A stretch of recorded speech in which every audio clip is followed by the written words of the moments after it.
Okay, Gordy, we're starting to cut into a little lunch here, and if you got any questions, why don't you come up with them now?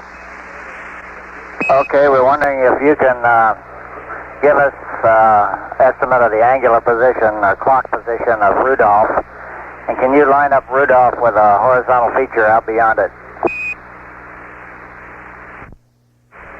I should say horizon feature out in the distance, not horizontal.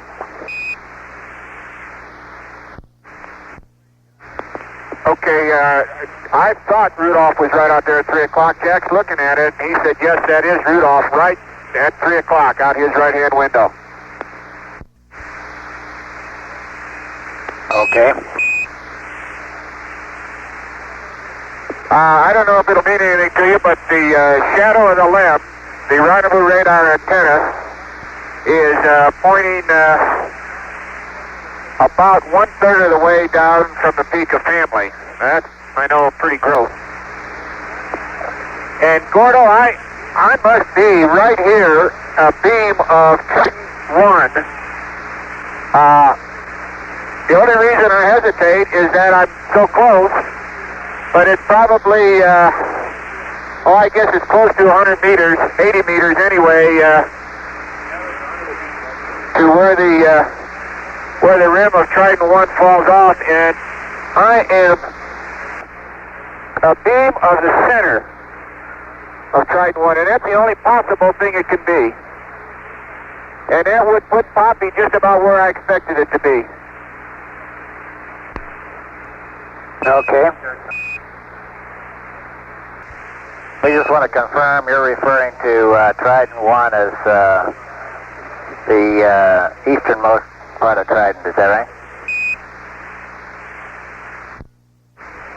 No, sir, Gordo. It's always been the westernmost part of Trident.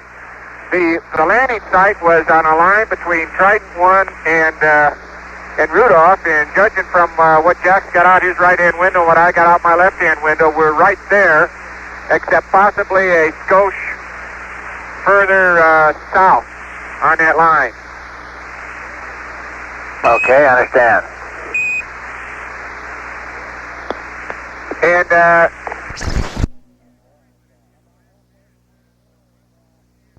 was right up where we all had expected it to be, about halfway between here and what we're calling the rim of Camelot. We can't see into Camelot, we can just see the rim of it. It's several, at least 200 meters, 200 to 300 meters up there, I expect. Okay, what clock position is the nearest part of the rim of Camelot? Or maybe if it's better defined, define the south rim. Can you see the south rim of it? Yeah, Gordy, but it blends in so well. All we're seeing is an undulating high as the rim. To the best of my knowledge, we got the south rim at, the east rim right at 12 o'clock. Hey, Gordy, right at 12 o'clock also is a boulder that's at least 3 meters and maybe 5, and I wouldn't be a bit surprised if you can find it. It's on a line between us and the intersection of the South Massif and the Family Mountain horizon. Just slightly left of that line, or south of that line, and that boulder ought to show up on your best photography.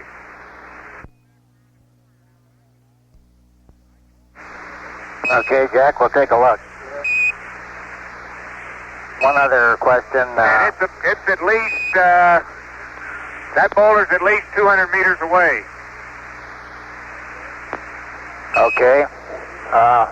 Can you see the west rim of Trident, and can you give us a clock position on the west rim of West Trident?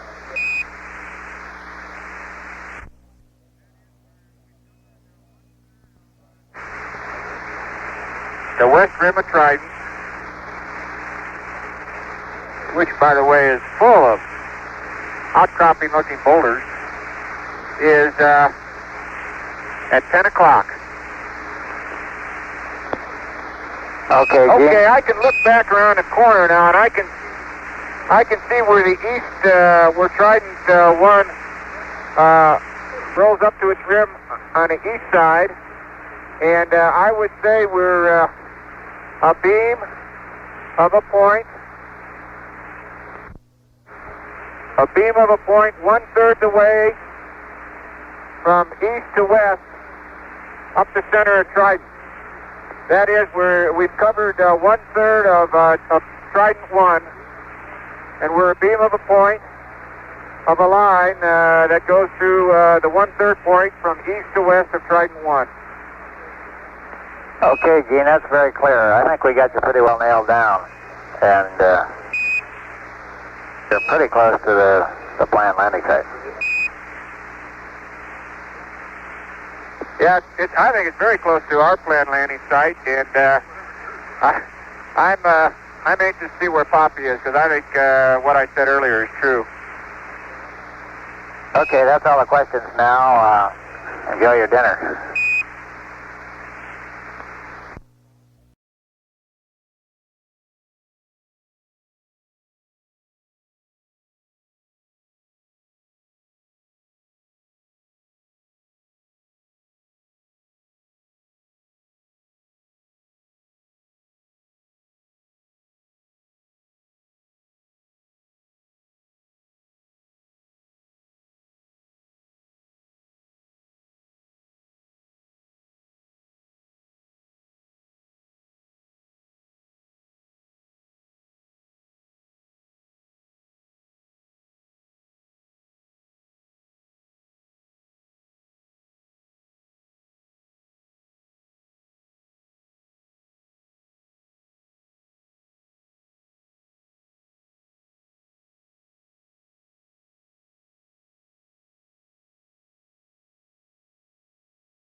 Houston, I have calmed down, but be advised that our dinner is corn chowder.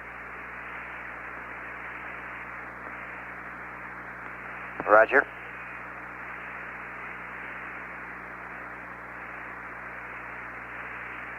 He went to Captain's Mast for eating that the other day.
Gordy, Houston, 17, how do you read, or Challenger, or whoever we are?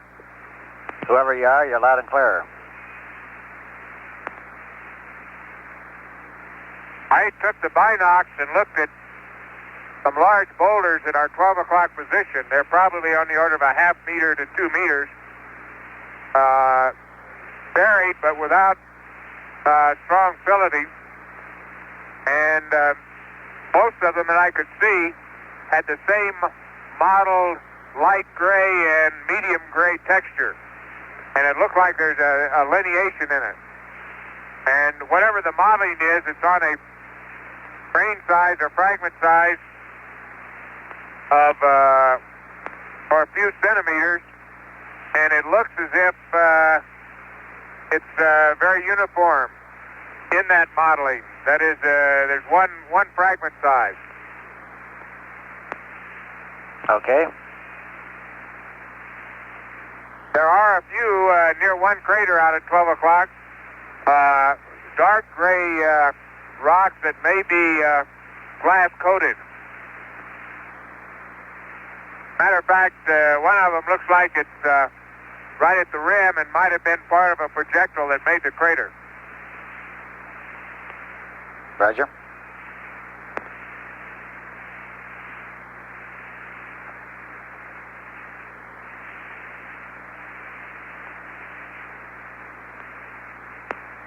The large boulder that I mentioned that's several meters in diameter, I'm not even sure it's a boulder. It does have a well-developed fillet. It's highly fractured. It looks like the fractures generally are north-south. At least we can't see end-on into the fractures. And it's too far away to be sure, but it looks like it's modeled also. Although there did appear in the binocular to be a more heterogeneous modeling. It might be a breccia. Okay. That boulder ought to be fairly close to the Alsep site. Roger.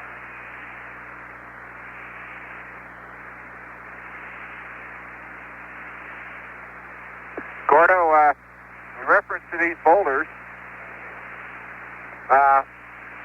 everywhere I can see out of my left window, head out ahead of me and referring to that boulder Jack's talking about, which is just a little bit on my side at 12 o'clock, it appears that the dark mantle has filleted and, for the most part, covered, or it has covered part of, or is on top of some of the crevices and the crannies in the boulders themselves. With the exception of, well, I'll take that back, even a very small one. I'd say from a population point of view, boulders of the size Jack's talking about that are visible through the surface anywhere from 1 to 2 to 3 meters, a very small percentage, but when you look at them at our level, it looks like they're quite populous. I'd say there's maybe about 25 of them in view between myself and where the horizon falls off down away from us towards the south Mesquite. The area back towards Station 1, at least the other side of Trident, looks like it's more heavily strewn with some of these filleted and partially mantled large fragments. Roger, Gene. And to say that there is a boulder as such actually sitting on the surface, I really can't find one unless they're around some of these very small and possibly younger craters. But I think for the most part, everything is somewhat mantled. Okay.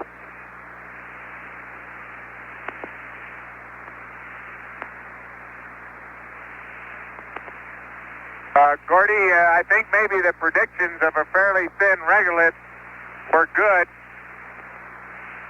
I have a crater at about 130 feet. It looks like it's not more than a meter deep, It's very fresh, has a bright halo around it, and it's very rocky in its interior and has some rocks that are at least 10 or 20 centimeters in diameter on the rim.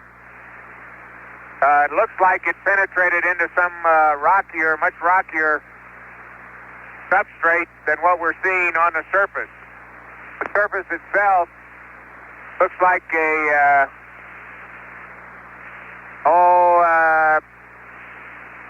probably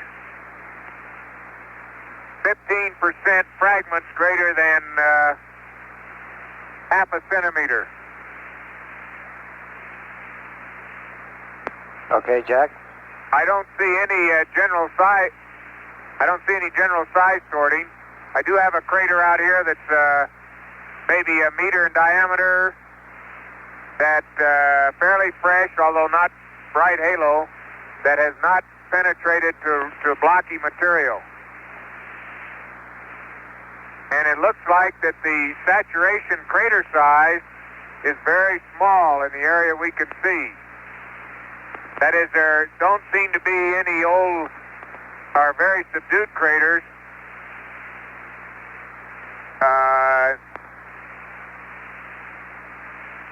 Well, let me think about how to put that again. It's obviously saturated with craters a few centimeters in diameter, but when you get bigger than that, there seems to be more of a clear distribution rather than a saturation. Okay.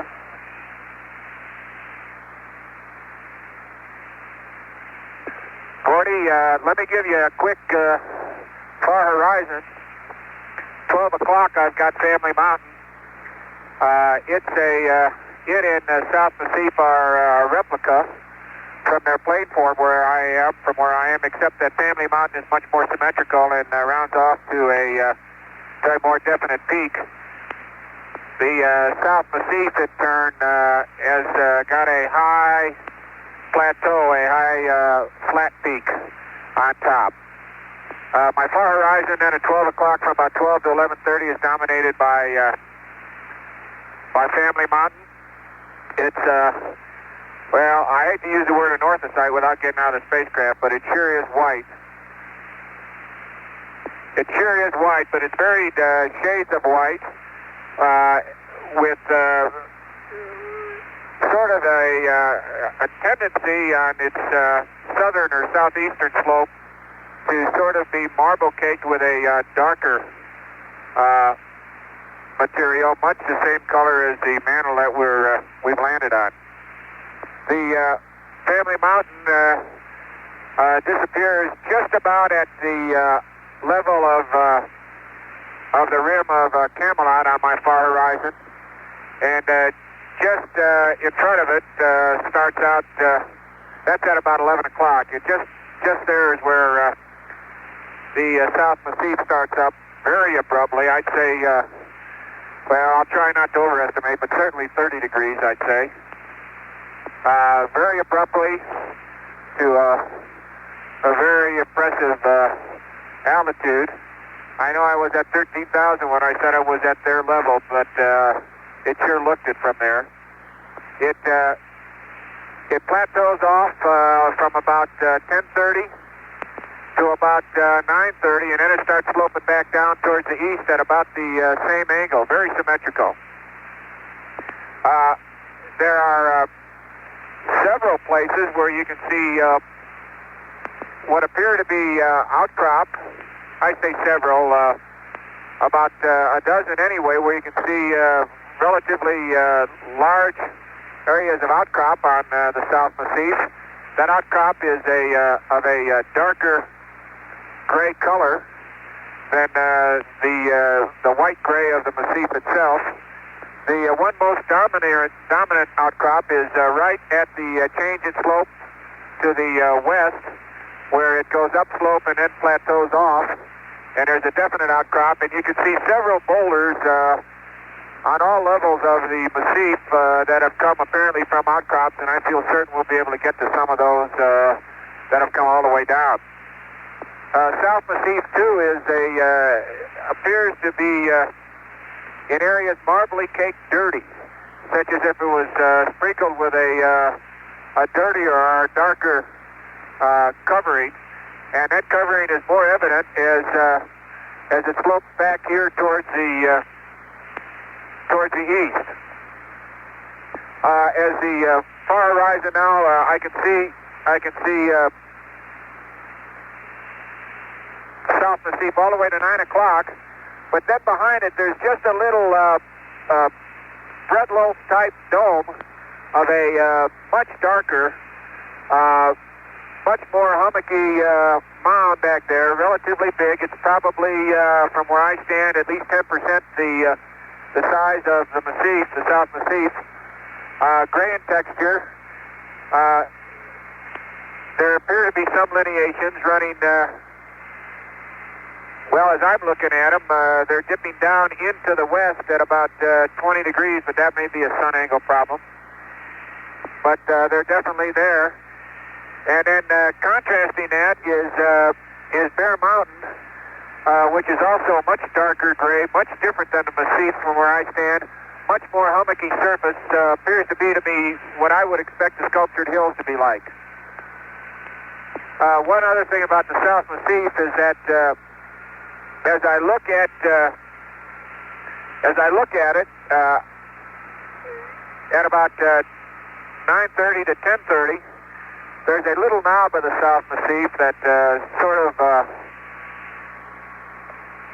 flow towards the east or slightly towards the northeast. That's the one that tends to be a little bit more heavily covered with the darker dusty material. Challenger, Houston, over. There are... Go ahead. Okay, we're about 12, 13 minutes behind the timeline for starting cabin preps. And backroom is enjoying your descriptions, but we think we'd rather you press on with the preps and get ready to get out for a really good view. Over. Okay, Gordy, we're doing this in Eaton too. We're trying to do them both at the same time, and we are pressing. Just want to say one other thing about the Massif. I can see a couple places where craters have penetrated, very small craters have penetrated the Massif. Craters maybe a meter or two in size, some 5 meters, and there's a lot of rock debris around them, which tends to believe that there's very little, if any, soft covering on that Massif.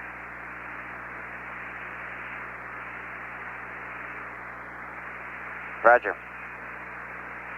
Alrighty, just a couple more words about the North Massif. It looks like a good distribution of boulder tracks. Many of the boulders are accessible. The tracks can be traced up at least to mid-slope. That's my 3 o'clock position. And occasionally at that mid-slope position, particularly northwest of Hinson, you can see abundant boulders suggestive of outcrops. That's something that we had missed seeing on the pre-mission photos, and it isn't as abundant as on the South Massif, but there are apparent ledge formers about mid-slope.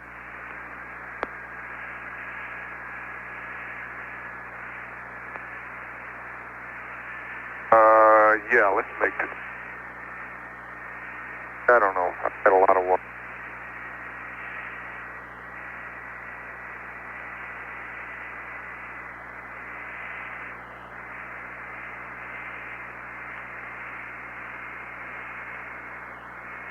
I'll let if you want.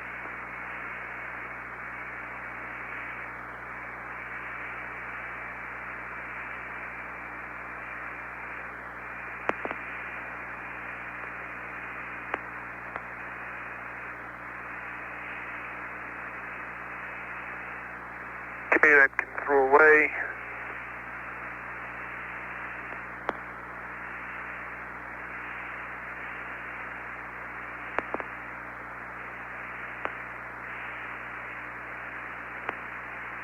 Okay, Gordy, there's also a few very bright spark sparkles from the surface. Not abundant, but a few. Well, let me, I need these.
Challenger Houston, I'm going to hand you over to the good Dr. Parker here. Have a good trip outside there.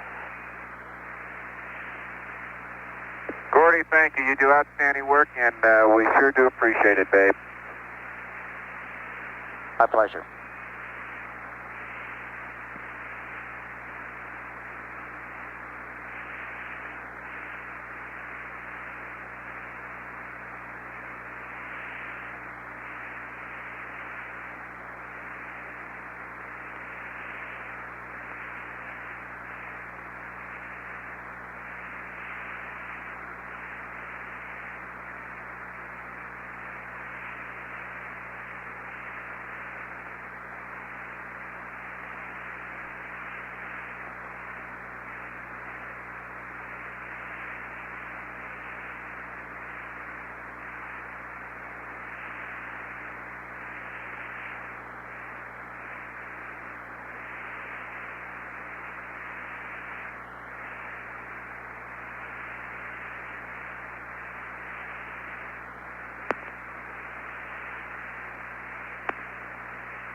This is Apollo Control at 115 hours, 16 minutes. Mission Control at presently is using these coordinates as the landing point. We will continue to try to refine that landing point further. But as of now, we're saying the landing point is 20 degrees, 9 minutes, 50 seconds north, 30 degrees, 46 minutes, 19 seconds east. This would correspond to, on the maps, for those of you who have grid maps, DM8 and 82.7. This. On a minute, we just made a couple suit adjustments. Okay, copy that.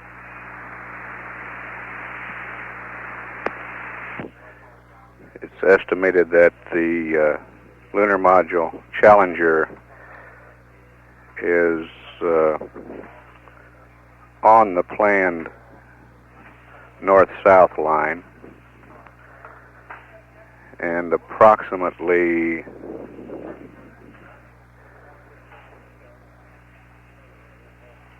100 to 200 meters east of the planned landing point.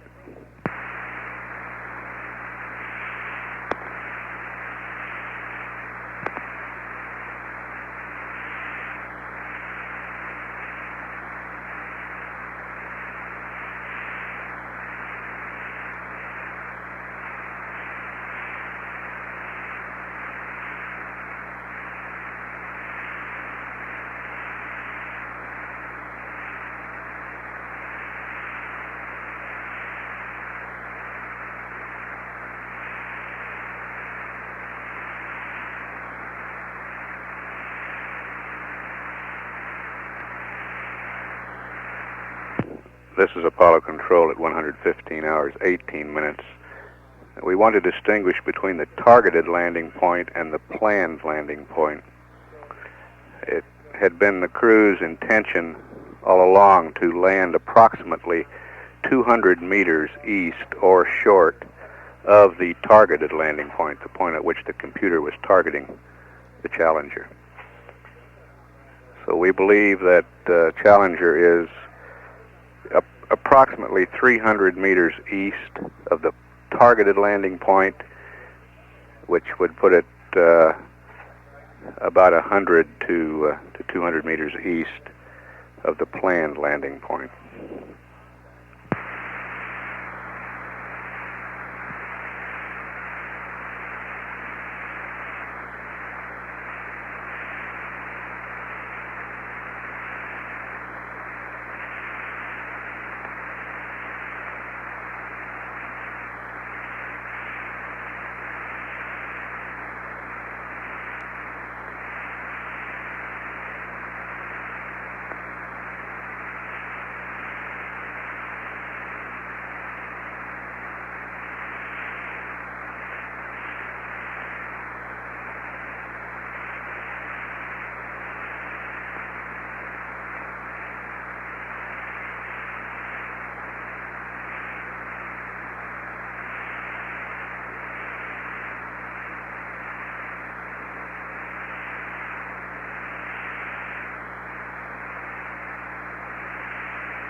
Apollo 17, Houston.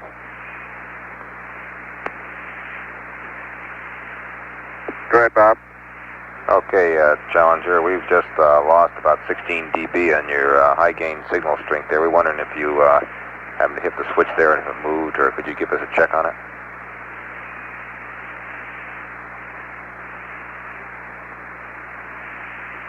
We're nowhere near it. Stand by one.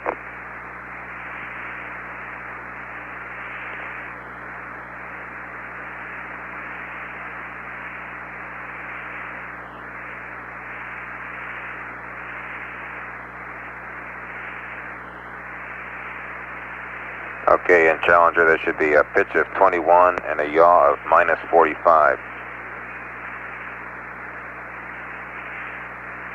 Plus 21 and minus 45, Roger. Bob, about 2 minutes here. Okay.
Bob, this is Jack. On that high gain, I'm up close to 3.9 now, which is better than when we landed. Do you want me to do anything to it? Right. Stand by on that.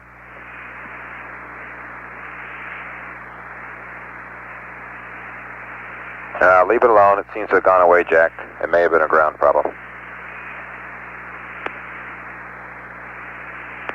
Did you guys adjust it, Jack?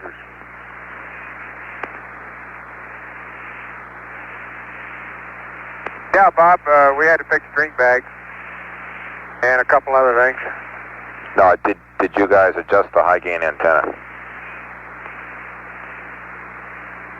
No, I didn't touch it. Okay, copy that. Buddy Swiss is in there.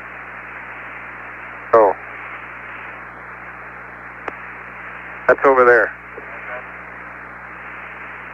Oh, did they? In there? I thought it was over on your side.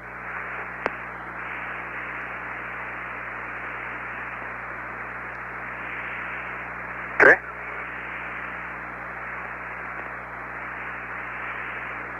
See, that's over there. Bigger than it used to. And Challenger, we have your hot mic.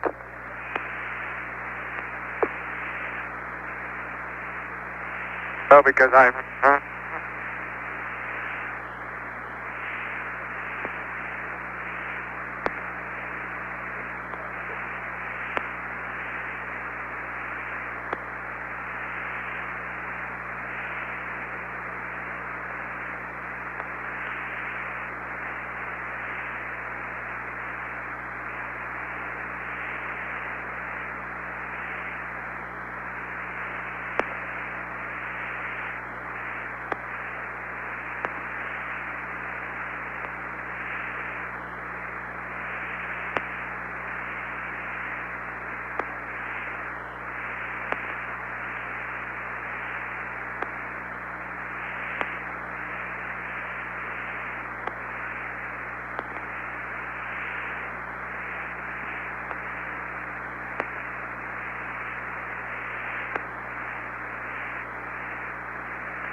Challenger, Houston. Over. Go ahead, Bob. Okay, when you guys get to the top of page 2-5, and I assume you're down still in the ETB from what your comments were on the hot mic there. When you get to the top of page 2-5, we'd like you to put both demand regs to egress. Over. Okay, Bob, we'll do. We'll give you a call as we go along. Roger, thank you.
This is Apollo Control at 115 hours, 30 minutes.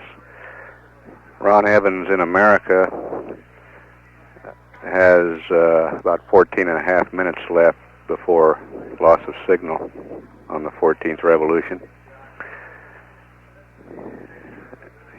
While I'm thinking of it, we're working with one pair of scissors down here. We're going to take them out with us in ETB. You might make a point of reminding us to bring them back.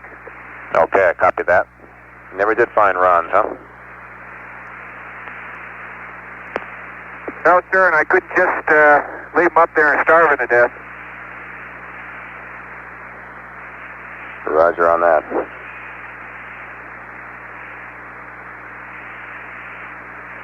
By the way, how's he doing? Stand by.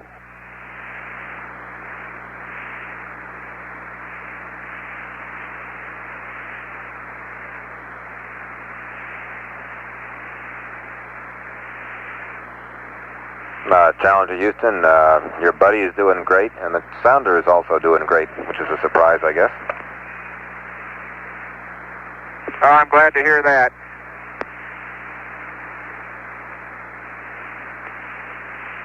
That was no surprise, Bob. We wouldn't have taken it if it wasn't going to work.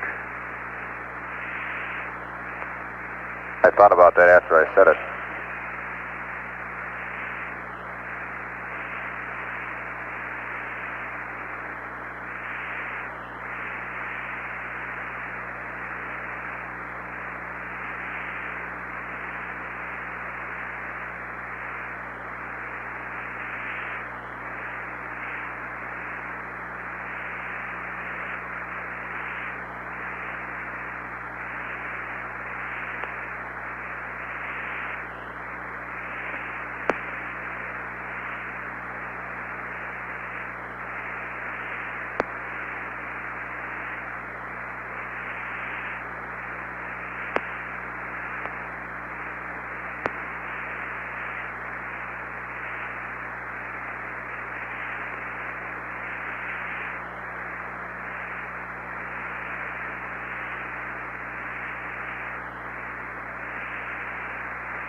Bob, I just turned the urn line heater on.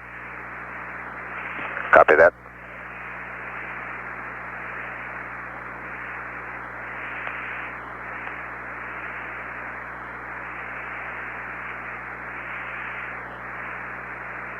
And the physical status of the crew is excellent, by the way. Beautiful. Surgeon's happy.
Say, Bob, we're at the top of 2-5, and I forgot what it was you wanted me to do up there. Okay, we'd like you to have demand regs, both of them, go to egress, please. Oh, yes, sir. Okay, they're egress now. Okay, thank you.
Ron Evans has just reported seeing a light flash just to the east of Crater Oriental.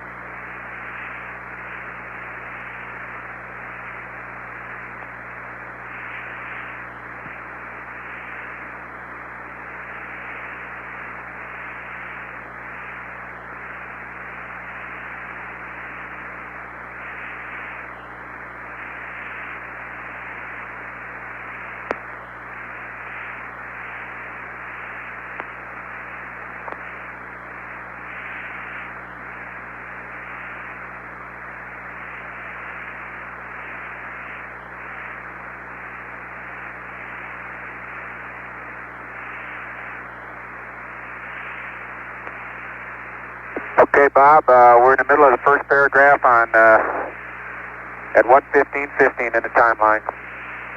Okay, copy that.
This is Apollo Control at 115 hours 41 minutes.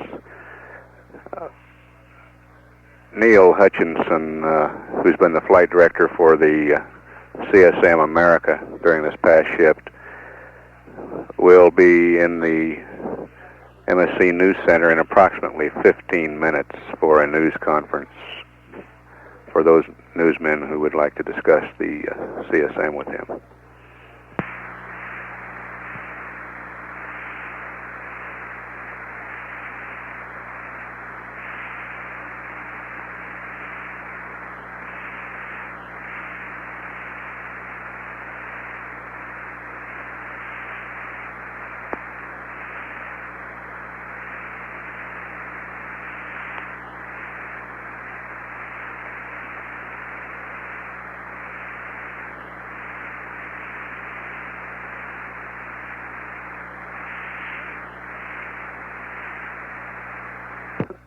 This is Apollo Control. This upcoming news conference will not be carried on the Public Affairs release line. We will continue carrying the air ground from Challenger on the lunar surface. The CSM press conference will not be carried on this PAO release line.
CDR's OPS 5800. Okay, we copy 5800.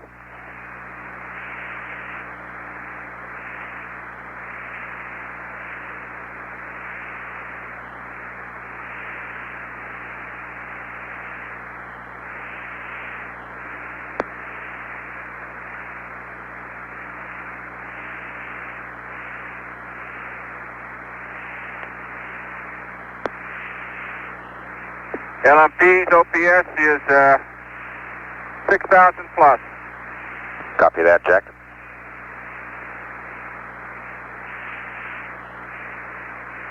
Okay, Egg.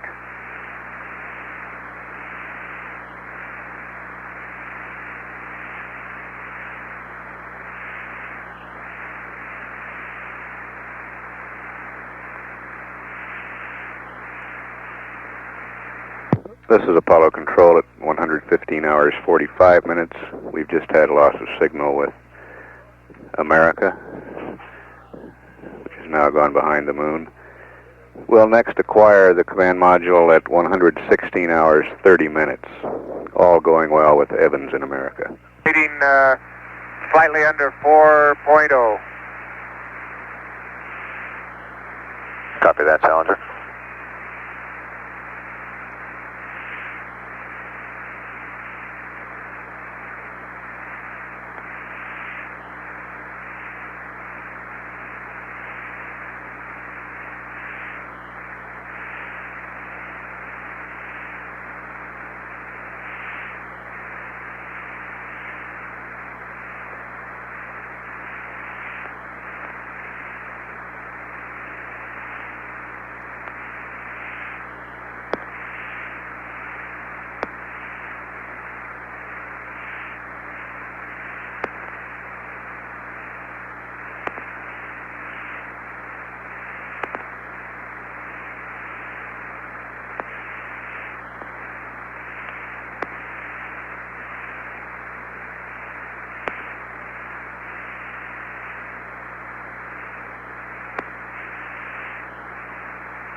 Okay, Bob, the urine line heater is off, and the urine line breaker is open, and we are down to applying anti-fog.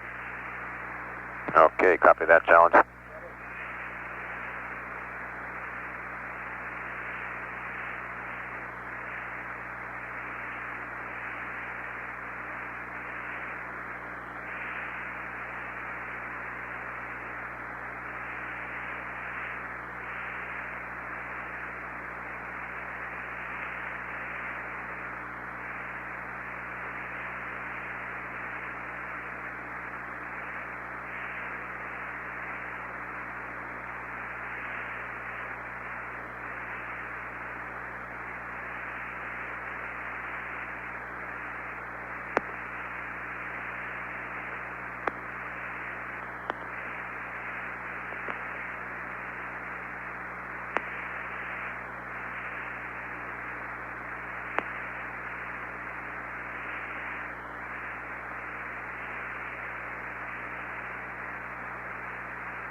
This is Apollo Control at 115 hours 51 minutes. The crew of Challenger, Gene Cernan and Jack Schmidt, are running approximately 20 to 25 minutes behind the timeline at present. 20 to 25 minutes behind the timeline. We'll continue to keep you updated as we go along.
This is Apollo Control at 115 hours, 56 minutes. We have an update on the location of Challenger.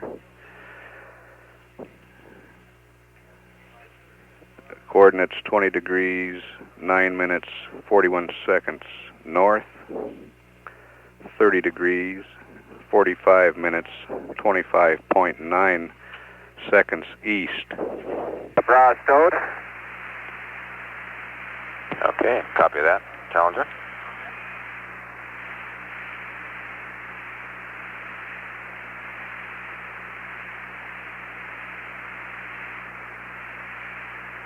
Map grid coordinates DM 6, 82.1. This location is about 80 meters south, 220 meters east of the targeted landing point.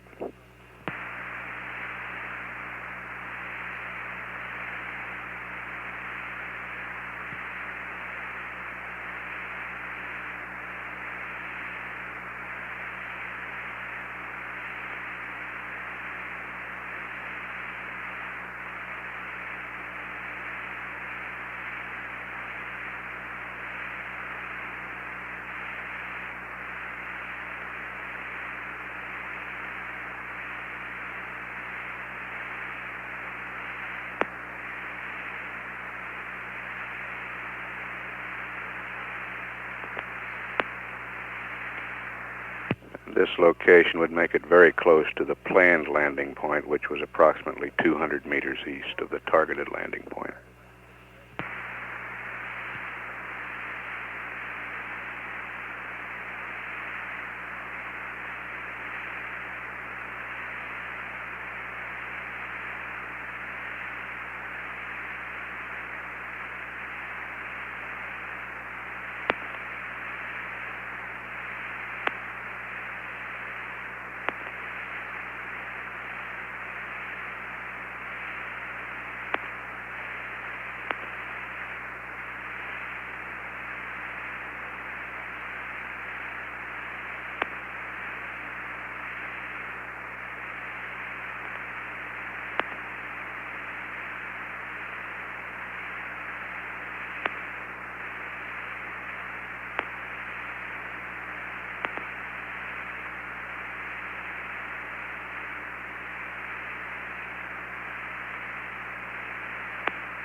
Okay, we're starting push downing on LMP.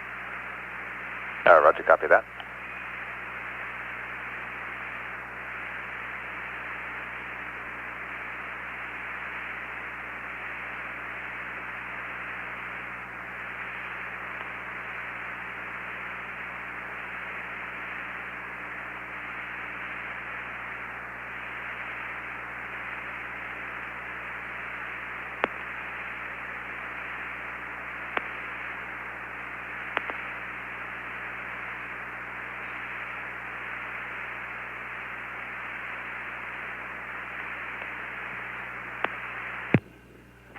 Donning of the life support system, the backpack, was scheduled for 115 hours, 40 minutes, so we're about 20 minutes behind at this time.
Okay, the LFP has got the RCU connected to the bliss. Copy that, Jack.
Okay, Bob, I'm going to get on the bliss now.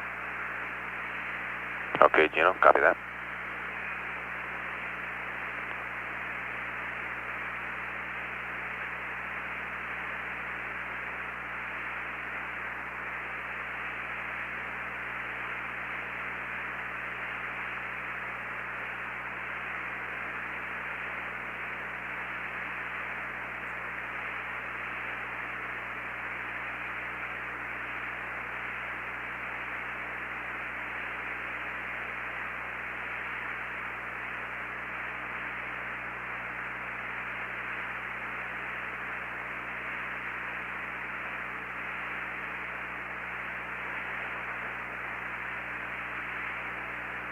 Implementer.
Okay, Bob, I've got my bliss on. We're picking it up with verifying the part on configuration on the upper right-hand corner. Roger, copy that.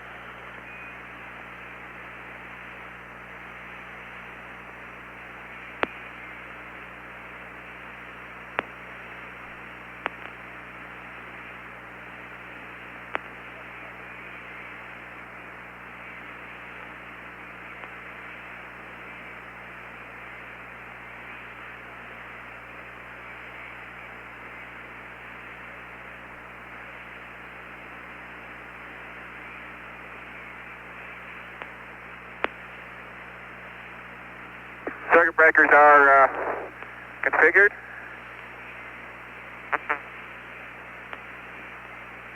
Houston, copy.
Okay, I'm in box.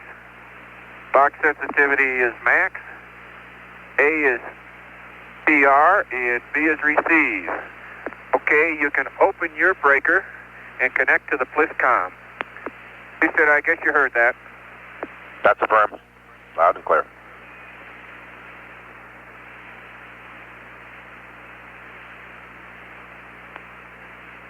Just audio breaker. Your audio breaker, that's all. Want some help with that?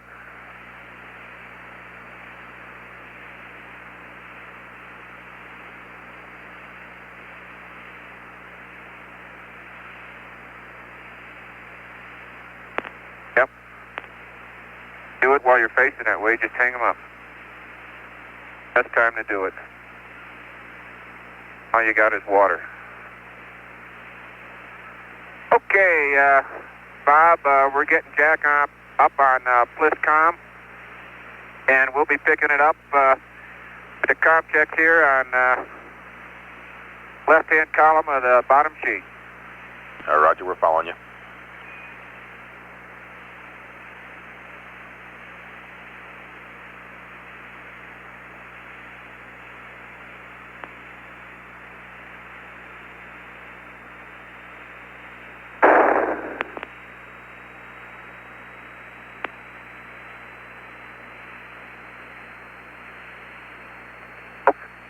Okay, you're on and locked.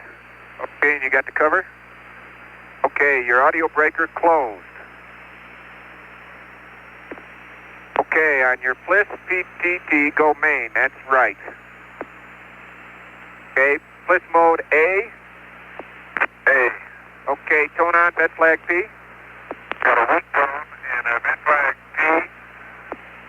Okay. Good tone right now. Press flag O and O2 Press momentarily. And O2 is still there. Okay, plus O2. It's gone. What's your plus O2 pressure gauge? The O2, Give Houston a call and give it to them. I'm reading 100%, Houston. Roger, Jack, and we're reading you slightly garbled but loud. Okay, you're loud and clear, Bob. Okay, Jack, you got that and I'm reading you. How are you reading me? You're loud and clear. Okay, we will not install the antenna. You are just a skosh garbled but very readable. Okay. Okay, stay where you are. I'm going to get mine. Okay, audio breaker is...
Okay, I got a tone. Vent flag P.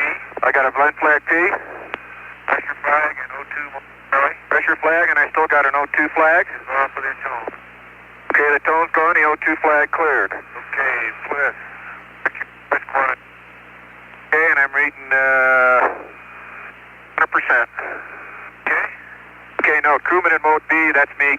Cannot hear Houston. Houston, I'm broadcasting the blind. 100% on the CDR. Roger, CDR, Houston reads you loud and clear. I read you loud and clear, G. B. I'm reading you loud and clear. Give me a call again. Okay, how do you read, G? 1, 2, 3, 4, 5. Give me again. 1, 2, 3, 4, 5. I think so. I can't. Okay, yeah, I'm reading you. Okay, Bliss, LFP go B. Going B.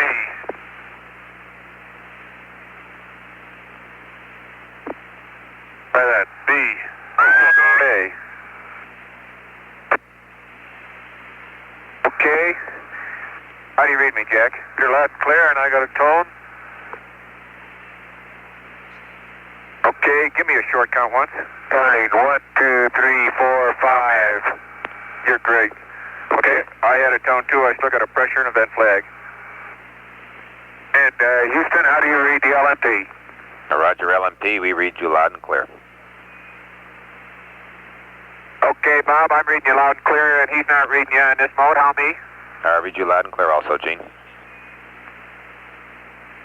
Very, very good. We're both going AR now.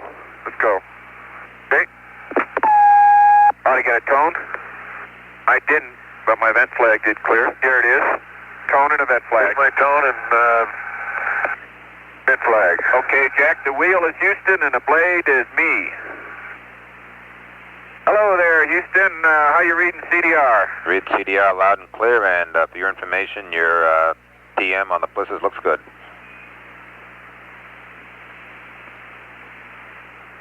Okay.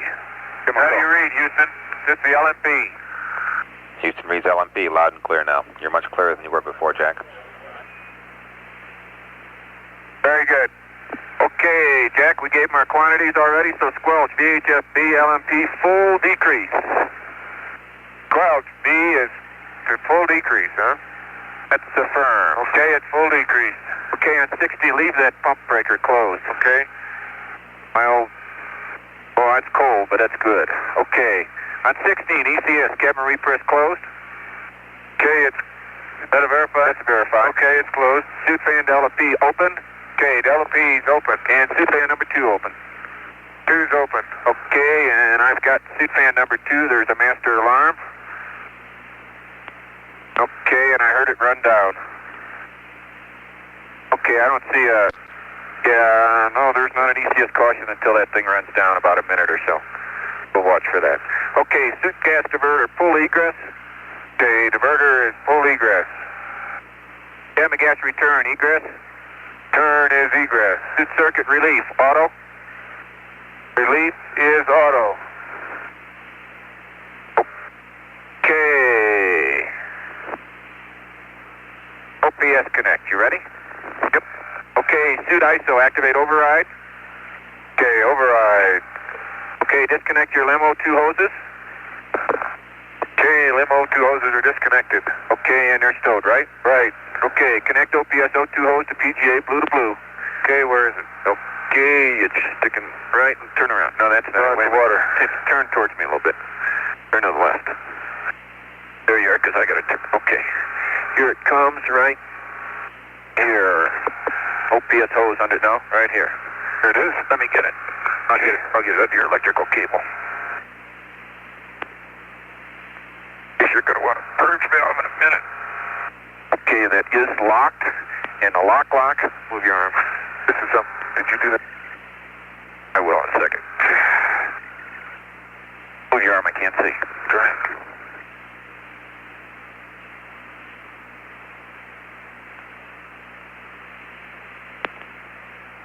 Okay. We're right here. Okay, and I'm going to connect OPS hose to the blue retrieve purge valve. Let me give you a purge valve and I'll pick that up, Jack. The cockpit's just as small as the mock-up. Okay, here you are. You verify it's in low. Okay, it's in low. Flip to the right just a skosh. Yeah, flip it to the right just a skosh. Oh, man, that's easy. And, okay, it's installed. And I might be an iceberg when I get out there, but it's going to feel good. Okay, it's in. Okay, my purge valve.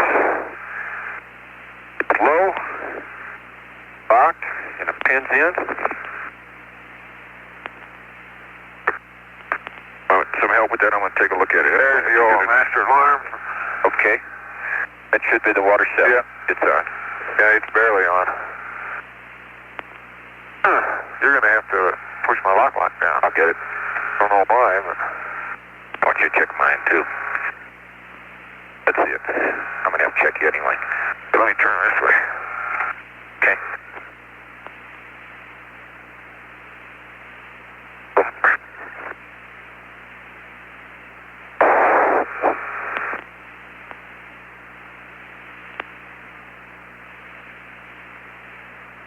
That's why, because it wasn't locked. Is that where you want it? Face it down or in?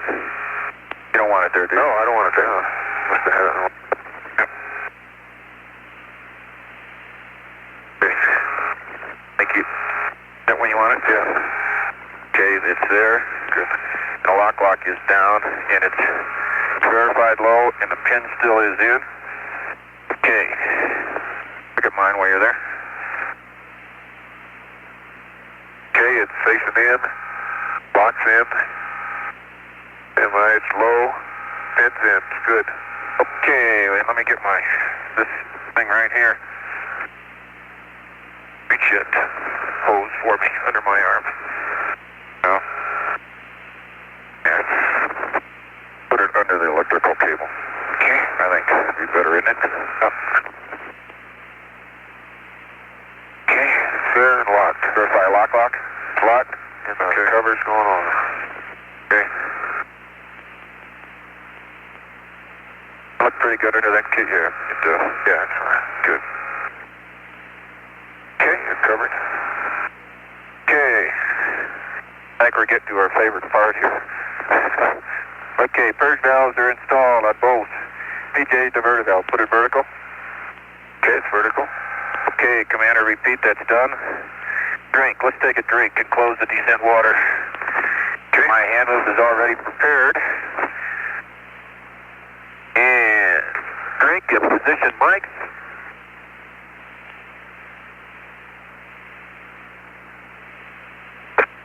Oh, the little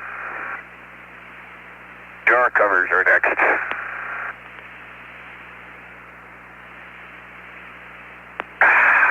Okay.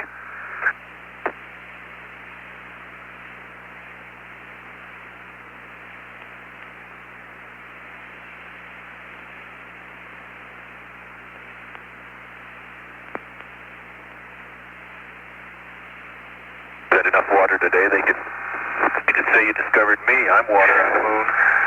Okay, let's turn the descent water off and let's stow this. Okay, water's going off. Descent water's off. Okay. And it's... And is it... Okay. Position your mic. Okay, mics are good. Top of the page. Okay, before we turn the fans on, let's make sure we got... All I got hooked here is the water. Those cables are all stowed. They're not in your way, are they? No, not my way. Pretty good. Let's, you want to put this on them? Yeah. That's probably a little bit better. 17 Houston, over. Let me see.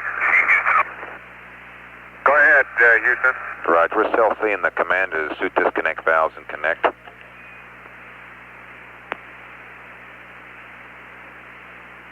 How's that? Yeah, there it goes. We got it. Thank you. Okay, Bob. Okay, we get the push fan on. Don't forget that's battery power. We can don our helmets, check our drink bags, don our levers, protective wires, secure our tool harness. Our O2 umbilicals are already stowed. CRs are the handhold. Verify the following. Now, will we pick up our... Let's put the helmets on. Okay, yep, and then we pick up our gloves. I reckon. Yep, there it is. Okay. Well, let's do one at a time here. That's yours. Okay, you want to turn your fan on for circulation? Well, I guess better. Fan's on. I'll pull this out just to get it out of your way. Okay.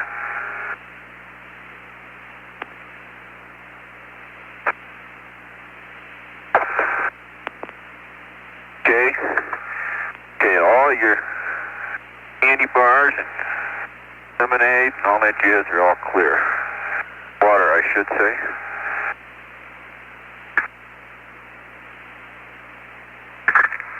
That sounded good.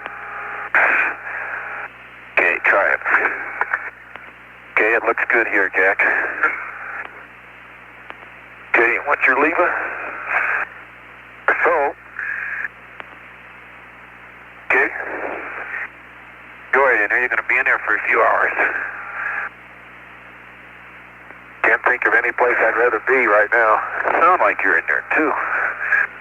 Too far back. Okay, that's better. Freezing my you-know-what off. Me too. Okay. Does that look lined up to you? Looks pretty good. Okay, let me... Wait a minute.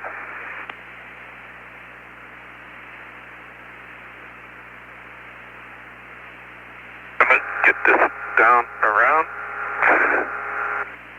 Okay, that's around behind you.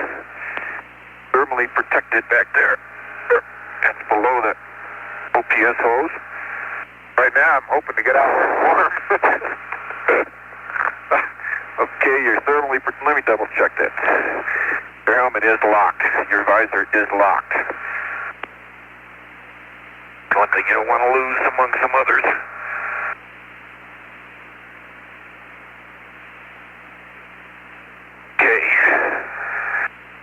Okay, you want to give me a hand? Not particularly, but Oh man, where'd that come from? Watch your nose, drink bag, candy bars, popcorn.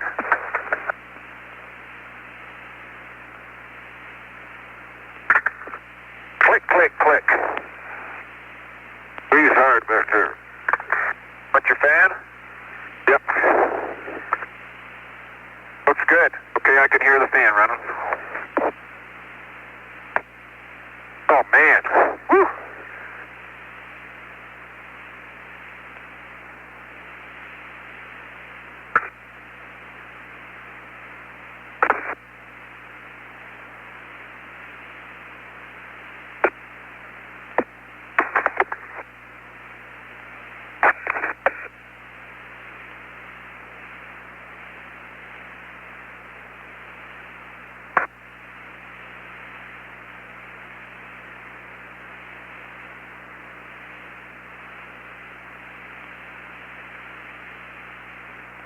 Looks good here. Yeah, it's there you go. New. Never been used before. Make sure that flap in back goes below that OCS hose.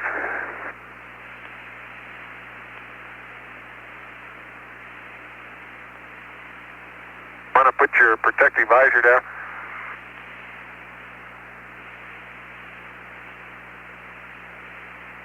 Yeah, if you get that thing all, you got it all down? Yeah. You happy with it back there? Yes, sir. You're nice and protected. Okay. Good Velcro. Okay, you're all covered here. Okay. Not my other one, is it? No. Okay. Oh. I think we got to get two harnesses here. Don Levas, look at that scratch right in the middle of that thing. Okay, Don Levas and lower protective visor. Okay. Secure harness and soft tail straps.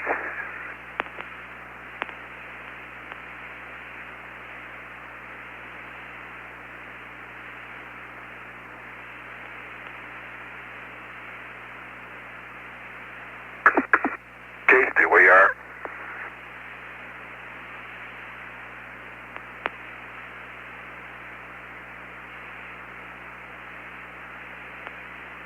Can't miss it.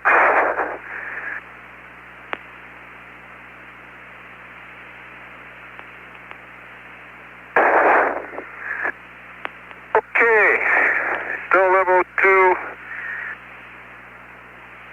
Still level 2 and calm. Okay, they're all stowed, everything except water, right? Okay, verify the following. Check your helmet visor. Okay, you check me, I'll read them. Helmet visor aligned and locked. Okay. That's locked. Okay. O2 covers all locked. There's a peek at them. That's locked. Purge valve, everything down there. That's locked. That's locked. Com carrier, stand by. That's locked. Okay, and diverter valve is vertical. Com is that way, diverter valve is vertical. Okay. One more time. Your helmet is locked. Purge valve. Locked. Yep. That's locked.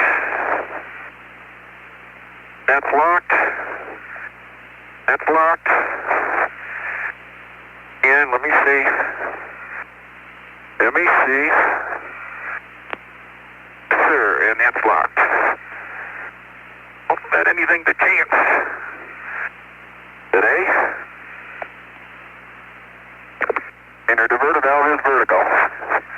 Okay. Com, you check too. Yes, sir. Okay, verify your old white dots. Okay, old white dots. My old white dots. Look to me. Can you move a little? Yeah, I'll move. Okay, got it.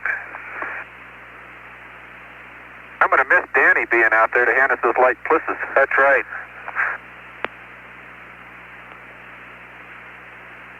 You want it? Okay, I want DVA decals also, Jack. Yep, white dots plus decals. But, okay, Bob, we're turning the page.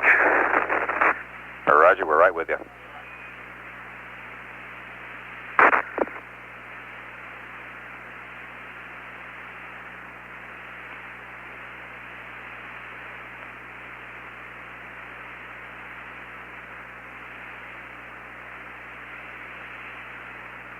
Okay, Don EV gloves. Okay, is that it? That's it, Don EV gloves. Do a little grease in here.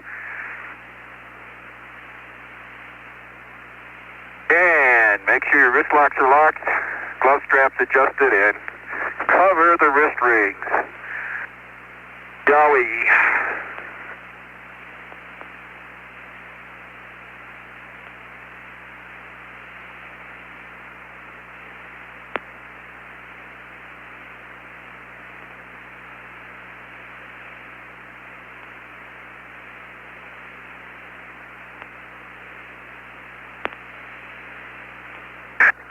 I sure missed hearing a click, but they are locked. One of them is anyway.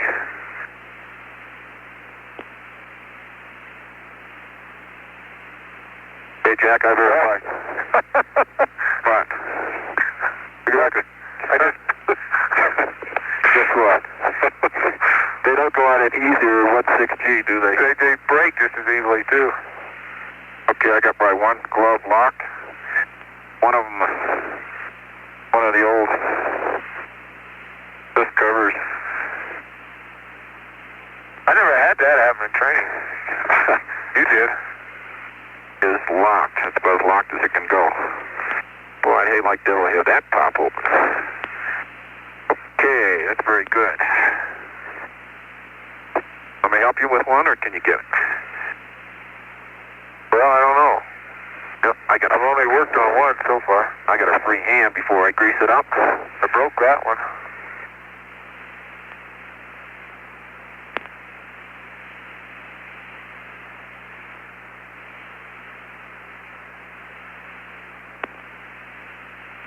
I'm telling you, from the looks of that soil out there, that drill may have a job ahead of it. Yeah, I didn't have a chance to mention that. I don't think the regular is very thick, and I think you got rocks below it. You got that? Well, how does it look? Let me take a look. Nope. Didn't make it, huh? Yeah? Well, let me hold your hand up here. Hold it up here. Looks good on my side. How's yours? Good over here. Okay, let me pull this down for you.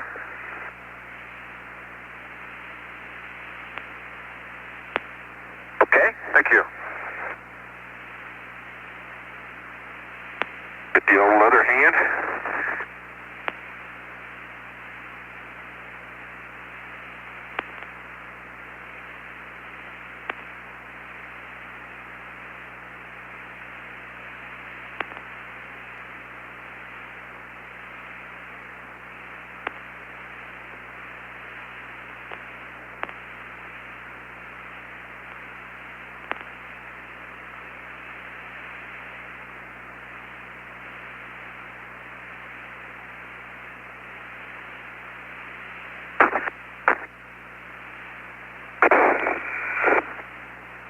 That's locked.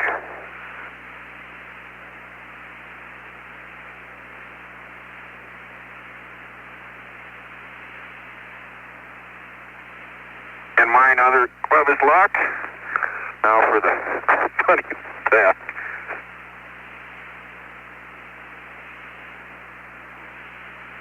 Oh, me oh my.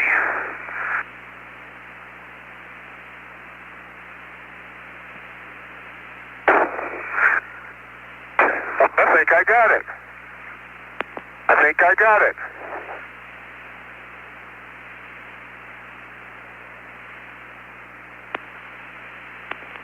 Pull it and let go, isn't that the word? That's what they tell me. Let me get it. I got mine. No, I got it. You verified yours is locked? Yes, sir. Okay, both my gloves are verified locked.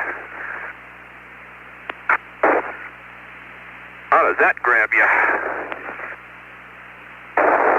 Okay, feels good. Is your mirror on tight enough? Checklist on tight enough?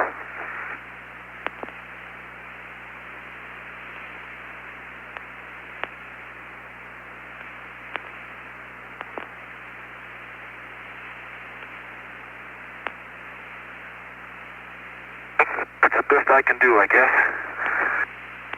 Okay. Now what? Wrist rings are covered. No, the PGA body. No, mine's all right. Yours are okay? No, it's fine. Okay, LGC codes required. We've been on cold all this time, right? Yes. Okay, I guess you can open that breaker and I'll stop shivering. Okay. And we can disconnect the limb water hoses. Let's help each other with theirs so we don't screw up the other hoses. Okay, breaker's open. Okay. Let me turn around this way. Okay. Go ahead and I'll... Okay, you want to get mine or you? I'll get yours. Okay. Okay, first of all, I'm going to take that off.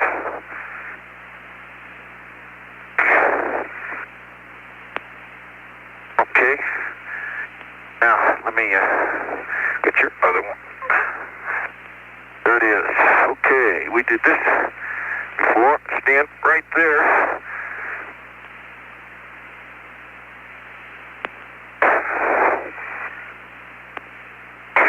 It's locked, Jack. Okay, it is locked. Get the cover on. Okay, the cover is on. Okay, yours off. Get that in a second. Okay, yours is just laying there too. Okay, hang on. Okay, I'll push towards you. Make sure that thing falls in a hole, because yours didn't right away.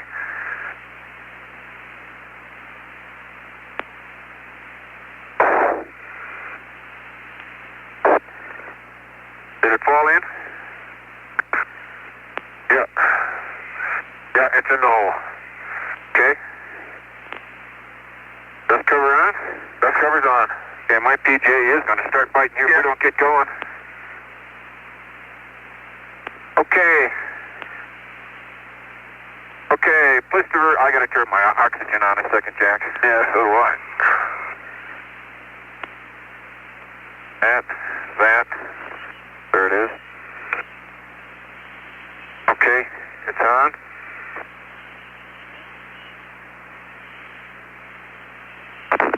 So hard to get it off, isn't it? Okay, mine's back off. Yeah, mine is. Okay. Mr. Verter valve in. Verify. Okay, mine's been. Okay, please pump on. It's to the right. Pressure regs A and B egress. I think we're already at egress. Pump's on. We're in egress. Okay. My pump's on. I can feel it running. Keep talking. Pressure integrity check. Okay, please O2 on. You ready for this? I hope so. Okay, please O2 on. Mine's on. Press flag and O2 flag clear, 3-1 to 3-4.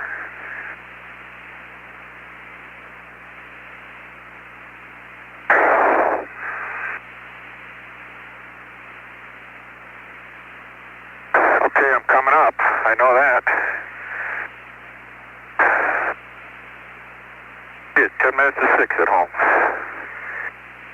Okay, I'm still coming up. I'm coming up. Just got mine on. Oh, okay, well, I'm ahead of you then, yeah. Okay, the press flag will clear 3-1 to 3-4. What do you want me to do when I'm pressurized? Well, I want to make an integrity check. Yeah, but then can you reach those water hoses right there? By chance, before you get too hard? Throw them on the way? Okay, when you get up, okay, press flag cleared on the commander.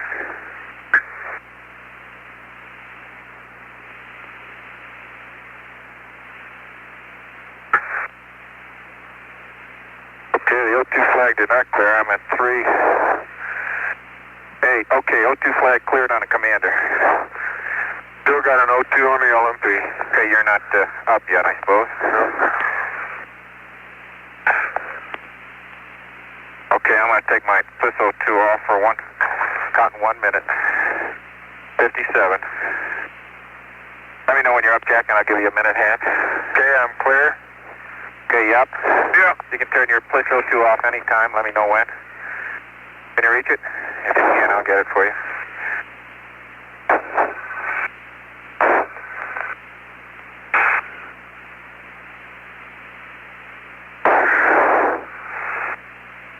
Why don't you get it?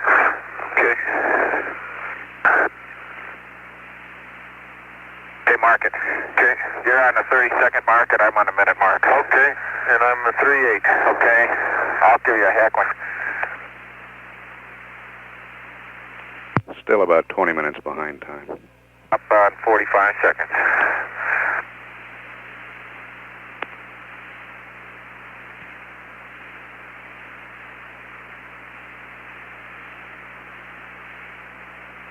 Okay, I'm 1 minute. I'm going back on. Okay, Houston, Commander went from 3/8 to about 3/6/7. I'll get yours on when you need it on, Jack. Copy that, Commander.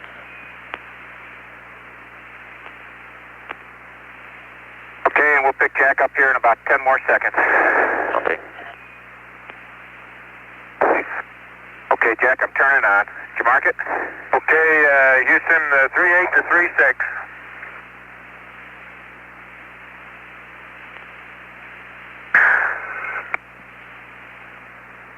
Hello, Houston, you copy the LMP? Roger, copy the LMP. Okay, and Challenger, okay, stand by for your go for depress. you'll be glad to know you are go for depress. Thank you, Robert. Understand we are go for depress. That's affirm. Okay, Jack, can you reach the front valve or you want me to? Well, let me turn around here. Okay, on 16, first of all, on 16, cabin repress open. Okay, 16, cabin repress open.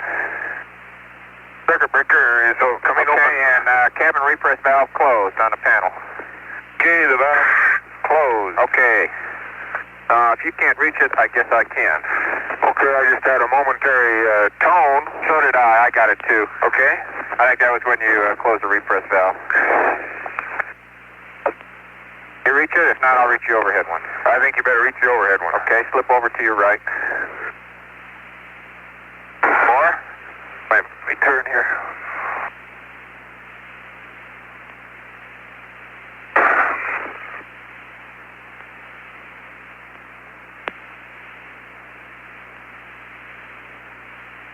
Wait a minute, I get turned.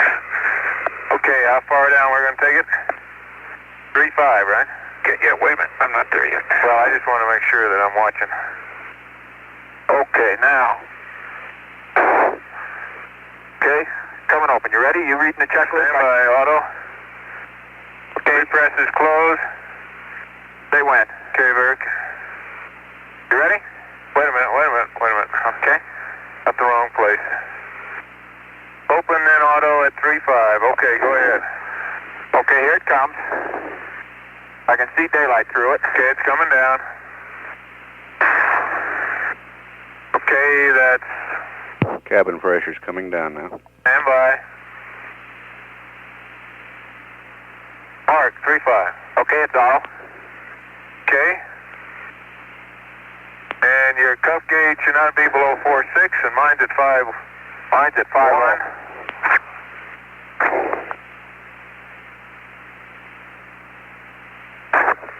Okay. Okay, the suit circuit's locked up at 4.5. We're at 3.5 and holding.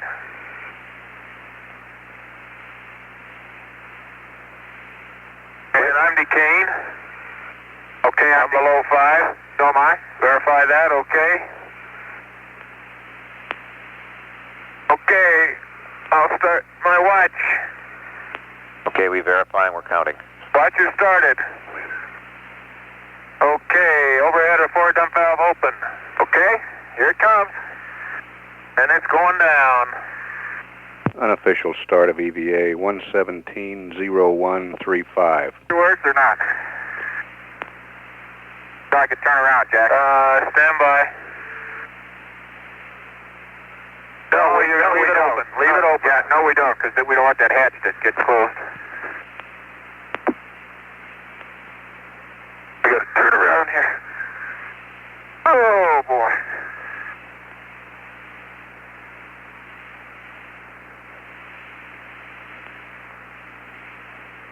Cabin pressure below 1 pound per square inch now.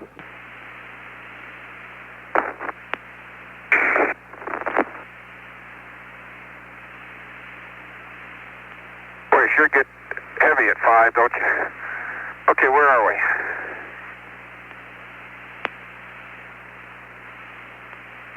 We're right here, huh?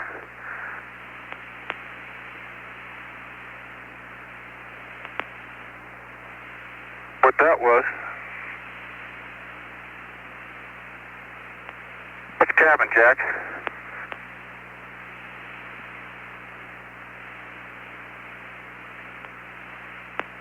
You read, Jack? Jack, this is Houston. Oh, wait a minute. CDR, we're not reading the LMP either. Now how do you read? Reread Now how do you read, Jack? Okay, you're loud and clear. Okay. We got a switch in the wrong place as usual, Bob.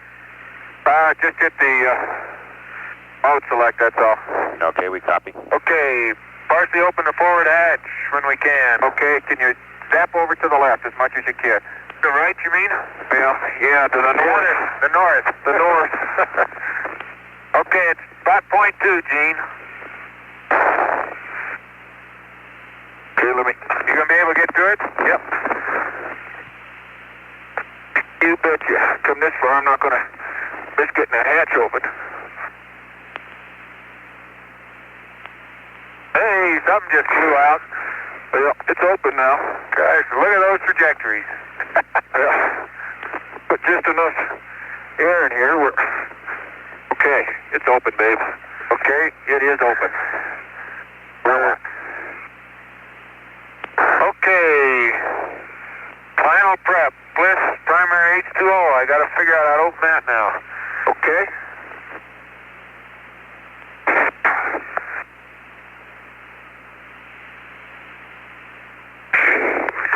When you're at 5 PSI, it's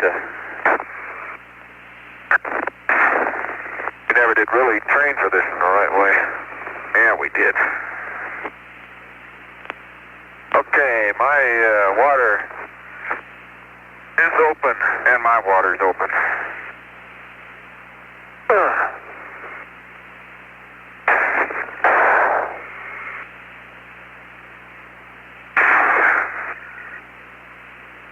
Okay.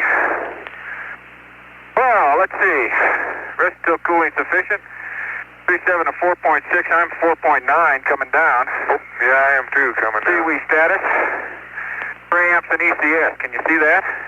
See preamps and I see ECS. Okay. Water step component light on.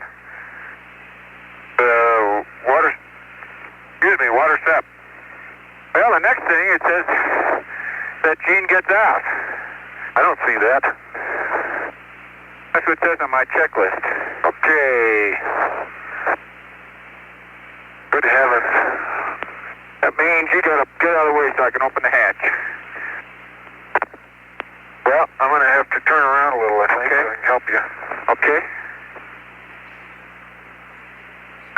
Anywhere in that corner, it's high pressure. Yeah, I'll tell you, at 4.5, you're really heavy. What was that came shooting up here? A piece of bread.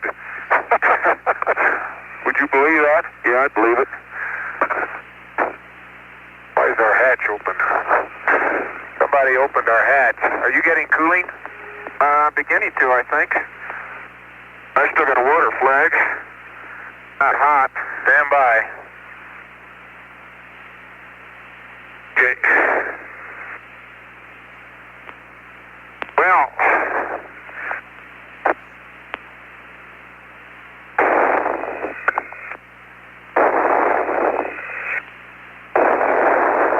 how does the water pressures look, Houston?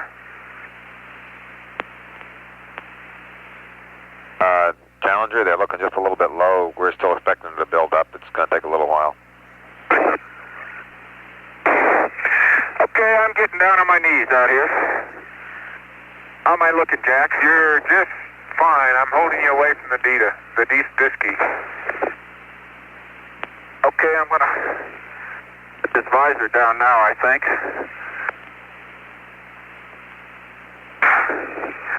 How's that look to you? What? Oh, my legs. Am I getting out? Well, I don't know. I can't see your legs. Oh, okay. I think you're getting out, though, because there's not as much of you in here as there used to be. Oh, hey, Dean, when I get down there, I got to fix your tool harness. Hold it. Okay, can you reach it? It's come off the bottom again. You reach it? Well, I can't do it now because it's come off from the bottom. I'll have to... Oh, the bottom of the bliss, huh? Yeah. Okay. Well, my legs are out. Keep that hatch open. Can you squat down any farther? Because you're hooked on... You're making it worse.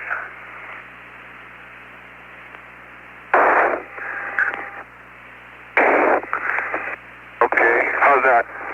Okay, now I think be careful because you might hook it on something down there. Oh, the tool harness? Yeah, the back. It's loose on your back. Okay. On the back of the bliss. Oh, man, I don't like that. Okay, I'll watch it. Well, I'll fix it when I get out there. Okay. I'm still reading 4-0. Houston, Commander is on the porch. Hook Challenger. Roger, we copy you, Commander, and your feed water pressure is looking much better now. You're probably getting coolant. Okay, everything else look good to you? That's affirmative. Okay, Jack, I'm going to get the Mesa. Okay, and I'll have an ETB ready for you. Oh, man. Oh, man. Oh, man. Deploy, Mesa. Okay, here it comes.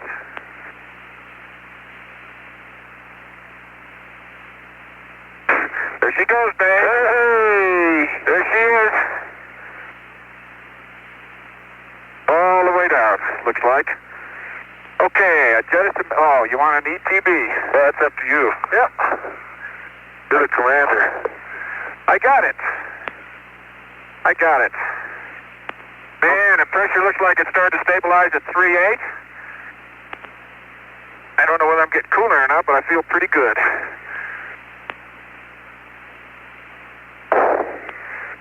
Okay, we copy that. True. Okay. We copy that.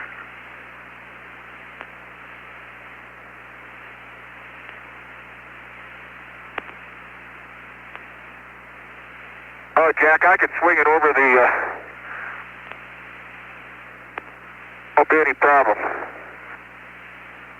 Over the strut.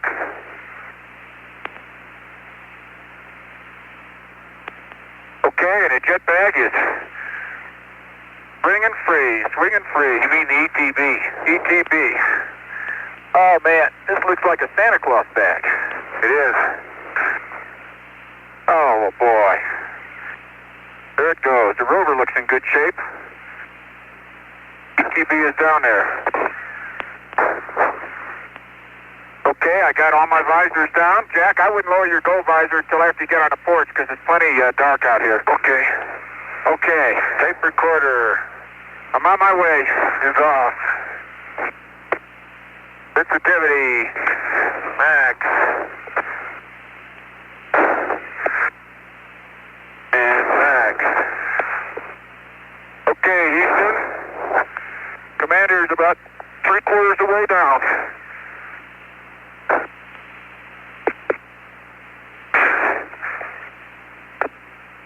I'm on the footpad. And Houston, as I step off at the surface at Taurus Littrow, we'd like to dedicate these first steps of Apollo 17 to all those who made it possible.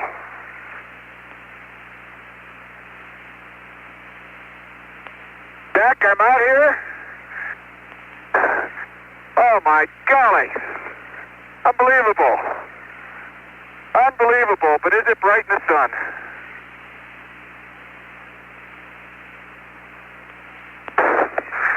Okay. We landed in a very shallow depression. That's why we've got a slight pitch up angle. Very shallow, dinner plate like this crater, just about the width of the strut. How you doing, Jack? Fine. Getting the circuit breakers verified. The LEM looks beautiful.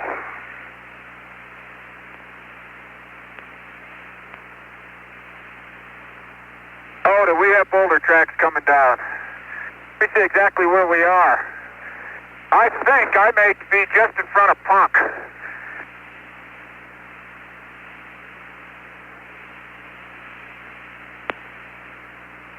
Okay, we copy that, Gene, and the boulder tracks on both the north and south. Okay, on the North Massif, we've got very obvious boulder tracks. A couple large boulders come within 20 or 30 feet of the, it looks like where we can get to them, but there's a couple I know we can get to. They're, well, the sun angle is such that what I saw on the South Massif earlier, I can't see very well, but I know there were boulder tracks over there. The Bear Mountain, boy, it's hard to look to the Bear Mountain and the Sculptured Hills have a very, very similar texture on the surface. The Sculptured Hills is like the wrinkled skin of an old 100-year-old man is probably the best way I can put it. Very, very hummocky and but smoothly pot-marked. I do not see any boulders up on the Sculptured Hills from here, but it's awful hard to look to the east and to the southeast. Okay, we copy that, Gene. You got an LMP with you yet? Well, here come his feet. Jack, let me make sure.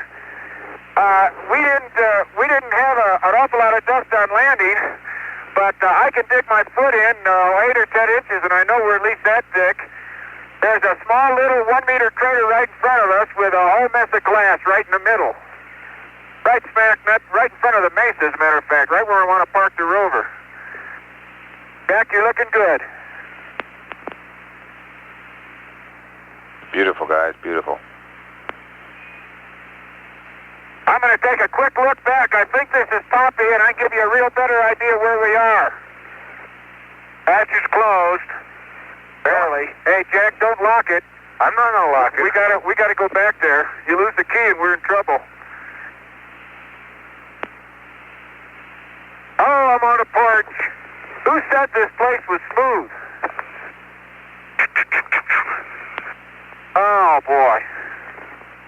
There's a lot of local depressions here I didn't figure existed. Hey, who's been tracking up my lunar surface? Hey, Bob, as I'm east of the Lem now. I'm east of the Lem, and the back strut of the Lem is, well, the Lem straddles this crater I talked about, and that's where we get the pitch angle. The back strut is probably right down in the eastern 1/3 of that crater, just a little, very subtle crater. Hey, man, you had some forward velocity. That's what I wanted to have.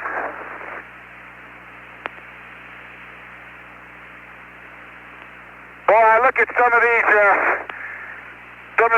rocks that are filleted here, Jack, and there's sure are a lot of sparklies in them. Awful lot of sparklies. You landed in a crater. That's a pretty good shot.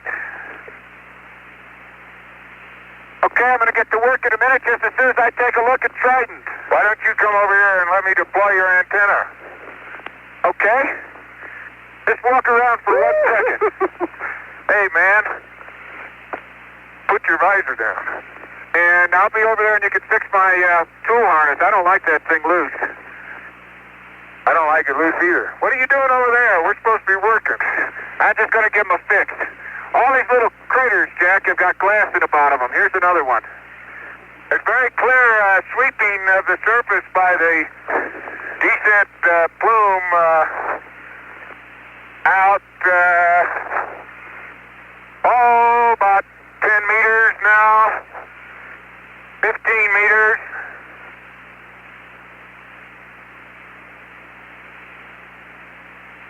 Come over here and I'll fix your antenna, okay? Hey, Bob, how big is Poppy supposed to be? Stand by. It looks on the map. I didn't hear you. You cut out. Okay, it looks on the map like it's about 75 meters in diameter. Fairly subtle. Okay,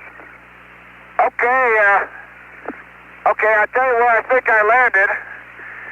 About 100 meters from Poppy at 10 o'clock.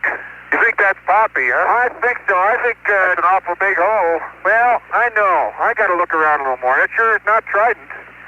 Bend over. I'll get Well, your it might be antenna. part of Trident. Get your antenna. Oh, a little more. God, it's beautiful out here. Nope. Hang on. Yep. Okay, the immediate surf. Yeah, go you talk to him. I don't want you to stand up yet. The surface is moderately cohesive. It holds a pretty good boot print. Very fine grain. Gene's kicking around. Looks very much like previous soils. You got her? Yeah. Oh, you got a hole behind you there. Well, stand it. You can get at it better. Well, you got me right in the sun. Can you come around this way? Oh.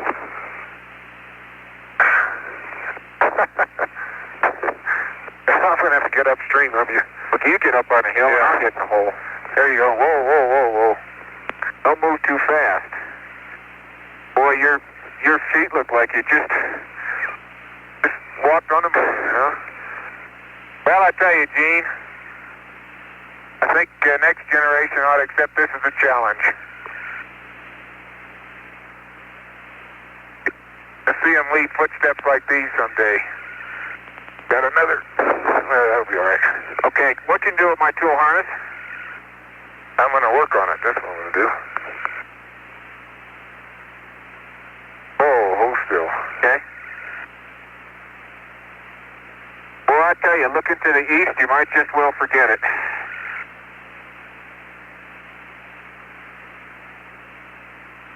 Well, let's see. How's this thing? I'm going to have to loosen it. If you could just stretch it around. I can't. You can't, huh? But I will be in a minute. Don't loosen it to the point where you can't get it back on. Oh. Okay, you're almost reconfigured. Okay?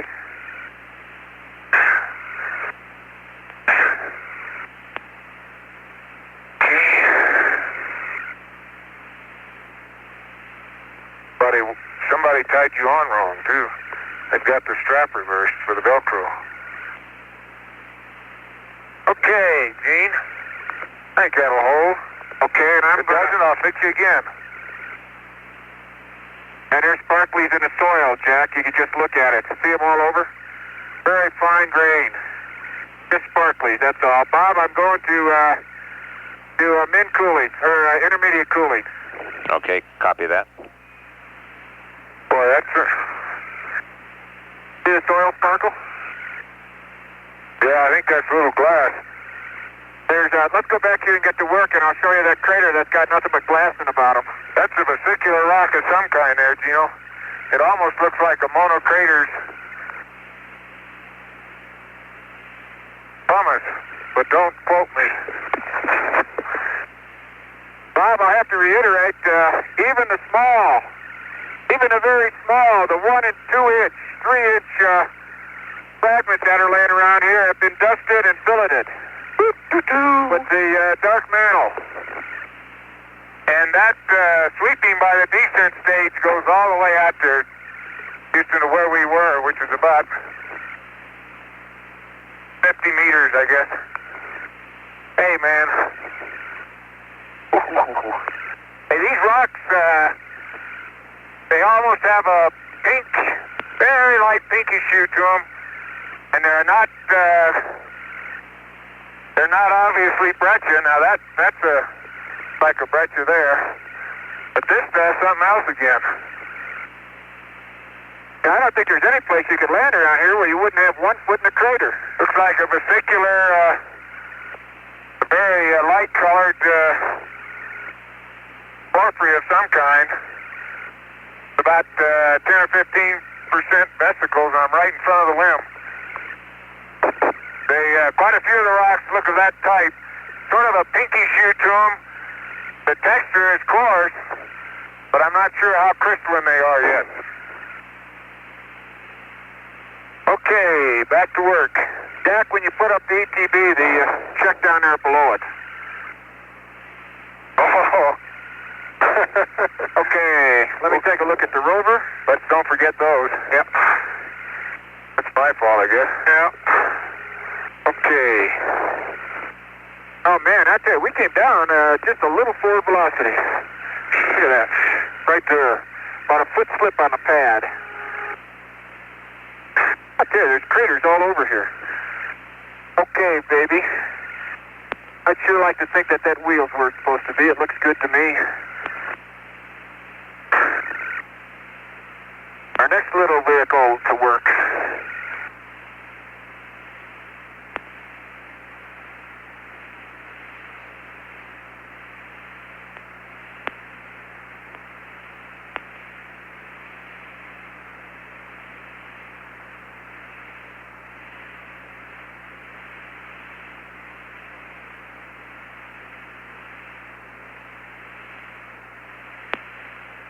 Okay. Bob, so far the Rover looks pretty good. Roger, sounds good, Gino.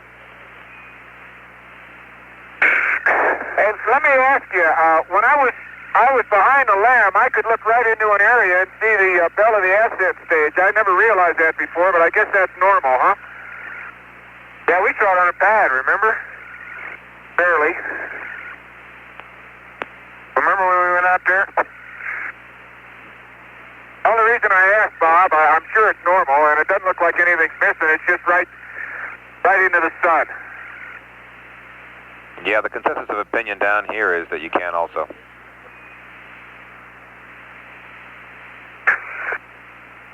Well, that's probably the best place in the world to get a consensus of opinion from. Okay, Jack. It's about work time. I've got this Rover about ready for your up there. I got a little delayed here. Okay.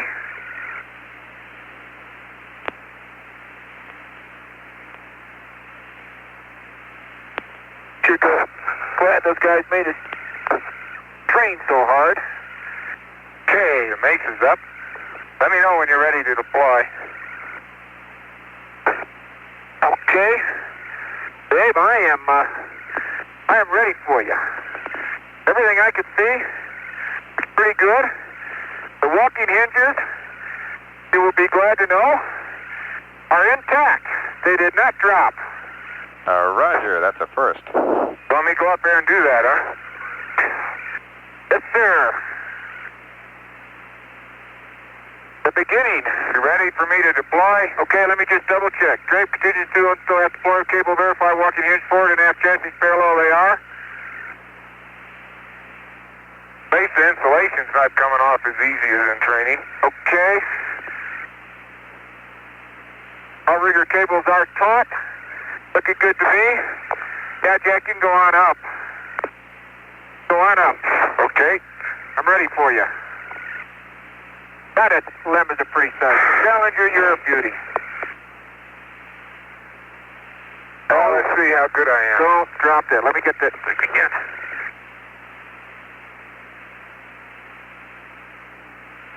Yes, sir.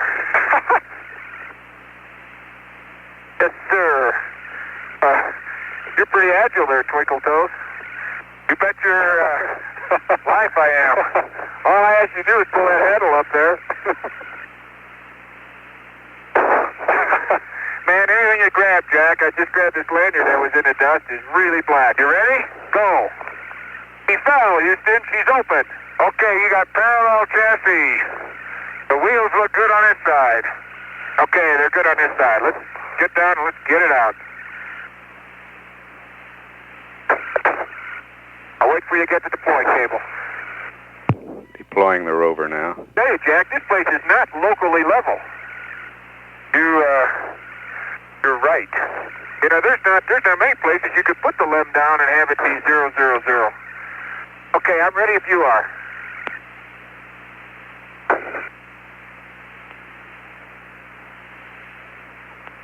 Well, I don't know how much help I'm going to be. Well, I'm starting. You pull. Coming. It's coming. It's coming, baby. How's your wheels on that side? Can you see them? Mine look good. Wheels, they looked good a minute ago. I got the sun, so I can't tell much. Okay.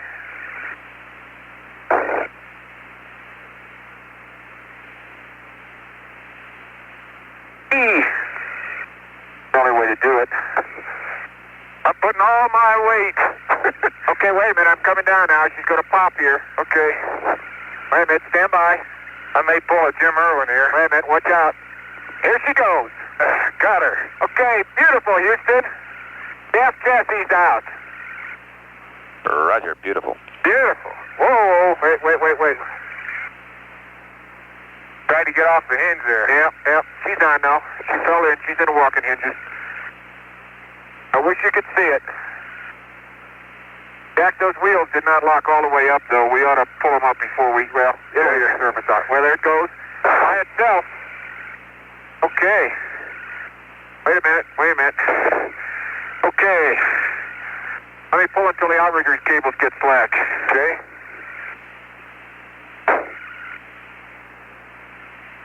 Walk away from it.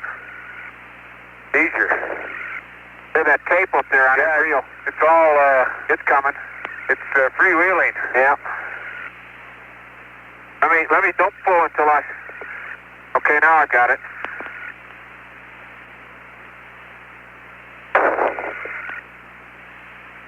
Man, I'd fall in that crater if I went to the end of this line. Houston, I do think we've got a different, we're deploying it at an angle. Okay, the outrigger cables are free, Jack. Okay. Got a different breed of rock up here. It's not sticking through this thin regolith, or regolith period. I don't know if it's thin or thick yet. Oop. Okay, mine's free. Let me get this. Let me get all this cable out of the way. Otherwise, I'll got enough of this stuff. I don't like all that over there. A geologist's paradise, if I ever saw one. Well, you certainly are changing the color of that cable, sir. Man, just tried a John Young trick. Did it work? Yeah. But you're getting dirty. But I'm still getting my balance. I didn't touch the ground. Just got to get some of this cable out of here. I'm not sure my pockets are going to be accessible.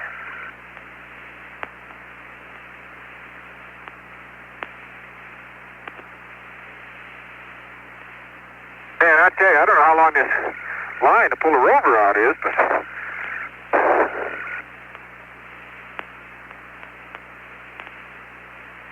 Well, I tell you, it sure is easy to get dusty, but that's nothing new to anybody. Okay, babe, let me get... Whee! I think it's safe to say this surface was not formed yesterday. There is a regolith. It looks classic. Area distribution of particles up to 3 or 4 centimeters anyway. Then you start to get maybe a selective distribution of large fragments. Got that cable? Yep. Hey, I'm going to walk away with this one. Okay, outrigger cable. You ready? Okay. When 4 wheels on surface, okay. Let me pull.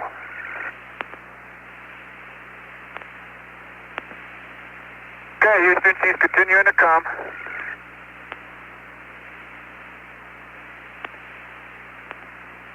Here's a couple different looking rocks.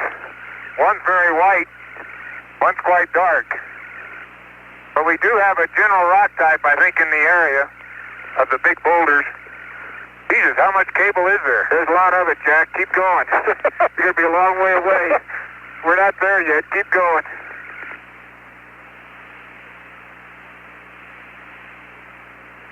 Okay, we got the front wheels on the surface. But keep going. I don't think you've got it up there. I never thought I'd do geology this way. Okay, I think you got it. Let me see.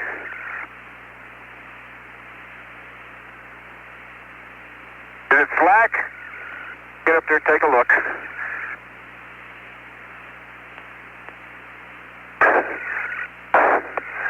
Okay, it's slack. Longest cable in the world. It's slack. Wait till you get to the Alsep. Okay, by golly, those wheels did lock. I never knew that cable was that long, Bob. Oh, a glass bottom crater with a little bench. Looks like one of the Flagstaff explosion craters, except for the glass in it. It's right out at 12 o'clock. That's the one I was talking about having a Bright halo. I don't know whether it's easier to walk out there or to do what I did in training that I wouldn't do on the moon. Somebody's going to get tangled up with this thing. That's why I get it all under the limb somewhere.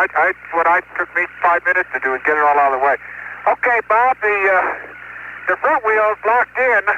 I had to pull the rear wheels back to get them to lock in. Okay, copy that. At least no one let the air out of the tires. Man, I look like I've been on a surface for a week already. Holy smoly. Okay, move pins on deploy cable and fittings. Move LRV from lab. Wait a minute, I haven't let my other pins. It's going to take a while. Think we can avoid that cable? Why don't you set it there, pull this pin, and you go back and get it. It's better to use the Rover contingency tool. Yeah, but that's off over there on the ground now, somehow or another. Pull that pin. See we get that saddle loose. Loose. Ah, beautiful. Yeah, we're going to have to move that that line, Jack. You ready? I'll move it.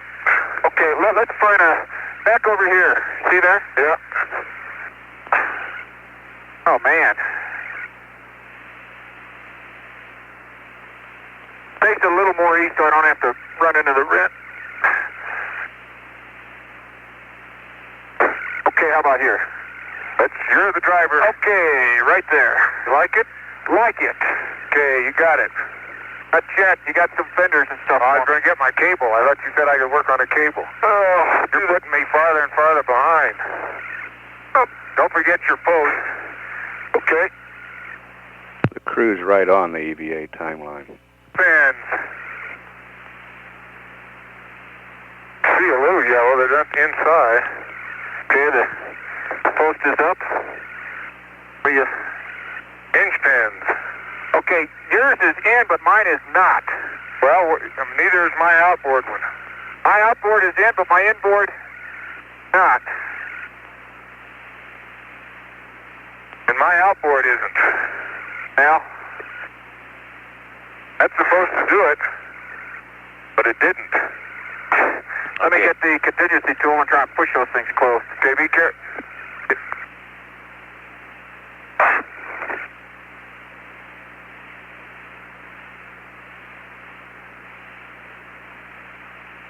There's a piece of glass I picked up. I'm going to set it right in the floor of the Rover. Jack, let me get that tool. We got to get those pins in, I think.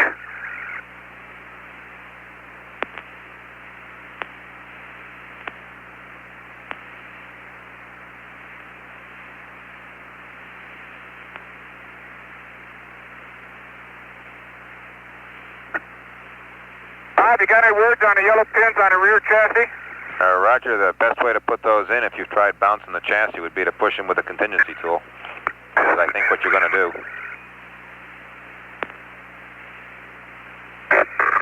That's firm.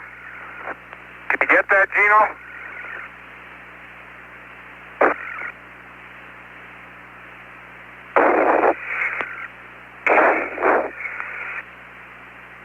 Need some help? Well,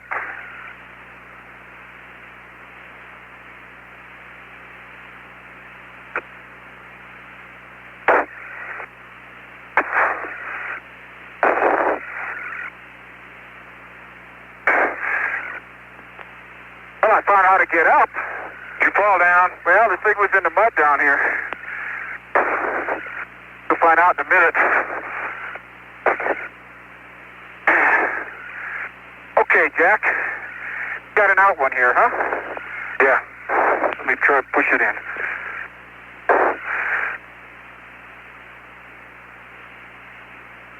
Okay, yours is in. Good. I get mine in. Want me to get it? Well, yeah. Can you reach it from there? It's a nice firm. I'll hold it on it. Almost, a little more. Wait a minute. Let me get it right. Okay, push. It's in. It's in. Very good. Why don't you put that between the seats? Yeah. Okay. Bob, they're in. Copy that. Okay, now where was I? I got my fender, got the post, gotta get the seats.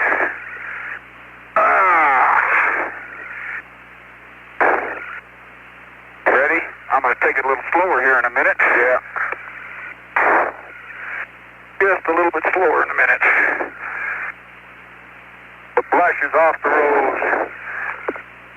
Okay, your front pin is in, and both of mine are in. Okay? I'll look at them.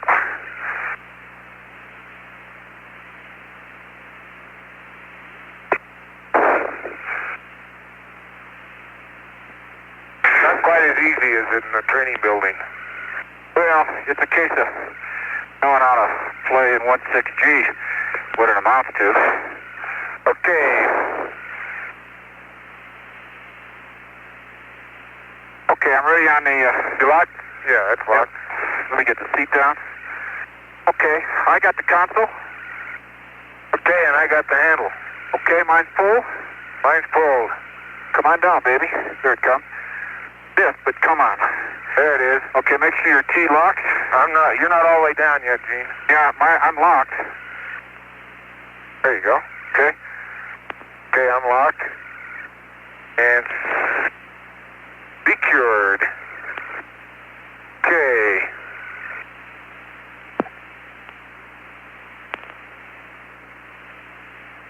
Oh, Jack, I put a little piece of glass I picked up right by the Rover here. Yeah, okay. Just a little piece. I'm going to leave it right behind your foot still. It just sparkled at me. I had to pick it up. See okay, that's yours. Your sample for the day. I doubt that. Man, I tell you, 0G is a piece of cake if you, or 1/6G if you play it right. Okay, Gene, you've got fender, your pen was good, I checked that.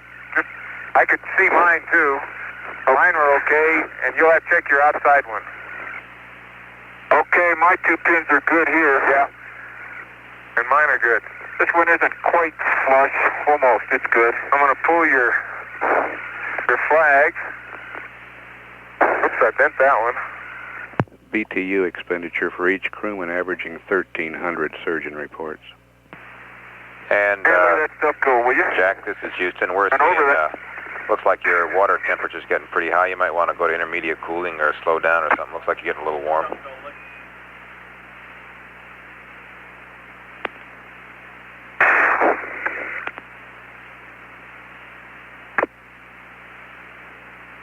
Did you hear him, Jack? Yeah, I got it. Okay. Thank you, Bob. Okay, Jack, get the cable, because I tripped over it coming back. Okay? Yeah, I'll get it. Okay. Let's see. Verify hitch pins and seal. Erect seat belt. Armrest is lowered. Pull T-handle. Console's lowered. Tripod apex is gone both sides. Tool. Fine footrest. That's done. Front hinge pins are in. Front footrest. Then front fenders. They're down. Verify back covers are closed. They are closed. And let's keep them clean. And do these gloves fit good? Okay, and 17, you're right on schedule. Okay. Thank you, Bob.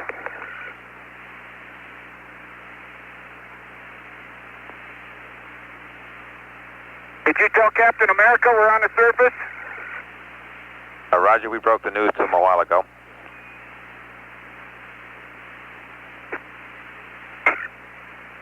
Okay. Our next spacecraft to power up is going to commence right now.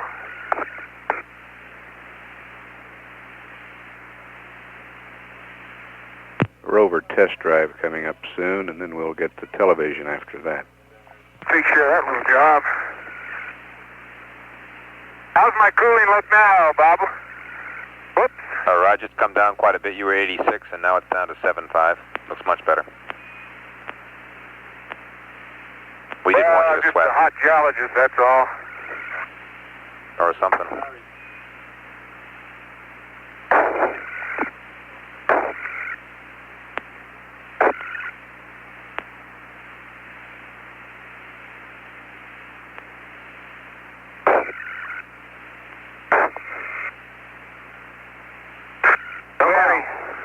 kicked dirt all over the mesa. Let's see if there's any life in this here baby.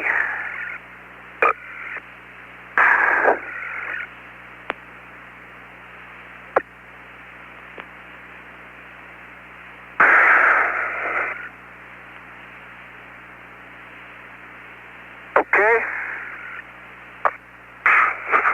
Getting up and on. Give me a yell when you start to go, and I'll try to be sure to be there with the camera. Okay.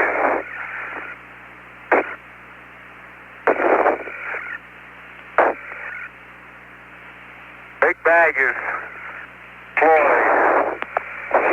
Copy that.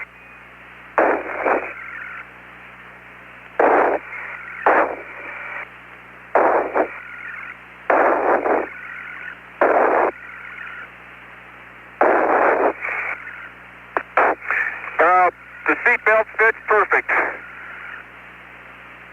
Shoot, I thought I was going to get to drive. Man, I got so much dust over my visor already, I got to wipe it off. Get that lens brush. I want you to dust me off a little later, Jack. The lens brush? Well, I got to dust my visor off with something. Oh, Roger, don't use your glove or the dust brush. When I was bringing that... we'll use a lens brush, Bob. Roger. Okay. Let's try. See if I can read into the sun now. Check hand controller. Let's wipe it out a couple times. Make sure we got all the steering. She's wiped out. Goes forward and she goes reverse. And she's back and forward and she's wiped out. And she's in park. Reverse is down. Okay. Here we go. Stand by for life. It ought to be on this one. There's life in this here baby. Beautiful.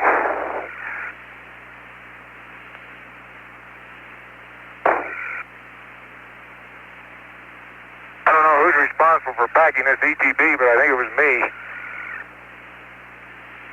You didn't by any chance pick up those scissors, did you? No, sir. They're going to be hard to find, but I think we can do it. Well, they were right down there. Unless you picked them up, that's exactly where the Rover tool was, too, and I picked it up, so they're probably there. I didn't see them, though. Okay, I got my camera. All the breakers closed except nav. The old 4 o'clock pan. Okay, Houston, amp hours I'm reading 115. Amps are 0. Volts are 82 and 82. Batteries are 95 and 110. Forward motors are off scale low, and rears are off scale low.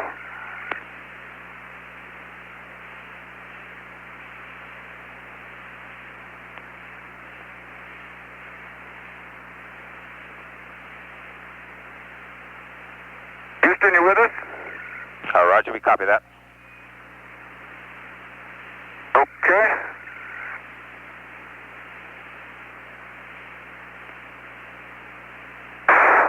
There's enable forward, go prime 1. Take it nice and easy. Rears go with prime 2. And that is both, I know that. That's secondary.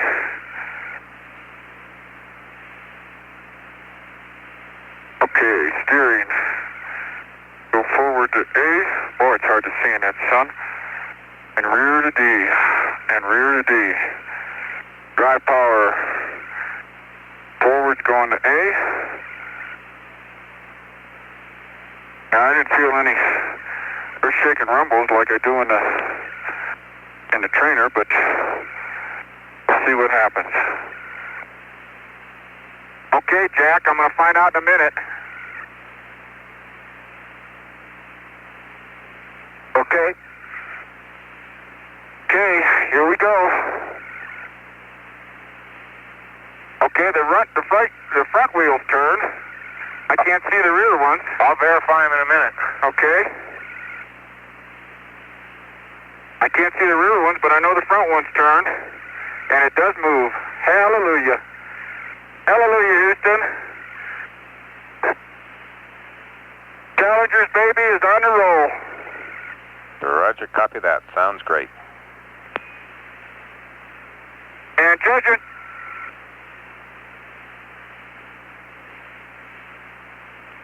from the way it's handling, I think the rear wheels are steering too. That's a first. What do you see, Jack? Well, you're wrong angle. Yeah, they're turning. How's that grab you? They're turning. How about that? Come towards me, baby. Looks like it's moving. Oh, boy. He's moving.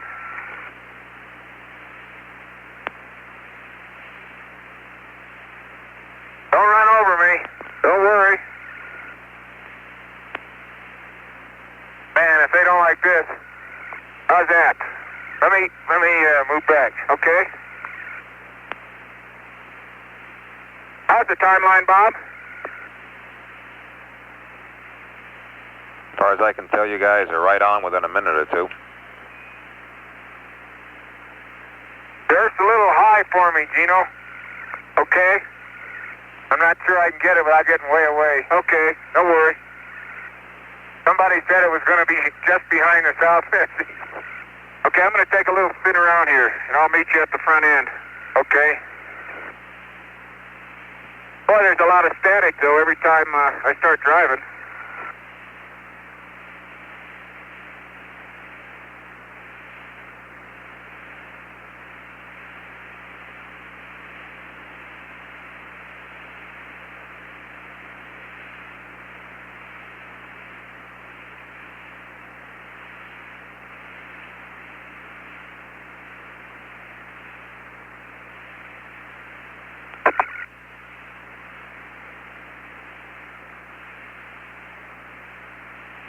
I know what that was over there, I think. Let me see.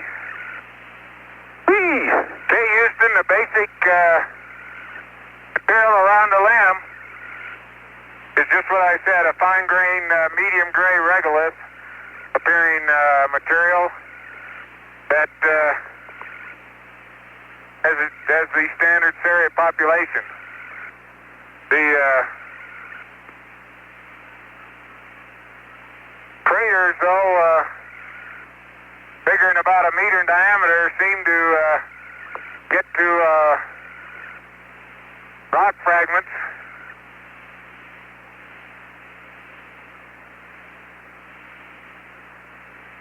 Which you haven't yet learned how to pick up.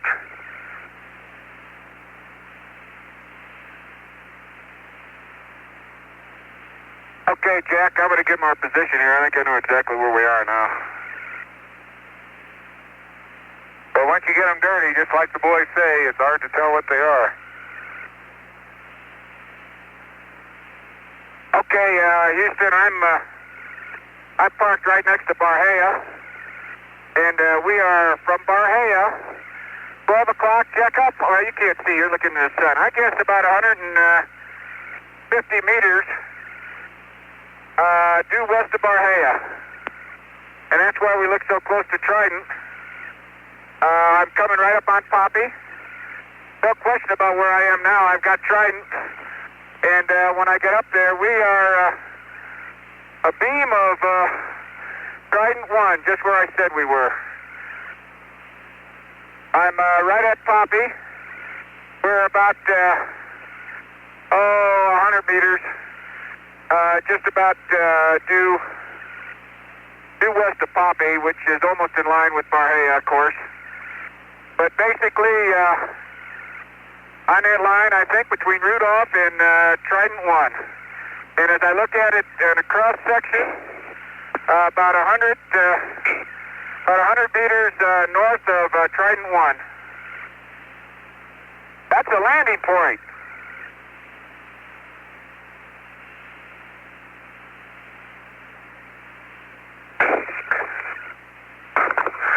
Sure get dirty pretty fast. Jack, that is Trident right here that we walked over to. I just got my first initiation to getting very dirty. You sure did. Where are you? You ready to go? I'm coming right around the front now. Houston, you get that position? Roger, we copied that, Gino. And Bob, I'm very firm of that now. I'm almost positive, unless I'm awfully mistaken about Trident. And I don't see how I could be from here. At the sacrifice of my cleanliness, Houston, the basic light-colored rock type in the area looks very much like a cristobalite gabbros of the, I didn't see cristobalite, but it looks like the gabbros in the Mare basalt suite. The coarse-grained, climate-piercing plagioclase rocks. Okay, we have that. Jack, I'm going to park about alongside, I'm going to screw up that little crater with glass in it if I park there. Well, we will eventually. Well, there's that one anyway. Let me park right here. I'm sure we'll find some more. Yep. Where you been? I fell down. Okay, that's about close enough, isn't it? Yeah. Okay, he's locked in. Let me get the 15-volt supply. I think this camera is probably a little dirty on the lens. Okay, Houston, we're parked. No, lens is okay. When you uncover one of those lens brushes, I want to use it on my visor. Oh, boy. It just takes a little getting used to the 16G, Jack. I'm going to put this camera over here right now because it's pretty dirty to put back in that bag. Okay. Get to work. Roger, we copy that, guys, and you're about 6 or 7 minutes behind right now. What? Okay, we'll catch up. I haven't quite learned how to pick up rocks with my hands yet, Bob, or I would have had you a sample. That's why I fell down. My day will come. Oh, it's an old blue traverse calorimeter. Okay, on the plains of Torres Licho. What a valley. I'd like to come down here through here with a T-38 sometime.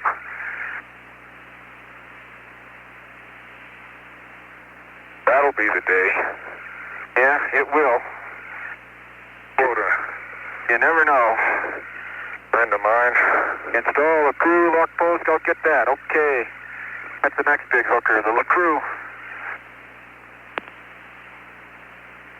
Okay, geopallets off the limb.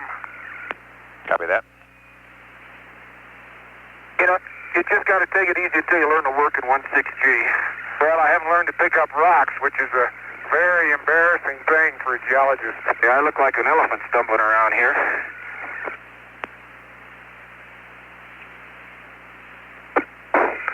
Careful with the LaCrew. Oh, one dust cover came off. Careful with this baby.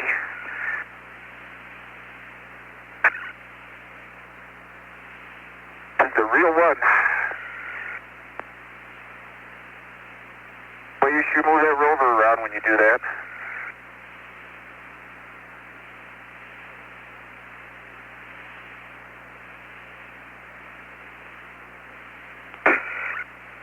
Hey, the geopallet's locked on. Copy that.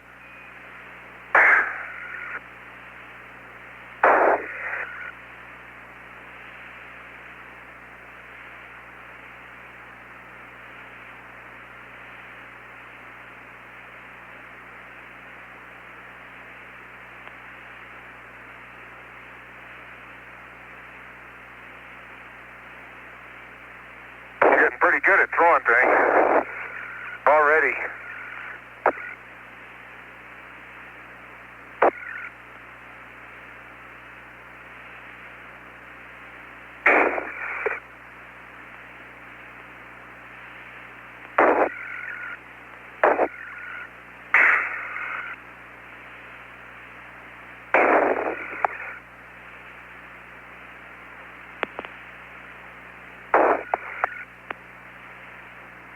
that thing won't want to go whirl.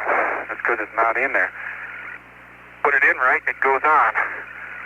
Yeah, the power cable's on the TCU, Bob. Got that.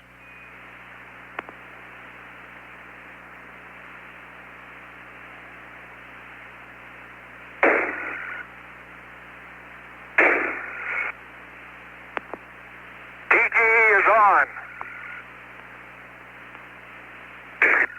2. Oh, you just want the last ones. Okay, 07.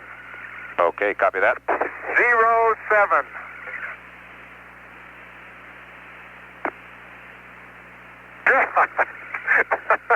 The dirtiest checklist in the world. Doesn't take long, does it? Doesn't take long.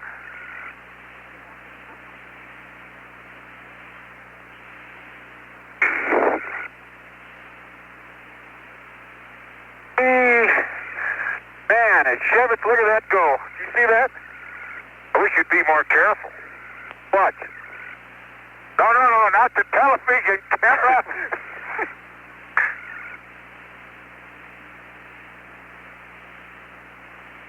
Okay. It's warm out here, you know. Pretty glad I got cooling. Okay, the TCU is locked in.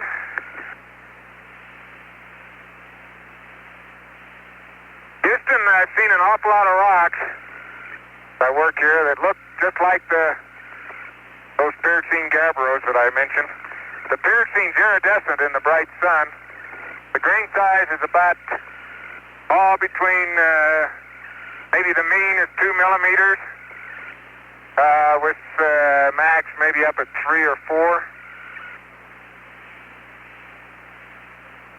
And it looks like predominantly a pyroxene plagioclase rock, plano pyroxene, but I haven't looked at it real closely.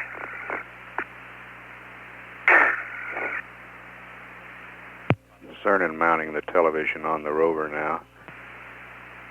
Okay, Jack, I'll set the rake on the, beautiful, on the seat. I just haven't learned, I'm getting more finesse now. I think you can overwork yourself, and instead of making use of the 1/6 gravity. Yeah. It's going to take a whole EVA to get familiar. Well, I hope it doesn't.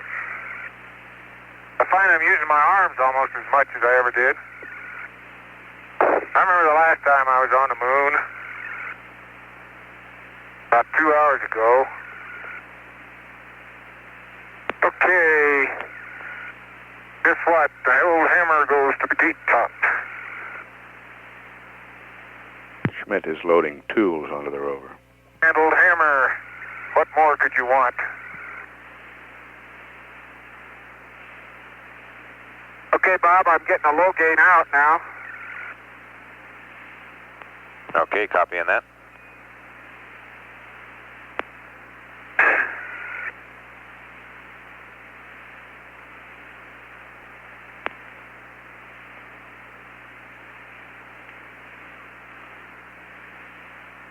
So it felt like a Rover, huh, Gino?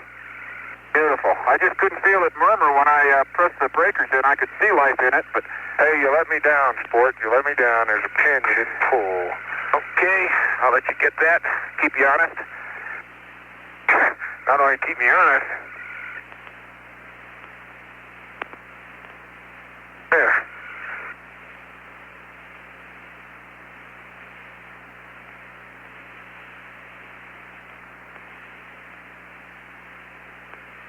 Okay, where am I? Okay. Oman's an island. Actually, up here it's a geometric reference for photogrammetry. Do you believe that the doggone antenna here, Jack, when I bend this, fully antenna. Awkward. Pull the antenna. I got to open it up to get it out. Okay. The connector, you mean? Yeah, the connector was wedged in there. Well, that's probably the way it was designed. Boy, don't drop any of those connectors on the, look at that go. In the dust. They'll never clean them out. Dum, Dum-dum-dum. Good thing we're well-coordinated human beings. Man, I can't believe... Yeah, I can. Okay, let's see. Do it right now. Yeah, I can. Don't do that. Yep. Which way are you going to put it on? Well, I thought maybe I'd put it on that way, so I'll put it on this way, because that's probably right. If you put it on right, you're going to disappoint me.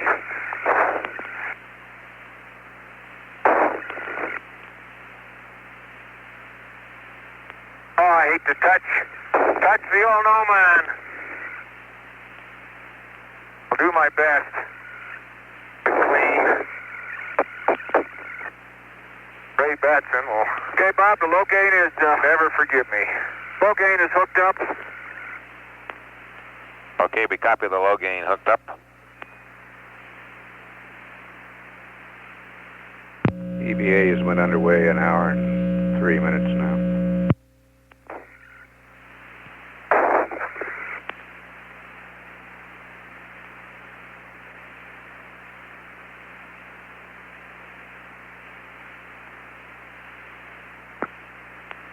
Da-da-da-da. The rake is on the tension handle.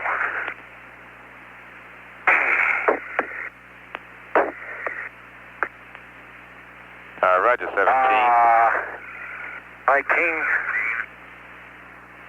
I kinged him for a scoop.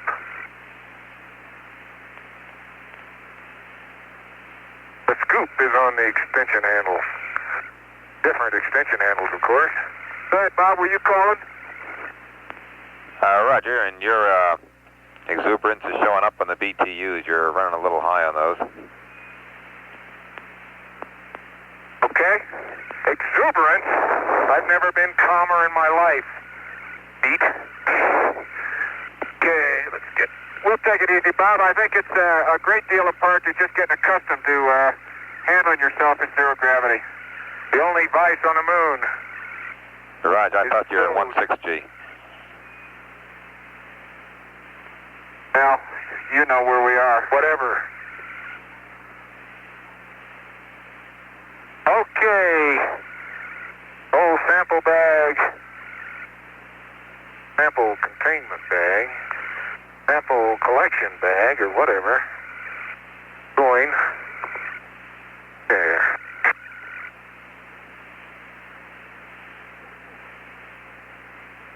What is this thing? Oh. Crazy. Come on.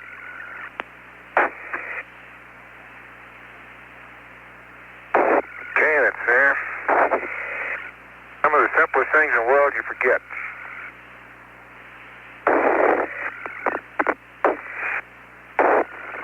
Okay, let's do this light this time. You did a great job of parking, so I was standing in a hole. Want to mess up all those good-looking craters around here.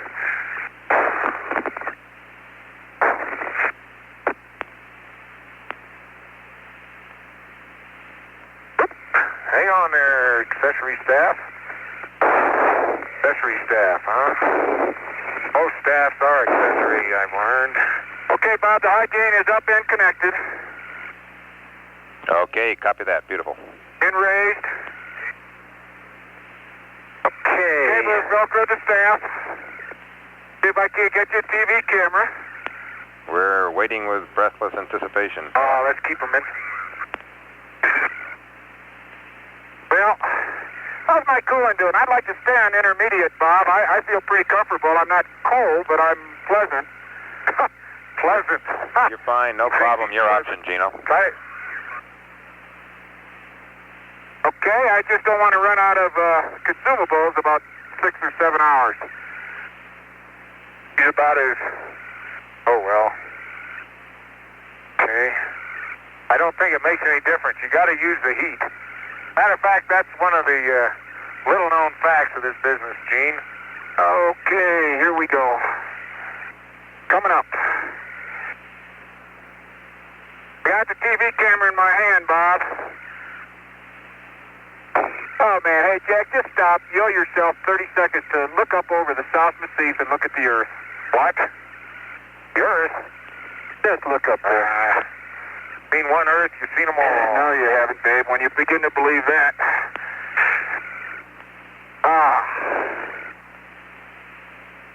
Come on, Cameron, go in there. I'll look in a minute, Gene, but I tell you, once I start this little operation, if I don't finish it, it never gets done. Okay, get in there. Okay, that's in there. That's in there. Camera is locked down. Okay. TV, DCU, sunshade the camera and then the cable. Okay, let me get the sunshade.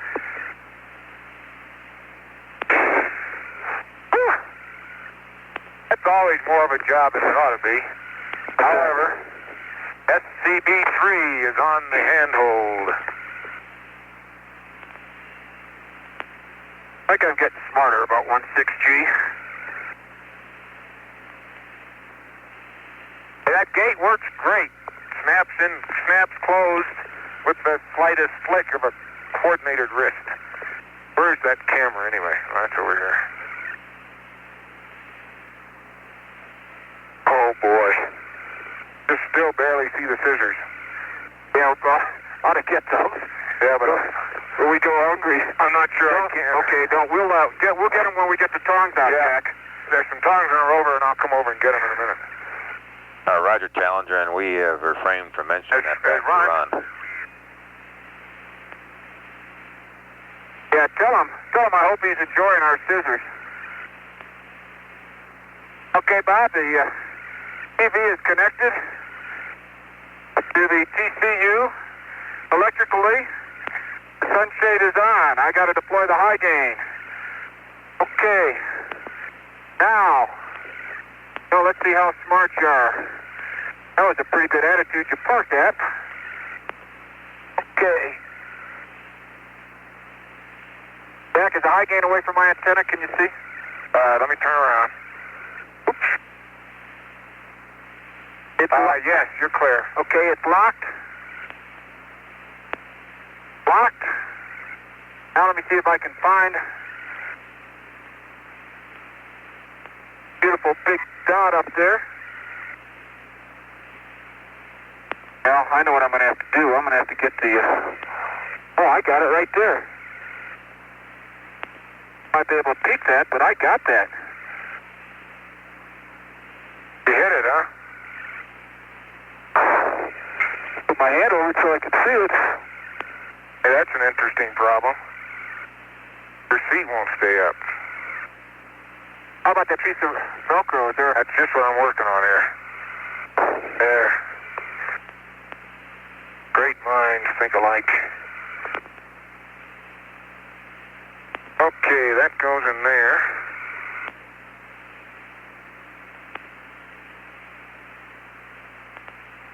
The trouble is, to reach it, I got...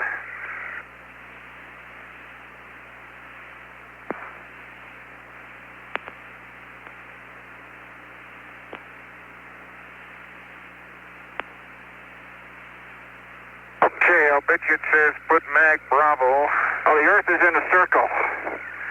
Okay, check with crew. Deploy the crew whip antenna. Okay. Or the crew whip antenna. Like it's open 100%.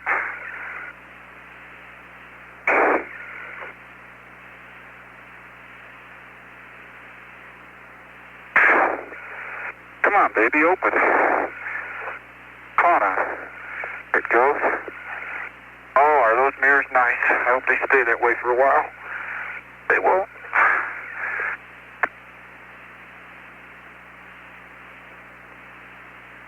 Oh, John and Charlie know exactly what we're talking about. Mark my words. Okay, I'm going to close the circuit breaker, Bob. Okay, circuit breaker is closed. Copy that. Power switch is internal. Power switch is internal. Okay, let me give you some numbers. AGC is 3.2 About 3.4. Tap is about 1.8. And power is about 2.1. Okay, power to external. We got those, Gino. Okay. Okay, power is external. Mode switch is going to 2 FM TV. Okay, man, did you peek out at signal strength of 4.0? I can't see right now, but I think I still got you right in the center. Okay, power switch on to TCU. Okay, it's on to TCU. Okay, AGC and power. Yes, sir, Bob, I'm verifying at 4.0. That's a good Navy term, 4.0 on the AGC.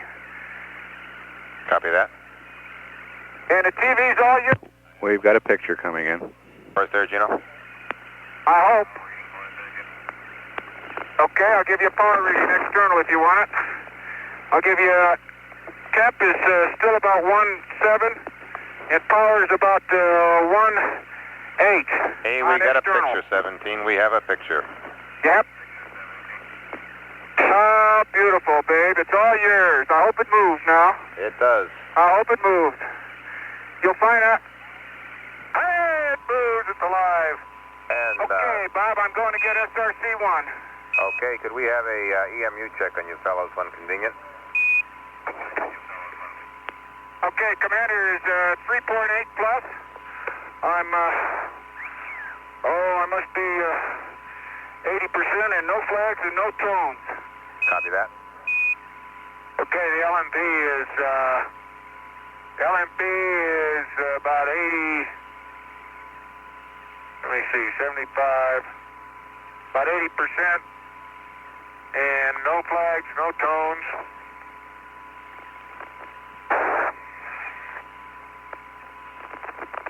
I got 83%. Okay, copy that, and you sure got a lot of stuff on the Rover already. Yeah, and Mag, Helen has just gone into the bag, into the seat. Copy that.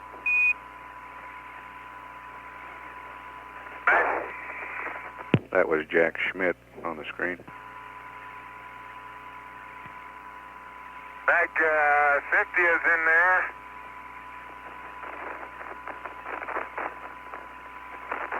Okay, Bob, SRC-1 is open.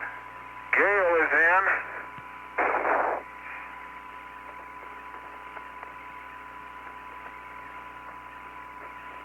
Hey, Jack, watch these SRCs. They don't like to lock on this table very well. They never have.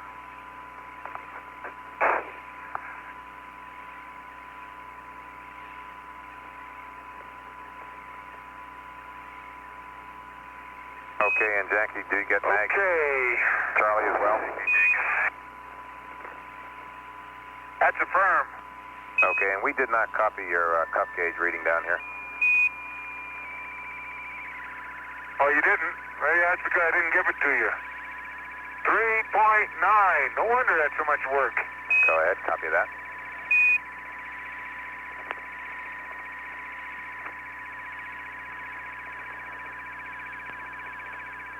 Okay, Bob, SRC-1 is, oh, it sure will stay on a mesa over there. Let me try that. Okay, that'll stay there. Okay, Bob, it's closed. Sure doesn't seem like it wants to stay there, though. And the organic sample has been sealed. Copy that. I guess you believe we're here now, huh? Now we believe you're here. We see you in person. Okay, Bob, the SRC cover will not stay closed. It just slowly springs up. There's nothing I can seem to do for it. I might be able to set something on blanket on top or something. Okay, stand by on that. We'll get back with you. Okay, I'm putting, yeah, it just flops open. I'm taking SCB-1 to the tool gate. Copy that. I'll get me a hammer and I'll give you a gravimeter reading. No, you won't. Until you're done. I'll go get the flag then. Guess what? We're here again.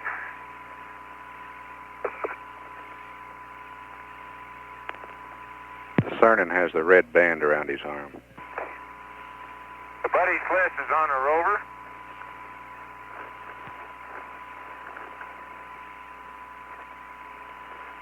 Okay. ETB.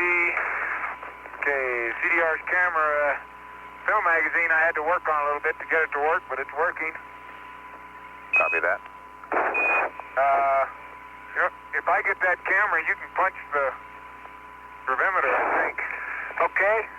Get the camera and I'll give him a gravimeter reading.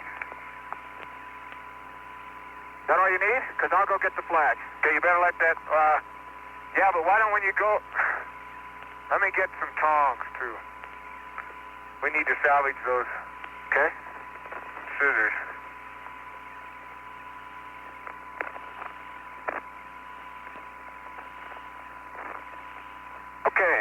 Okay, let me steady the Rover and punch. Okay, Bob? Mark, gravimeter and the light is flashing. Okay, we copy that.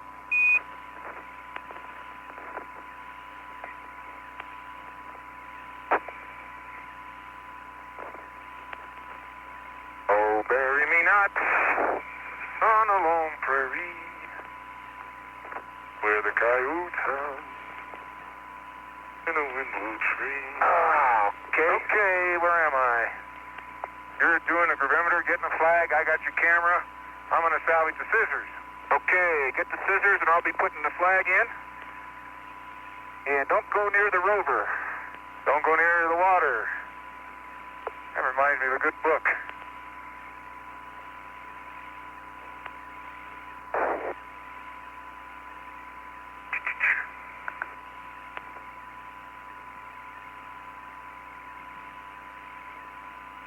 Oh, boy. I can't go near the Rover. Let me tell you. No. I can't go near the Rover. Why don't you set them, how about you let me stick these in your pocket with your... No, set them up there. Just set them in there. We'll get them when we come back here. Okay. Tell you what I'm going to do. Just set them inside the... Put them in the, I'm going to hang them here on a hook. Okay, that's good. Right there. Okay, Jack. How about the flag right over here in this little mound? Which mound? Well, let me take a look over here. How about right up there on that little high point? Right up in here where I'm going. Yeah. Of course, your idea of a high point might be different than mine. I meant the north and the east. That's probably the best place in the world for the flag is right up on the top. Okay, let me come over and help you. Boom. The flag they're deploying is the flag that has been in the Mission Control Center here during past missions. How much reckless we got in a minute. Yeah. Hey, you're in the edge of a crater, though. That's no test. Yeah, that's all right. Move right over here near your tire tracks. Yeah, this is a high point right here. That's good. Right there. Well, that wasn't too bad. Okay, let me give it a few whacks. Oh, baloney. Okay. Watch your fingers. Well, that wasn't too bad. Want to make sure it stands up. Let's get pretty still. Well, how far we could drill. Don't know how far we could drill, but I know we could hit something solid for that one. No, it was still going. Yeah, but did you ever see it vibrate like that? I've never put a flag up in the moon before. What? Pull that in.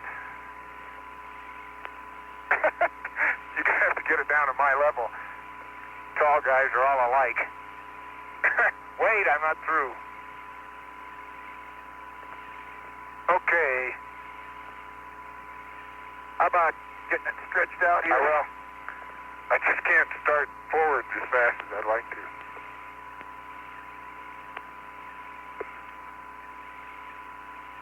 Hate to touch it. My hands are so dirty.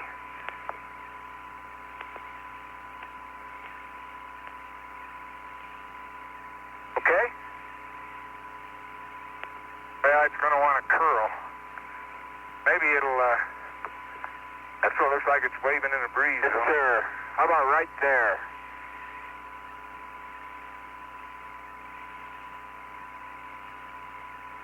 Take a couple this way and we'll take a couple that way. How's that? Oh, let me get over the other side. You got the Rover in the background. Yeah, in the limb. It does wave when you do that. We got a beautiful picture, you guys, up down there. Let me tell you, Bob, this flag is a beautiful picture. You see that? Okay, it's partially covering the rover, but I think it's a pretty good shot. How's that? Let me get the focus right.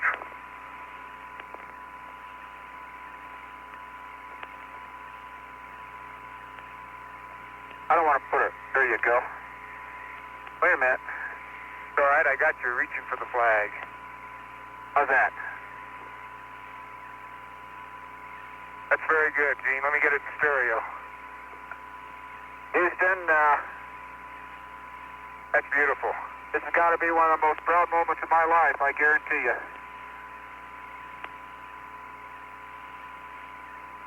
Let's get a close-in one and we'll trade cameras. Houston, I don't know how many of you are aware of this, but this flag has flown in the Moker since Apollo 11. And we very proudly deploy it on the moon to stay for as long as it can in honor of all those people who have worked so hard to put us here and put every other crew here and to make the country, the United States and mankind something different than it was.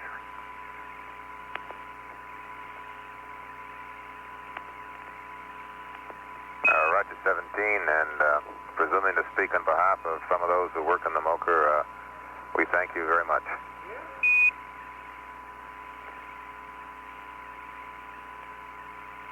Jack, right where you were. I'll step to the right. Right there.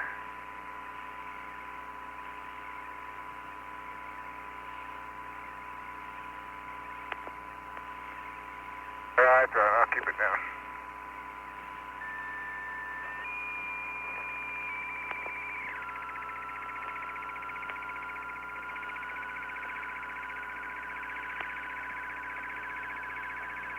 Stay there.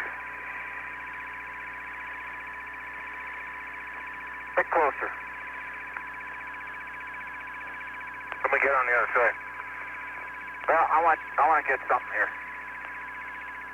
What's that? I want to get the Earth. Oh, okay. Let me get over on this side.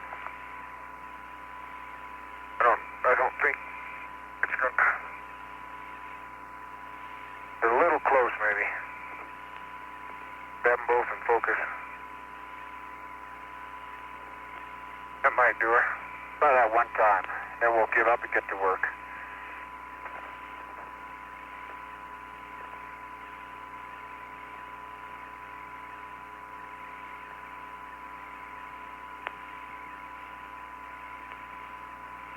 Point it up a little, yeah.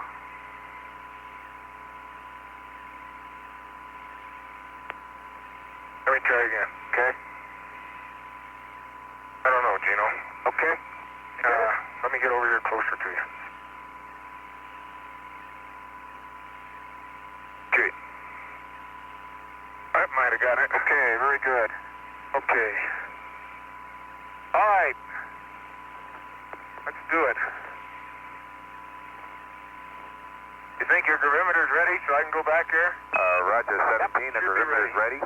And a couple of words here. One, I presume you found the scissors, right? Yes, sir. Okay, and Not Ron's, we found ours. Oh, Roger. And the second thing is we do want the SRC closed. And if you can partially latch it, I'm not quite sure that's easily done. That would be one solution. The other would be to put something on top of it to hold it closed. Okay, Bob, I'll find something. Okay, copy that. One of the brackets off the mesa would be something, or a rock that's nearby is another possibility.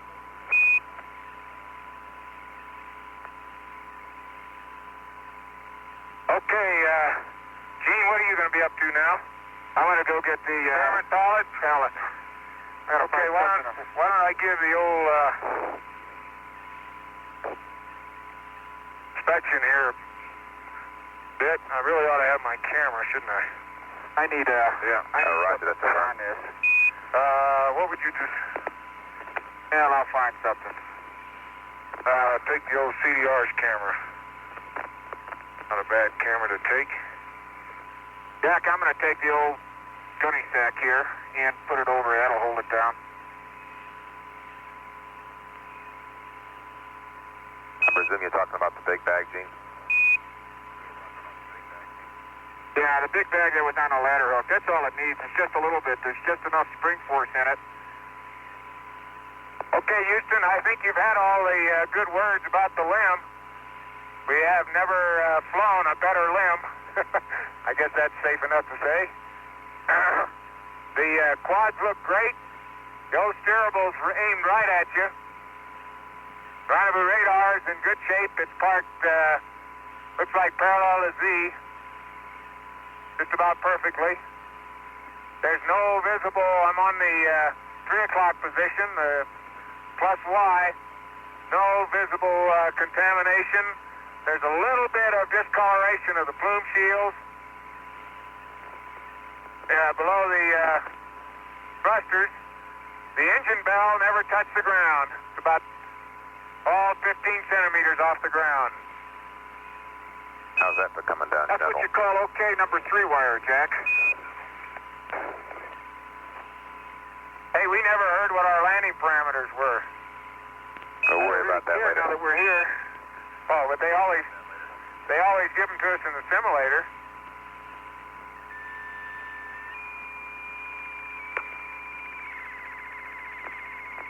And Bob, judging from what I see on my clock, we're not but about 5 minutes behind. That agrees more or less with the way we read it. Gene had a little forward motion, as I think you heard his call, and that shows up in the forward foot pad at any rate, or did. It looks like he may have hit tail first a little bit. That's embedded to the full pad depth. I see no... Oh, Mike, George, Gene, you may have had it first. I think you stroked that thing. Stroke what? The rear landing gear. We can measure it and find out. I'll take a picture of it. May have stroked it. The mylar, the lower orange mylar is folded a little bit. Roger, there's words floating around down here about typical Navy landings, but I'm not sure whether we believe it or not. Well, he caught his tail hook. Hey, Bob. That's the best way. That's...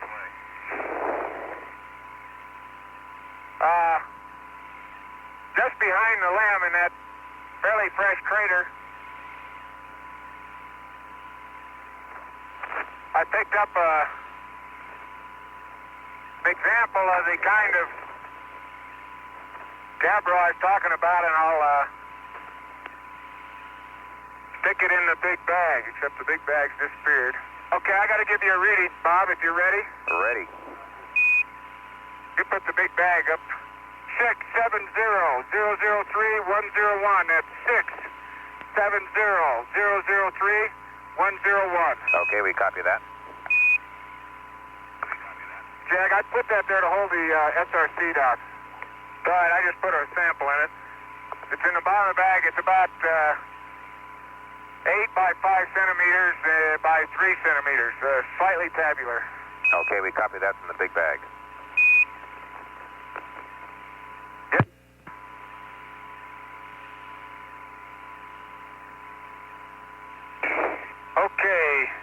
Okay, Bob, I'll mark on gravity. Copy that. And the light's flashing. Copy that.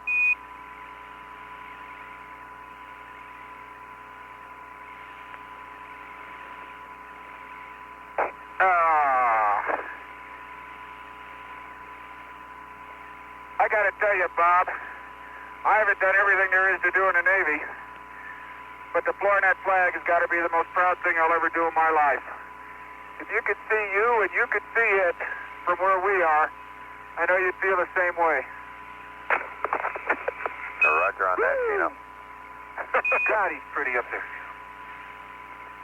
God, you're pretty up there over the South Massif. Beautiful. Hope nobody saw that. Beautiful. Oh, they were watching me. Those finks. Okay. You aren't doing anything with the gravimeter on here, I hope. No, it's on the deck. Okay. Okay, you might grab me a frame gun when you put it on there, Jack. Too late, Bob. Okay. I'll get that later. We'll get it later. No hurry. Okay, now I can figure out how to get this off. You gotta educate us again. We may not remember those. Oops. Bob, the step is in hand. Roger on that.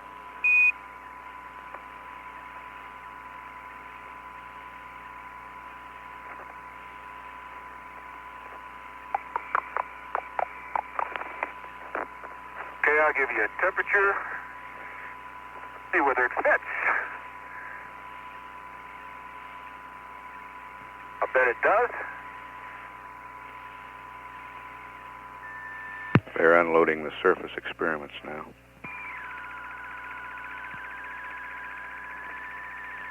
Come on, lock, baby. Okay, it's on. Copy that. Locked. Sure, roger. Okay. Bob, here's the temperature for you. 40 degrees. Say again. 40. Copy that.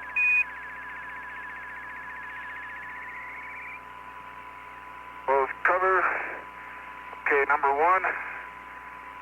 Something over here. Never did figure out what. Okay, Bob, the shade is deployed facing deep space.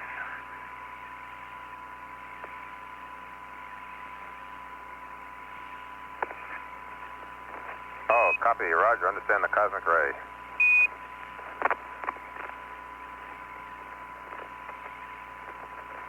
Okay, Bob, the antenna is deployed. It's not on the post yet, but it's deployed.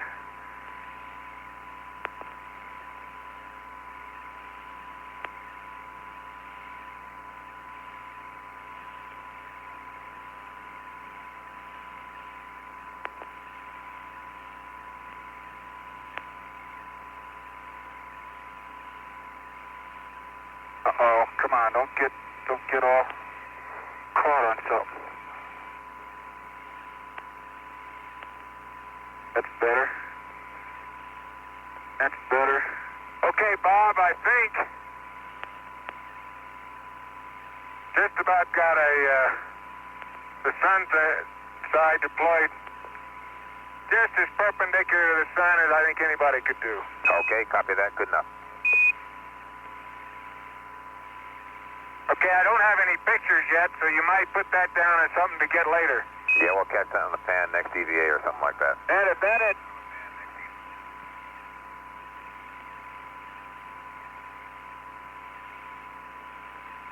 Boy, if that antenna doesn't get some noise from outer space, I don't know what will. If they're out there, and they are, I'm sure they'll see that one. That's even weirder looking out here than it is in the high bay. Hey, Bob, before I leave the Alsep, remind me to check the cosmic ray. I might hit it here in the process of deployment. Okay, try not to. I got a little close.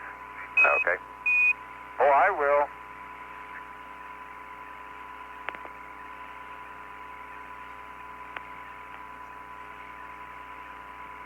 Okay. The doors are open. Beautifully. I don't know what talent you have for landing in holes, Cernan, but once again, I'll be doing all the Alsep work in the hole. Are you saying we should have kept the pulleys there, Jack? Yeah, I need the pulleys. Now, Bob, I got a little bit of a problem here. I got the SEP connector on, but it'll slide down in, but the locking cover just won't go over.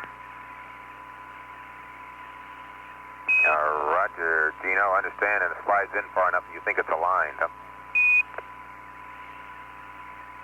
Yeah, I'm positive it's a line. It just doesn't appear to lock over. Well, not appear, it just won't lock over. I'm shoving it home. Okay, I got it. Okay, I got it. Makes everyone happier. I'm glad we had the right solution to that one, Gino. The right solution is the fact that you got a man here doing it. Okay. Hey, Bob, the ECA temp monitor switch is on. Copy that. Cernan working with the surface electrical properties receiver on the Rover.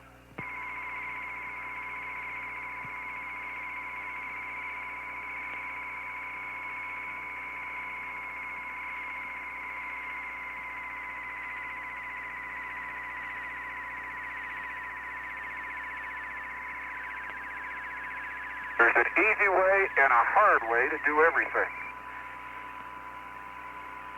I don't know why we don't pick the easy way.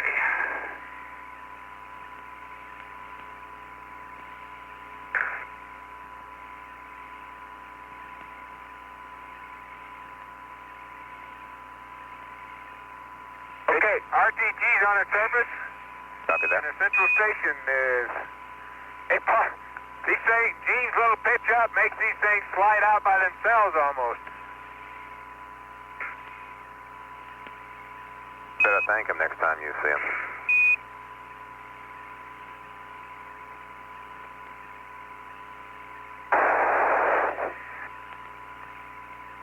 Okay.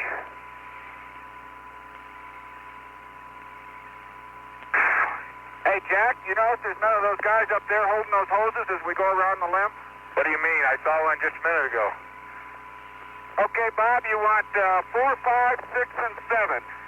That's affirmative. Okay, 4, 5, 6, and 7. It's coming off. Roger on that. Okay.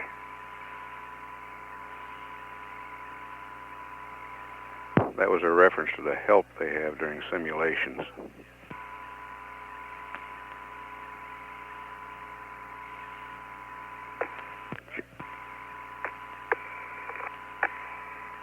Just took time out for a snack and a little water. Come on. Okay. Okay,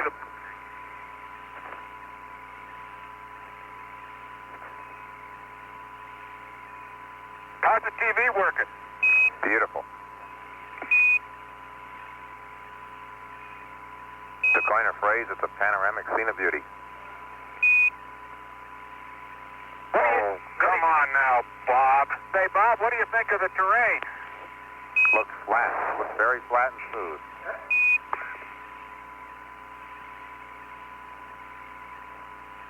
That's why you're an astronomer. That's why you're... Oh, well. Okay, I'll give you a reading on the TGE if you're ready. Roger, ready. Oh, don't kick dust on it. Oh, if I could read it down here. Oh, okay.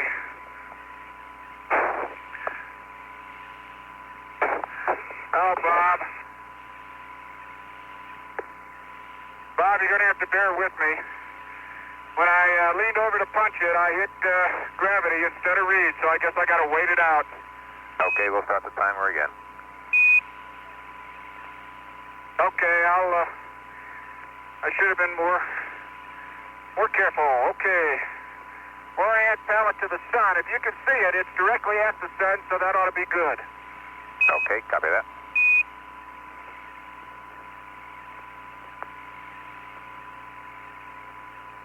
The SRC doesn't have to be all the way closed, does it? No, not all the way, just as long as it's most of the way closed. You can have a crack there in the top. Okay, that's what it is. Man, I'll tell you, this thing got low all of a sudden.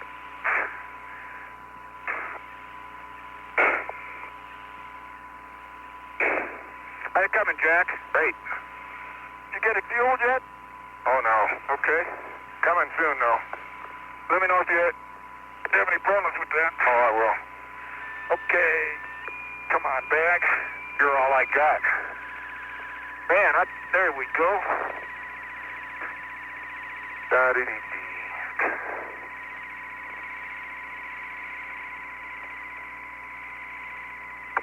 Bob, that gravimeter went right to a steady. It blinked once, went right steady, so I don't expect it'll be too long. Okay, I'll give you a call in a couple of minutes there. I'll be done. Okay. And Jack, I understand you have the RTG fueled. Negative. Okay. I'm supposed to call you when I have it fueled. Okay. Jack, do you have a, am I missing a map I should have up here? There should be 2 maps. They're under the seat. Oh. I put them there so they wouldn't bounce off. I'm sorry, I forgot to tell you. Okay, I got them.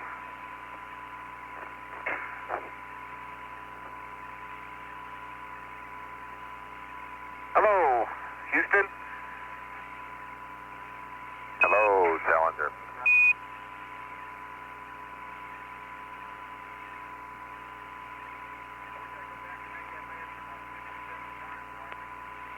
I wish I'd go back and make that landing about 6 or 7 times so I could take in all that I missed. So do I. I might as well stayed at the Cape. Okay. Let's see. Core bore, neutron flux. Then I'll get the drill and and I'll Steno, go you back might wander by the gravimeter. I think it might be done by now. You might just check the light, see if it's steady or on or not. Okay, I'll go by there right now, Bob.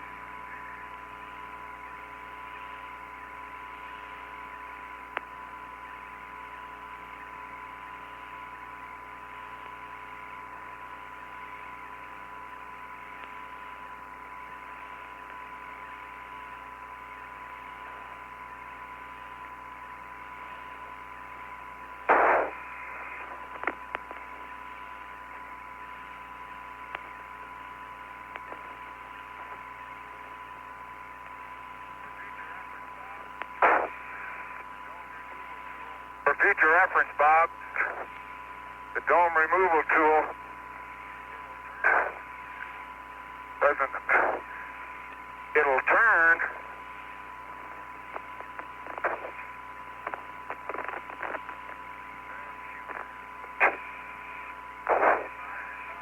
Oh, shoot. Okay, Bob, let's see, it's not lit. Can I take a reading? Roger, if the light's out, give us a reading. Well, let's see if I can put your right button this time. Okay, it's 670-017-201. 670-017-201, and it was about 75% in the shade of the Rover. Okay, I copy that. And now we're ready for bias. Now, okay, a bias coming at you on the ground, correct? Roger. It's blinking, Bob. Okay, copy that. I've got the core bag and a neutron flux. Gene, I need your hammer. Okay. You need my help. Okay, coming over.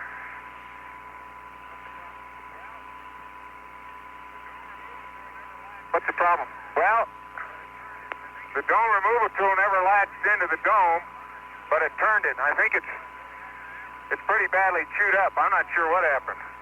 But let me have your hammer, because I'm going to have to pry off the dome. Get you, no, I've stripped it, I think. I didn't think I could do it. No, wait a minute, let me get stripped.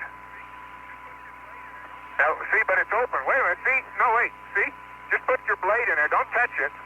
Put the blade in there and pry. It'll come. I hope. Be careful. Here, let me get it once from this side.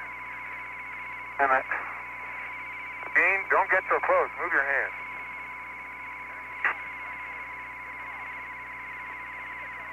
There, you got it. Nice work. It's off.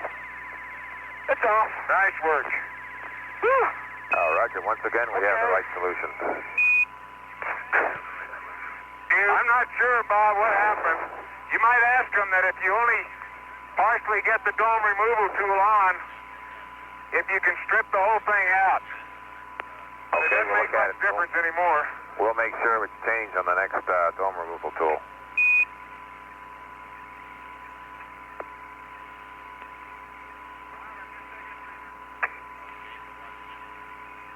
Bob, I'm just taking a breather. Okay, we're watching you.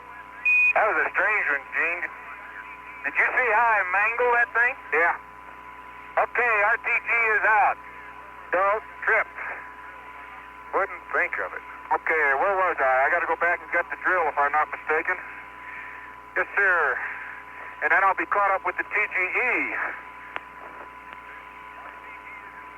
Okay, Houston. The RTG is inserted. Okay, The copy element, that. that is.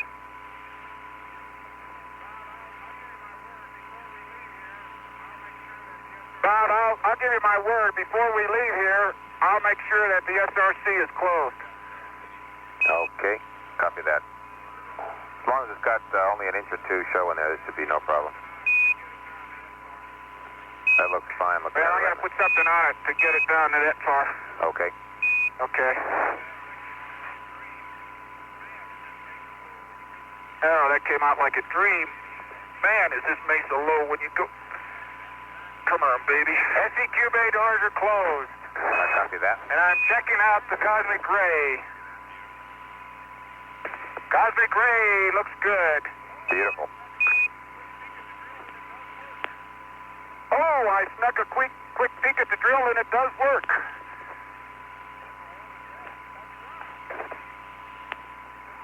What in the world is that? That's Ron. Ron, that's Ron. Got his VHF on that thing. Hey, you might tell Ron we can hear him.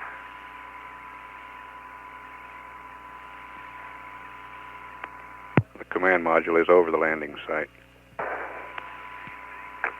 Okay. Drill LMP seat with seatbelt. Bob, you still with us? Okay, the Alsep is put together in a barbell mode. And Charlie Duke, I have checked it. And it is locked. Hello there, Ron. If you read, we're reading you.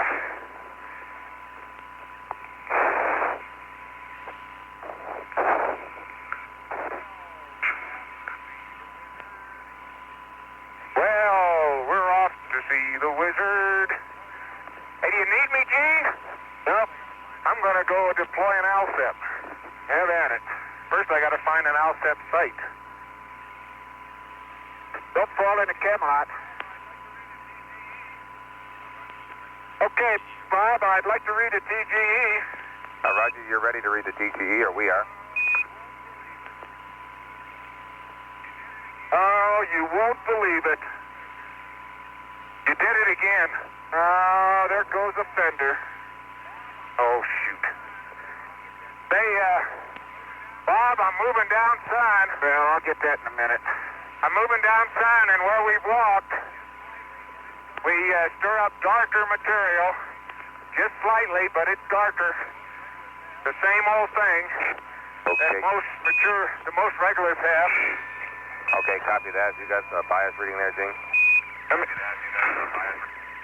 Yeah, I'm giving it to you right now. 337 454 001. That's 337 454 001. Okay, we copy that. And I hate to say it, but I'm gonna have to take some time and try. I'm gonna have to try and get that fender back on.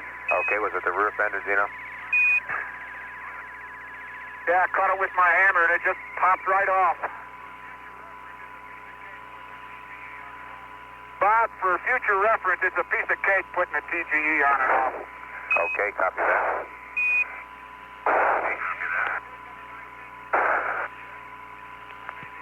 Jack, is the tape under my seat? Do you remember? Yes. I may need it. Okay. Let's say my hydroxide canister to middle. I'm in Max cooling. And you're flopping around like a... How you doing? Oh, fine. It's just, it's work going out here. Yeah, I bet it is. Just take it easy. I am. I'm going to be a little bit behind you if I have to work on that fender anyway. Yeah, you can walk a bit more slowly than you're walking. Okay, more and more. What's that? I said you can walk more slowly than you started out anyway.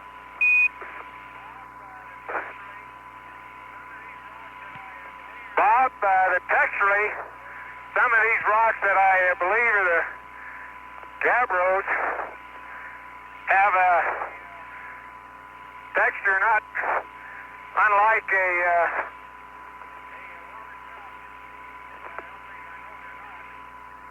welded tough, but I know they're not, but they've got some modeled characteristic to them I haven't yet figured out. Schmidt carrying the Alsep about 100 meters east of the limb.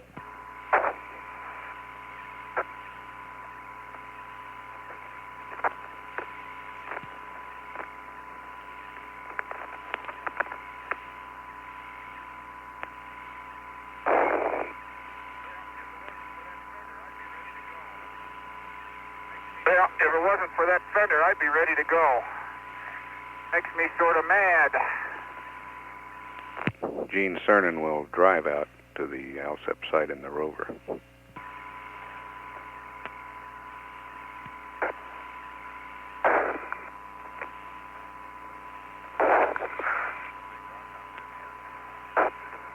I say there, Jack, that looks like a big rock out there beyond. That's the one we were talking about earlier. We believe you now.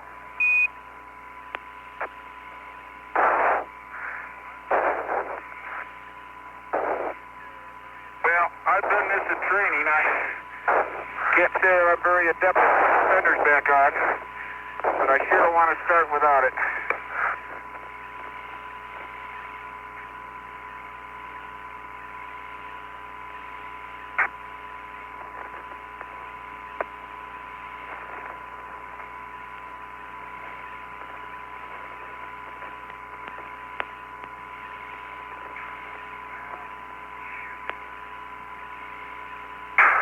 Now, shoot.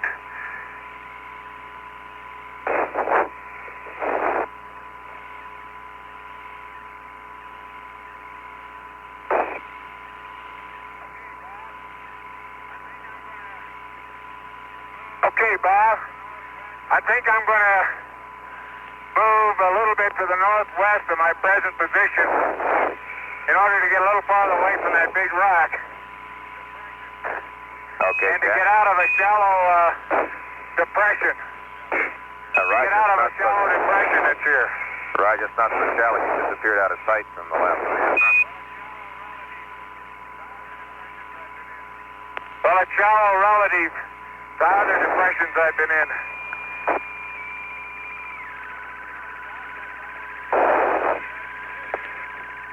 You know, this Alsep's almost as heavy as what we had at the Cape.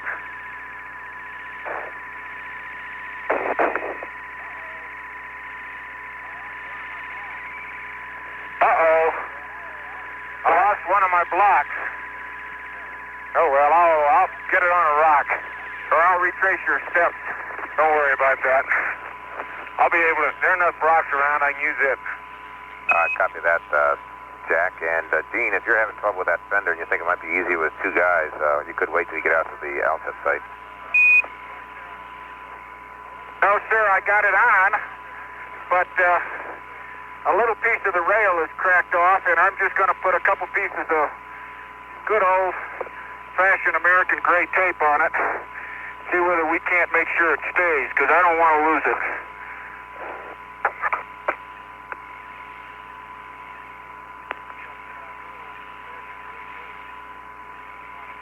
Except good old-fashioned gray tape doesn't want to stick very well. I've not seen any sign of layering in any of the craters.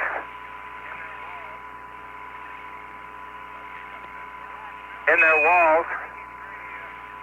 Okay, copy that. The rocks still seem to be the pinkish gray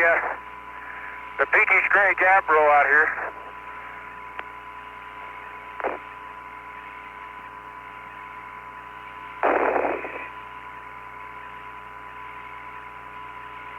Gene Cernan taping the fender on. The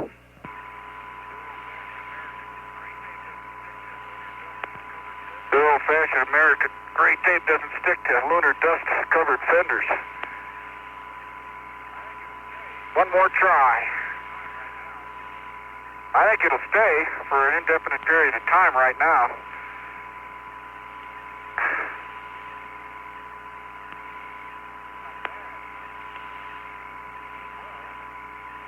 Not bad for EV gloves. Can you see me, Bob? We're watching Gene right now. You disappeared out of sight a long while ago, Gina.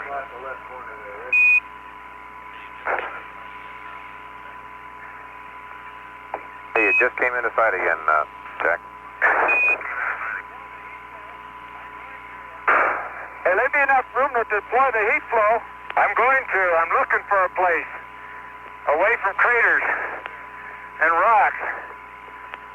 That's why I didn't land up there.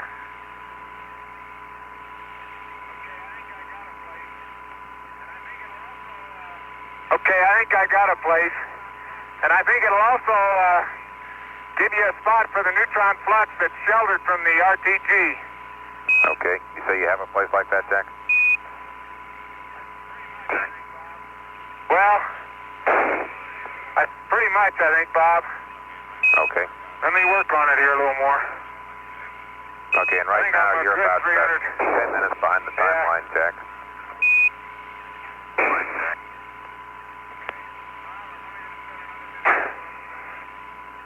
Okay.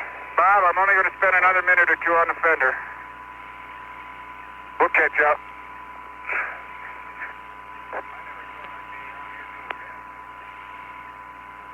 I never thought I'd be out here doing this. Boy, I tell you, okay, I'm going to go back this way. Central Station can be near a crater.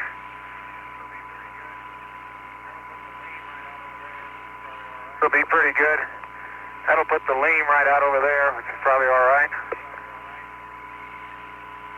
The perimeter out over there, which is probably all right. Gonna put your drill holes a little too close to that rock, though. Bob, ask Mark if he's worried about rocks as much as craters. Okay, stand I got by. a rock about 2 meters in diameter, partially buried. That one of the probes may be near. Stand by and define near. Well, it could be 10 feet. Okay.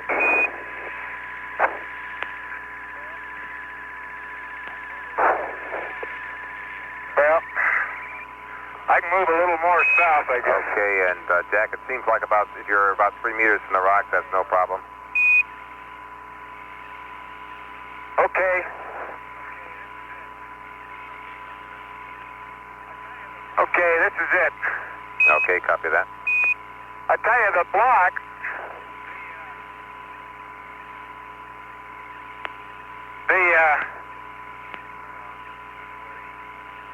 see the sun's south, so it's this way. South of east. Okay. Well, shoot.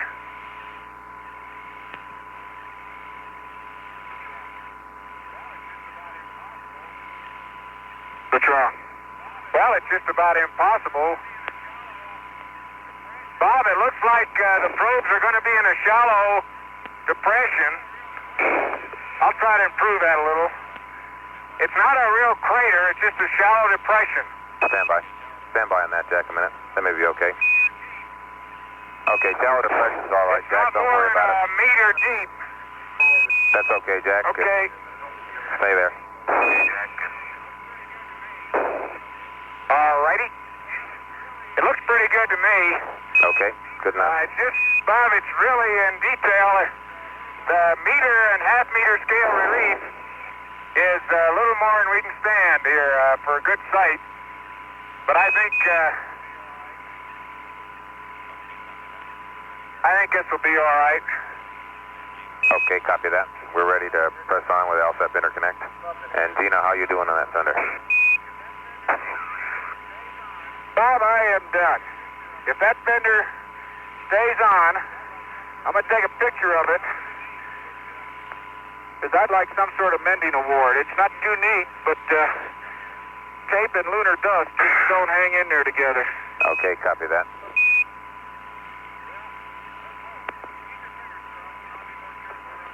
Well, let's hope. Keep your fingers crossed, and I'll be more careful around the fenders. Okay, copy that. Whoops. Bob, I'm going to do one other thing real quick here. I got to dust my visor off. Gene, you want me to do that? No, I can do it. I just do it right here. I only have to do it in a couple places right in front of me.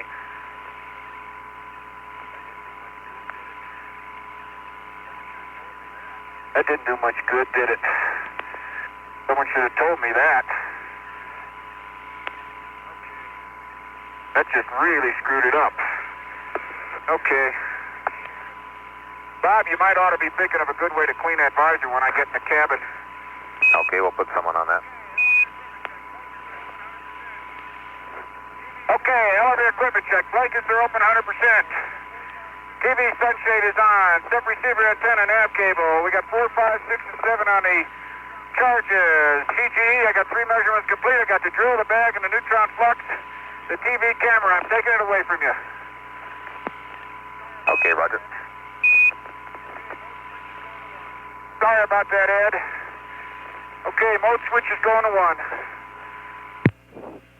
We'll lose the picture while Gene Cernan drives the Rover out to the Alsep site. Get a picture back very shortly after he's parked the Rover. Temp reading, those are a little high. We'd like to try and verify some of that stuff.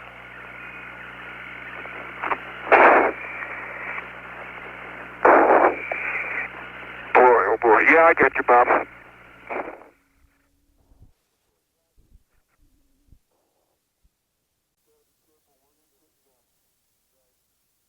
You just got to be careful where you kick dust. That's right. Boy, don't do that again.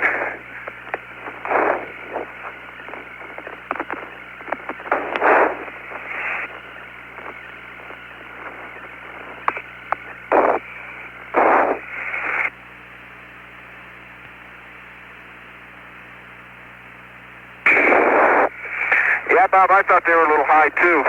Here, roger.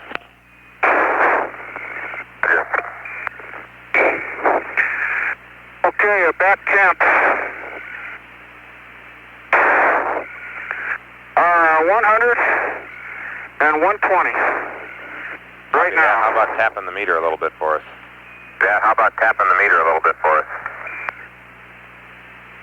Yeah, I think the meter's been tapped since we've been working on a Rover. Yeah, 100 and 120. Okay.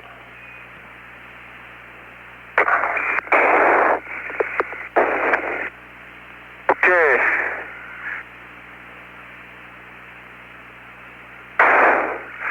Get this baby started.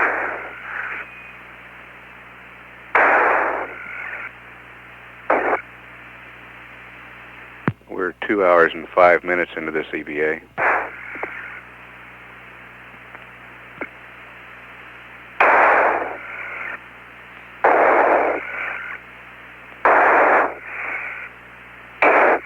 Okay, Jack, I'm on the way. Okay, and Gino, we'd like to vary the parking a little bit because of this. We'd like to try and get those batteries cooled down. Because of this, we'd like to try and get those batteries cooled down. You park about 60 feet north of the central station. Park about 60 feet. And facing east, Station. facing down sun, that will open And the facing battery east, facing covers. down sun, that will open the battery covers.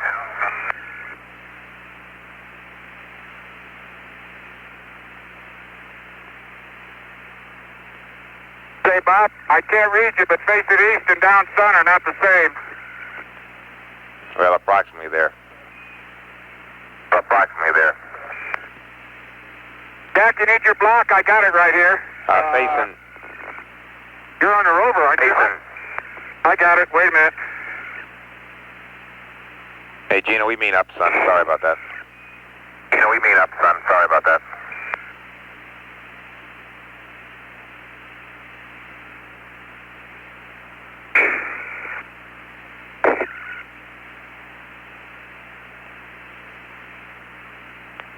I got your block coming, Jack. Okay.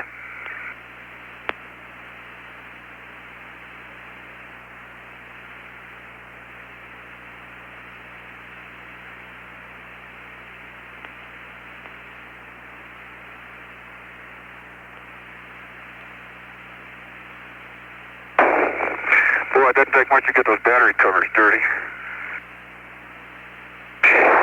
Okay, Gina, did you copy me that we meant facing up, son? Gina, did you copy me that we meant facing up, son? Yeah, Bob.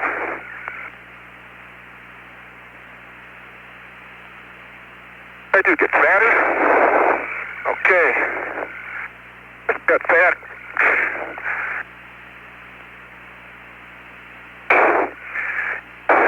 Bob, the starting plug meter is 90% scale to the right. Okay, copy that. Hey, copy that. Oh, okay, Bob, give me that parking heading again, would you? Okay, we'd like you to park facing the sun. How's that for being definite? We'd like you to park facing the sun. How's that for being definite? Okay. About 60 feet north of the central station. About 60 feet north of the central station. 60 feet north of Central Station. I can't park a little northeast, huh? Okay, and you want the battery covers open? That's affirmative, Gene. And that means let the dust in before you open them. And that means let the dust in before you open them. Yeah, I guess so. Man, am I glad I didn't land up here, Jack. So am I.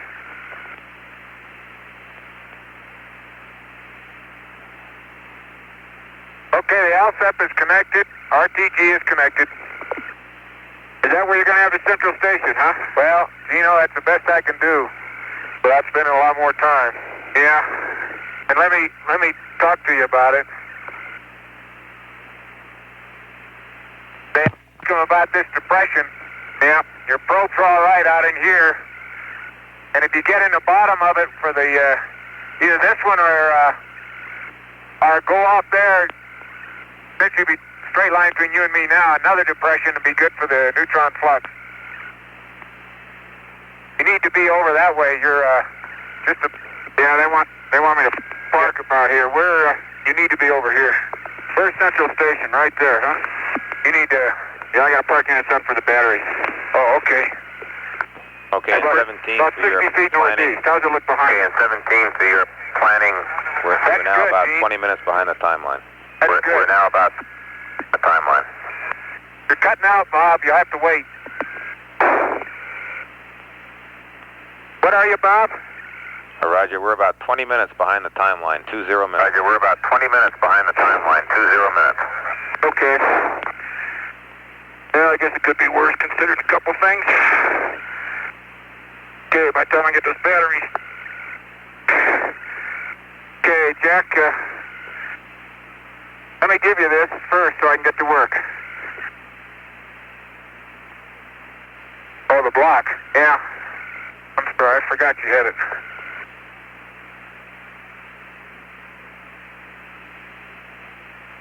Thank you.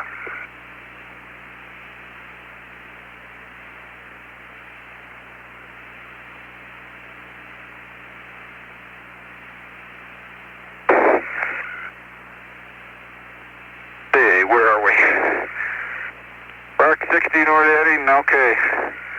15 volt is off. Let me double check that while I was thinking of something. Wouldn't want this Rover to go rolling over the terrain without me.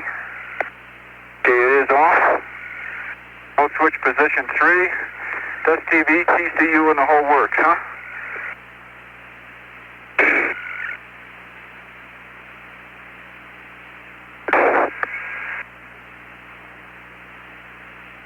There's TV remote.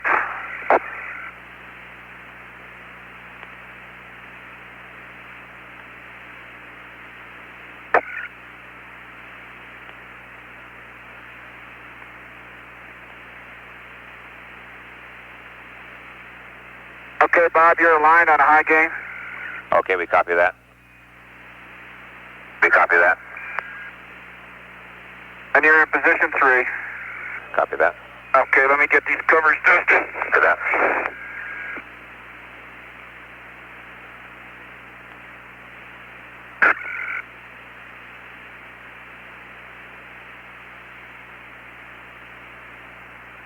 Well, that's a consolation. It's not as hard to get at the covers, one might think.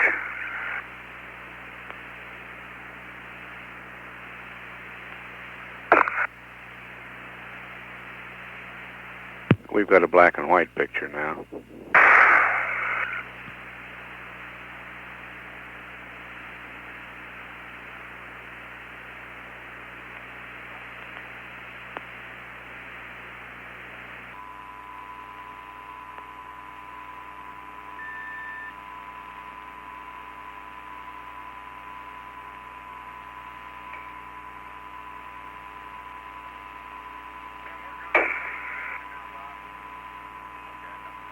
I'm working on the lane connection now, Bob. Okay, I copy that, Jack. Yeah, I copy that, Jack. It's hard to hit that garbage pile. Dang it. Roger, understand you also have the heat flow connector connected by now? Understand you also have the heat flow connector connected by now? Yes, sir.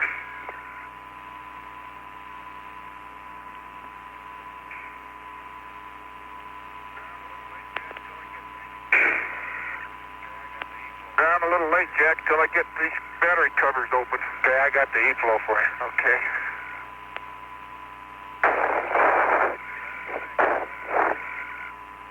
Well, the old lean connector doesn't connect just like usual. Or lock. Okay, I'm not going to touch the batteries. The covers are clean. And the batteries themselves are clean. The LCRU has been dusted. And so is the TV. It's locked. Okay, copy Lane's that. locked on.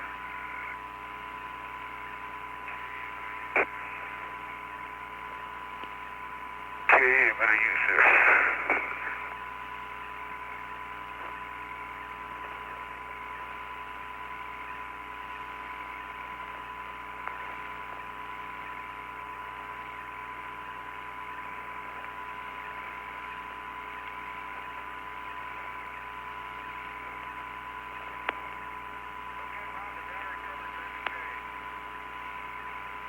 Okay, Bob, the battery covers are in the shade. Okay, copy that, Gino.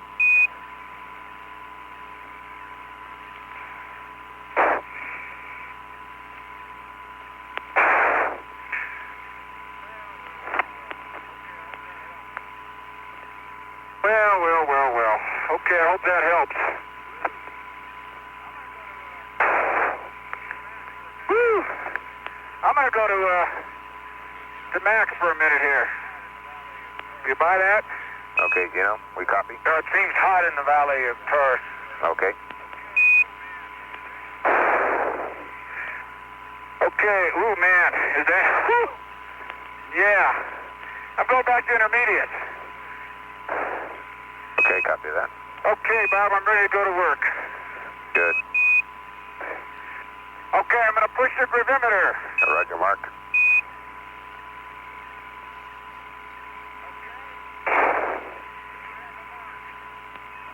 Okay? You have a mark. Copy It's that. Lincoln, and remember what I said, it's a piece of cake to take on and off. Okay, copy that. Okay, this is north over here, huh?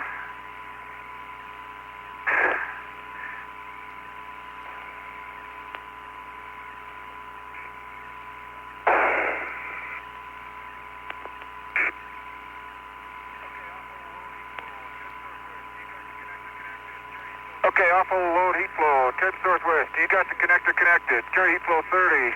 Place on ground, experiment up. Okay. I'm going to do that, Jack. Keep your eye on cables.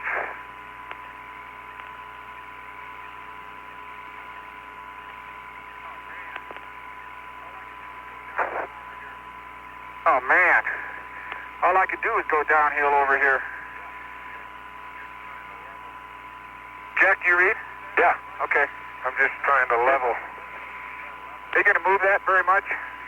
No, I'll be working with it to try to level it. That's going to be a major task. Okay, there's 30 feet. I'll get this thing squared away when I... Okay, buoy boat time.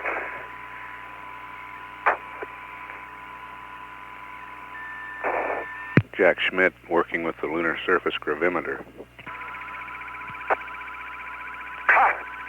Whee, that really went.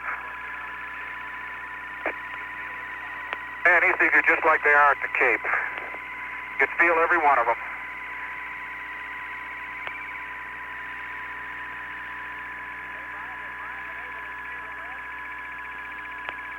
Hey, Bob, has Ron been able to see the limb?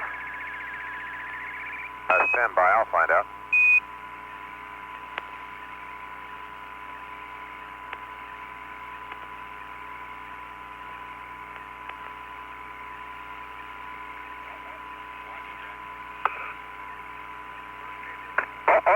Watch it, Jack. First cable hook. Got it? You all right? Yep. I'll straighten it up in a minute. Okay, the LSG is going out. Okay, I hope copy this that, does Jack. the things that we want it to for us.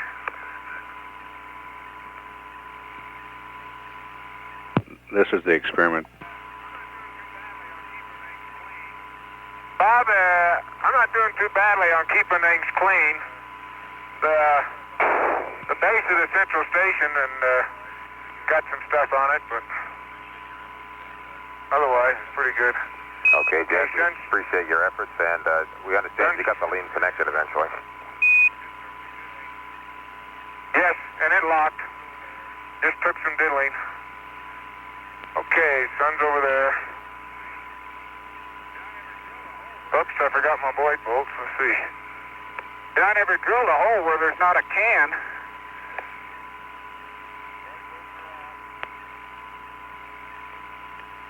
Buoy bolts are off.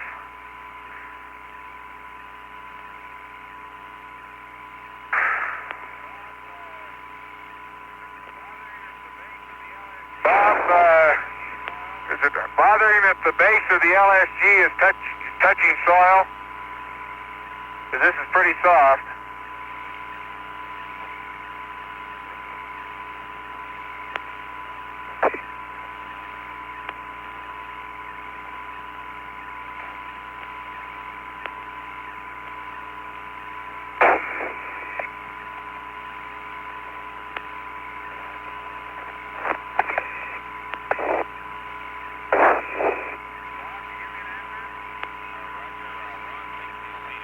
Bob, did you give me an answer? Roger, Ron thinks he's seen it. We haven't had a confirmation on the last orbit when you were talking to him, but he thinks he saw it the previous orbit. Hey, Bob. Hey, Bob. Go. Can the LSG, the base of the LSG, be touching the soil? Stand by on that. Well, Roger, it's Jack, very the base. soft, and it's going to be hard to level for it. And Roger, Jack, the base can be touching the ground. okay, it's level. Aligned. The sun shield is shaded inside. The level bubble is just touching the outer circle. Are they one circle?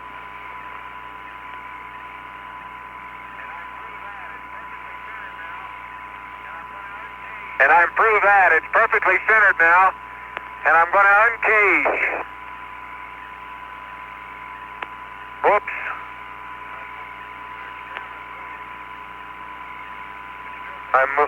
The experiment moved. It's still pretty good level. Okay, it's uncaged. The gimbal is swinging. Okay, copy that. The gimbal is swinging. Copy that. And Jack, you're still in the Bubble max. is back just Yeah, I know. Okay. I've been working, man. Okay. Okay, I went to pseudo-intermediate, between minimum and intermediate. The bubble is just touching the circle, and the alignment, sun alignment is good. Roger, copy that. Thank you.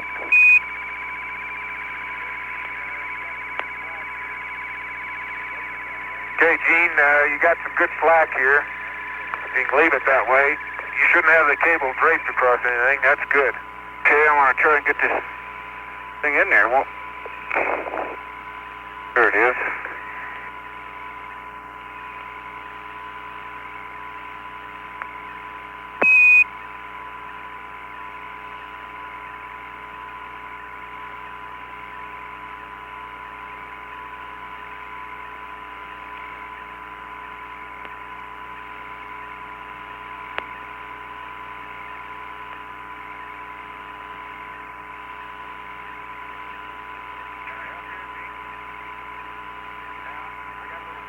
Can I help you, Gene? Yeah, I got a little dust in this mirror, though. I want to make sure Bob, I got a little dust on the white surface, not on the mirror. The heat flow, you got any recommendations? Stand by on that, Jack. Gene, is that on the heat reflector? Yeah. Okay, Yeah, as long to as the it's north not on the side. mirror, it's okay, Gene. Now, let me take another look. I'll double check.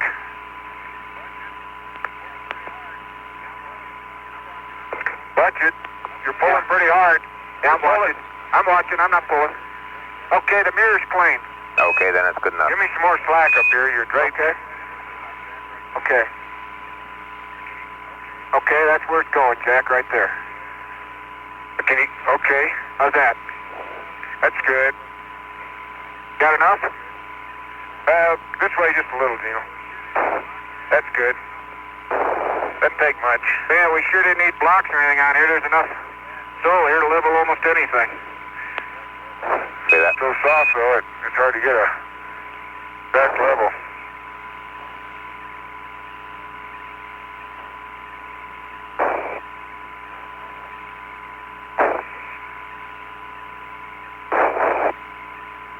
Whoops.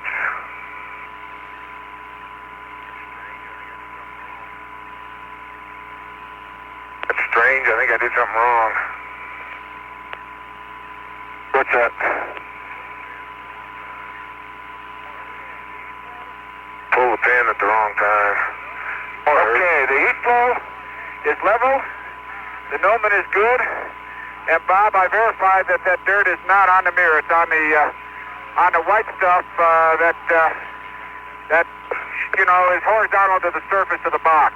Okay, copy that, Gene. That's okay. The mirror's clean. Roger, thank you. Okay. Okay, I'll give you a TGE reading. Roger, we're ready.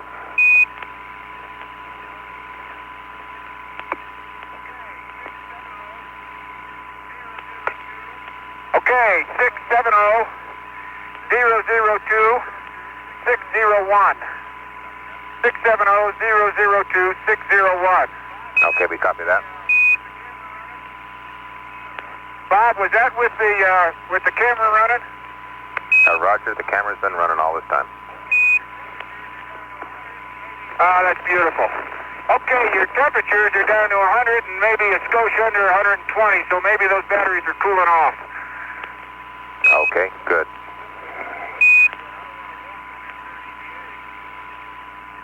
It's sure good. I don't want to walk on that third EVA.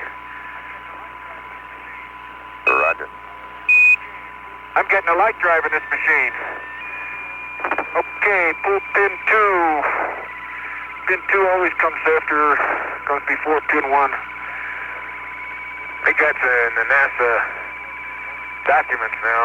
What's that? Pin 2 comes before pin 1. Okay, reel 3 comes before reel 1 and 2 also. I think I overdid that one. Yeah, it went clean out of sight, but by all means, watch reel 2.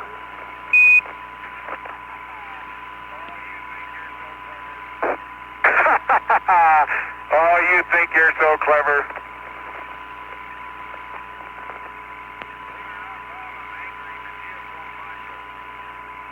Believe it or not, Bob, I'm anchoring the Geophone module. Hey, Jack, it looks to us on the TV as though you're anchoring the geophone module with a flag.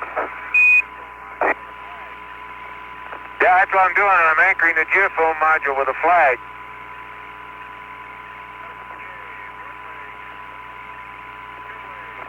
Okay, one leg, 2 legs, 3 legs, and none of them. Hey, Bob, remind me to police the garbage pile. All right.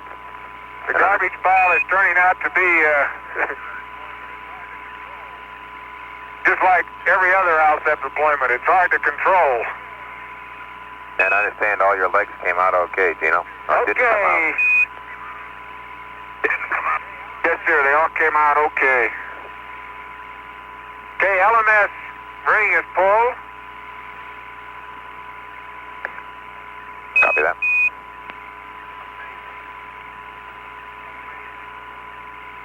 Amazing. Amazing.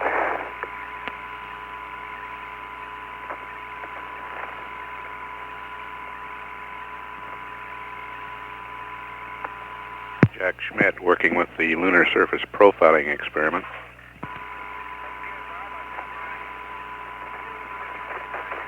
Okay, Bob, I've got my tools of the trade right here. I'm ready to go to work. Now, I put a mark in the deck. Here it is, right there.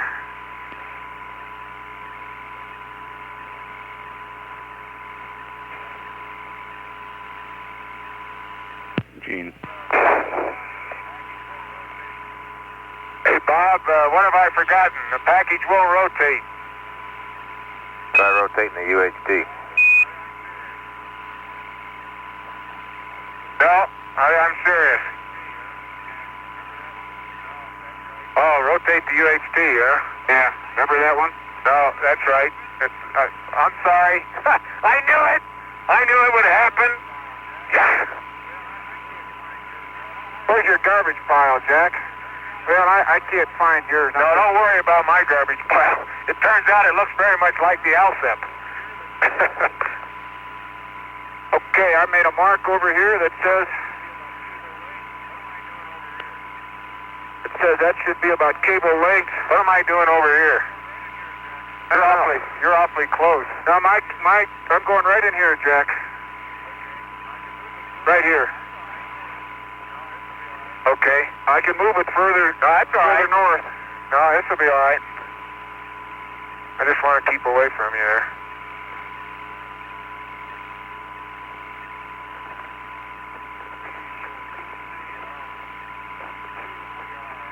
We shall soon see how tuned we are. I'm anxious to see what's under this mantle. So are we.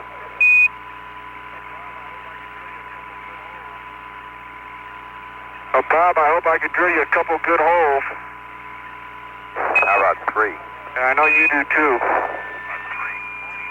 Okay, Bob, the arrow is east-west, pointing west.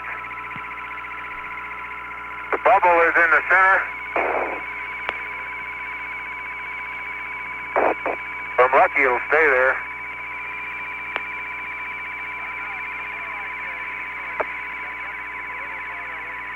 I'm more like east-northeast. I'm trying to keep a little farther away from Gene. Okay, copy that. Brake seal is open.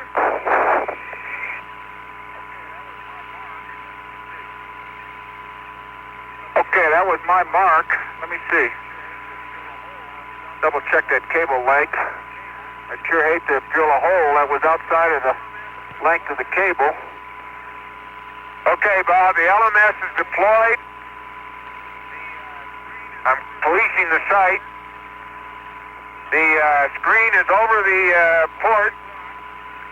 Copy I'm that. going to move one big rock.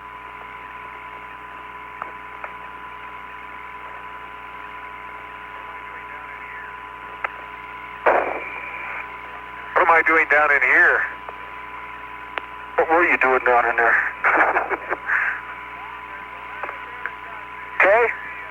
And Bob, Bob, there's a little bit of dust adhering to the sides of the LMS. And a few particles, less than 0.5% of the surface on the top. But of course you're going to clean that one off, so that's all right. Got the firm on the top. The north side has about a 10 or 15% dust cover. Copy that. And Steno, you're leaning pretty heavy forward on that drill. Okay, Bob. She went in. She's going in like she's in some pretty dead stuff, and then I hit some rock here. I'll watch it. I won't lean forward. I'm not putting too much pressure on it. Okay. It sounds to me like she's chipping her way through rock.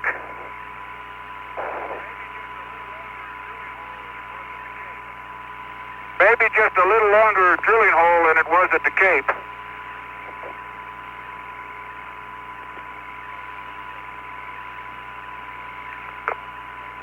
Cernan drilling 2 8-foot holes for the heat flow experiment.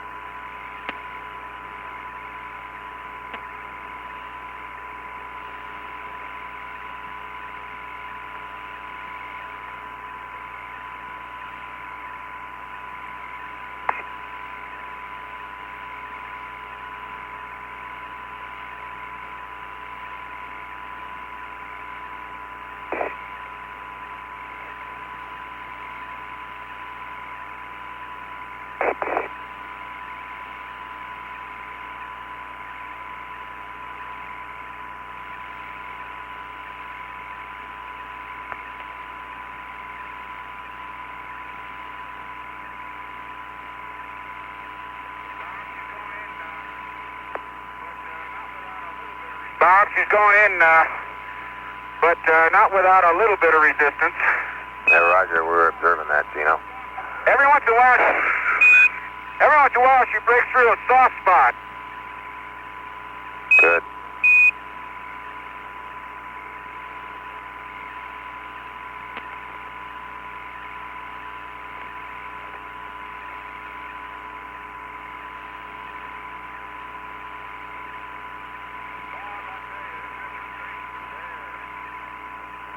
Bob, I tell you, this central station's a bear. Bear to get level. Well, I just got dust on it now.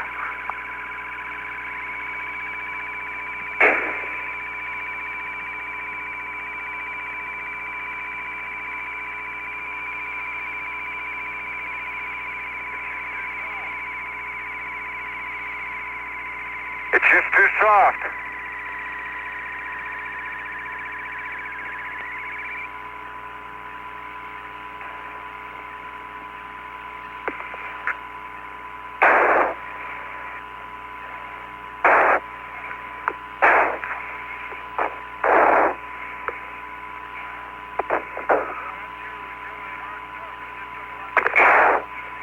Boy, that sure was drilling in hard stuff because it took a lot to get it off.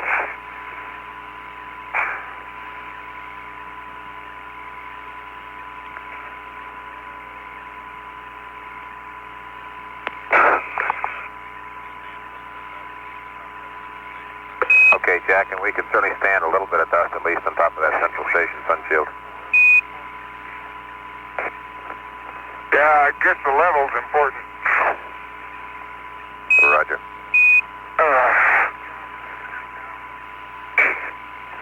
I could just see what John's thinking right now. That's what makes the difference. That's where you expend your energy.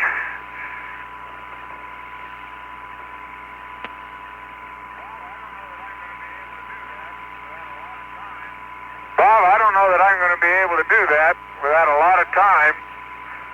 It's hanging against the south edge. Say again there, Jack. I don't know whether I'm going to be able to level the central station.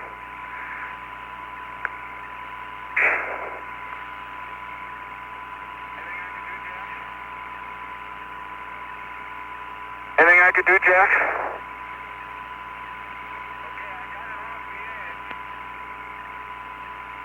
Okay, I got it off the edge.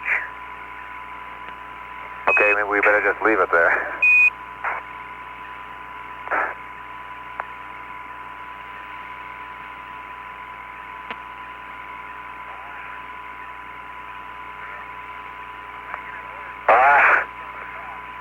Well, I'm making it worse by getting dust on the top. The dust on the top is not as important as getting it level, Jack, but if you got it broken off the edge, that ought to be good enough.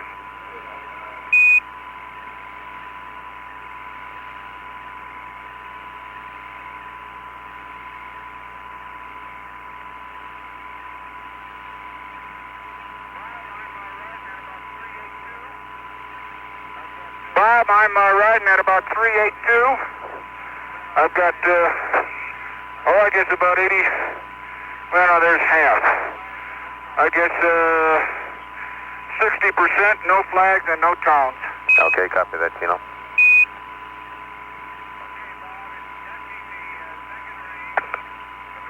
Okay, Bob, it's touching the second ring. The Nolan is aligned, and I'm going to leave it alone. Roger on that. I think I lost all the time I might have made up. Hey, Bob, it's obvious that I'm going through some pretty tough stuff. Consolidated material, like rock fragments, and then it breaks through, and then it jumps for about 3 or 4 inches, and then I hit some more fragments. Roger, we're seeing that, Tino. Looks interesting.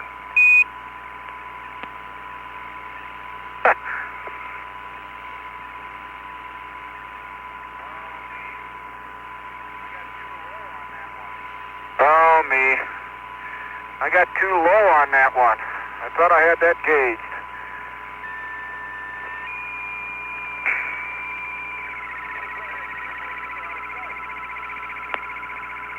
You deploy that geophone, you go out of sight.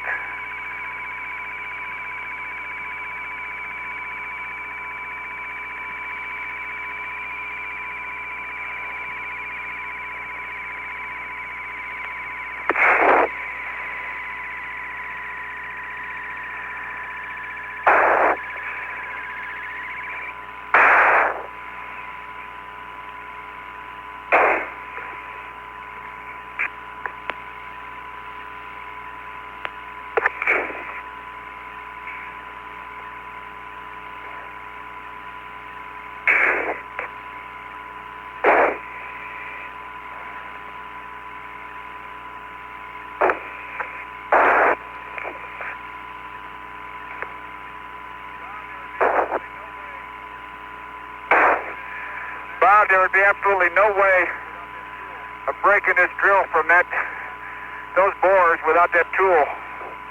I guarantee you that. Okay, we copy that, Tino.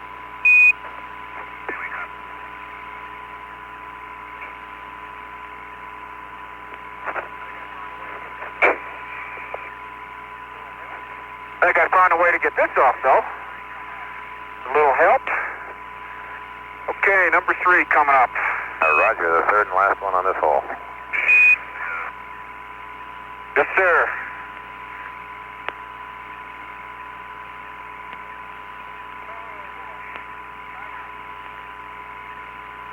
Oh, boy. Time out. Okay. Don't work too hard. Roger. My thunder's still on, which makes me happy.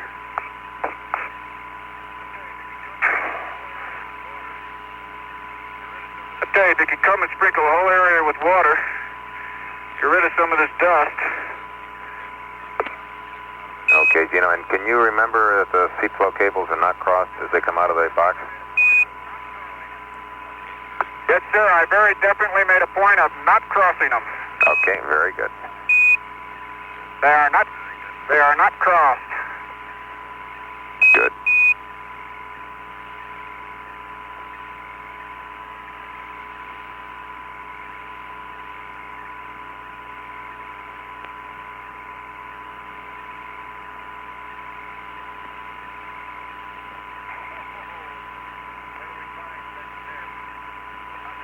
Oh, where do we find such men?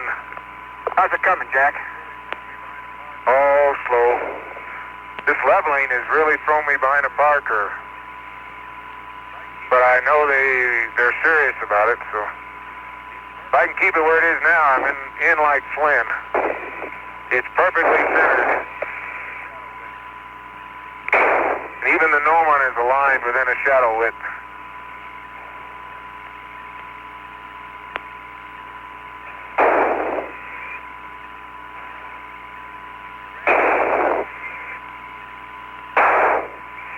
Man, is that thing biting. Really working down there, huh? Oh, you betcha, man. I'm in something tough down there now. Woo! What bore are you in? Number 3. If I let go of that drill, and it kept running, or if that drill kept running, and I wasn't anchored to the ground, it'd throw me over the massif. It tangential turns.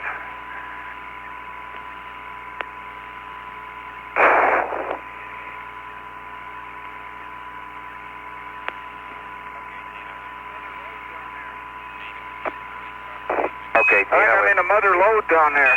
Gene, if it's getting really tough and you're not making much progress, we'll be happy with it where it is. No, sir, looks you're like you going to really be got happy it with right. it the way it's supposed to be, and that's where... You were hiding it from us. Yes, We couldn't sir. tell how deep in you were. I wanted to surprise you. They're going in all the way, and they're both going to work.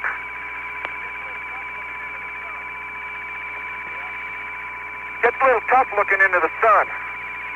Yeah.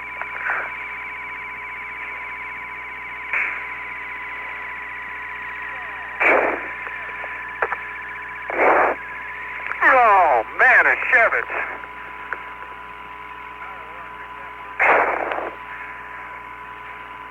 I don't know where I picked that word up, but it's better than some, I guess. Now, if I can use my little lean-to here.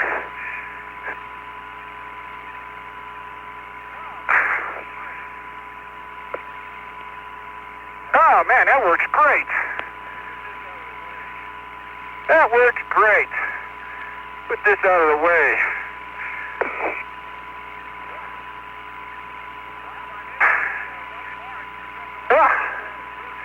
Bob, I'm into the white marks. It depends on what you want to call the surface.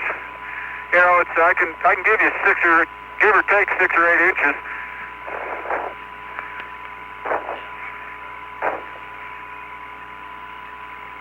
Yeah, something like that'll do, Gene, I guess. You can measure Gene, from what you get is right the sun there. coming up, changing color on you at all? No, Jack, you didn't change the color. I can't even tell where it's coming up. Oh! I don't think it is coming up. I think I'm just pushing to the side. Well, I tell you, I saw something come up then, just the old then, Jack. Alsep Central Station, that deploys itself, it turns out. Roger on that. That was Bob, pretty amazing.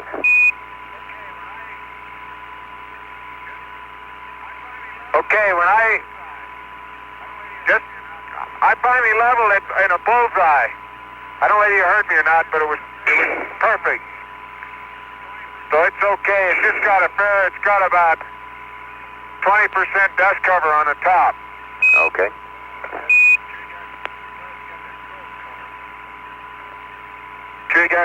Glad you got that probe covered. And Jack, Alsep says that that's okay. The Yeah, 20% let's see no how much. problem.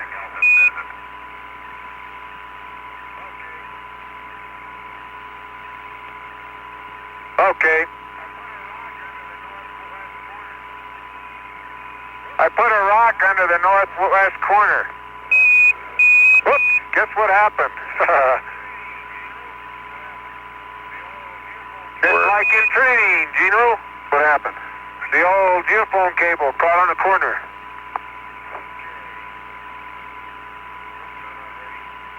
Okay. Oops, I'm not ready. It says F4B on that. That's an airplane.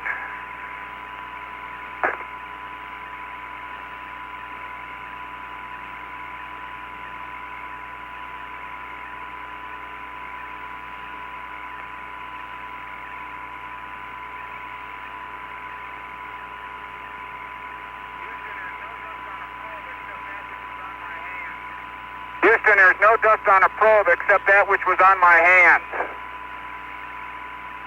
Okay, copy that.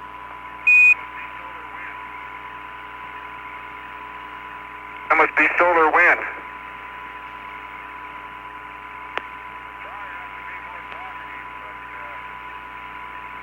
Sorry not to be more talkative, but just taking all the concentration I got.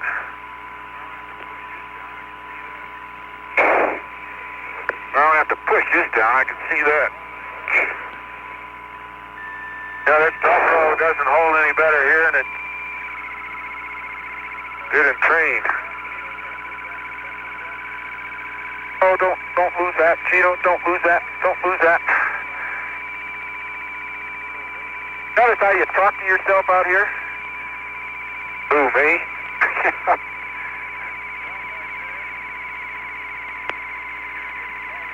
Calphi says he was getting farther and farther behind. Well, I've had my one for today. Your one what? Yeah. I just did my whiffer deal. Oh, did you fall? No. It's funny how for every action there's an equal and opposite reaction, isn't it? Hey, I've heard that before. Okay, secure thermal curtains. Thermal curtains are secured. Okay, copy that.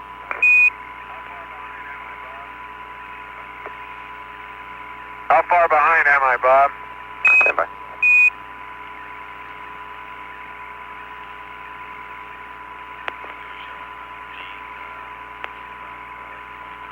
Roger, we're showing Gene just about 20 minutes and Jack just about 25, between 20 and 25 for both of you. Okay.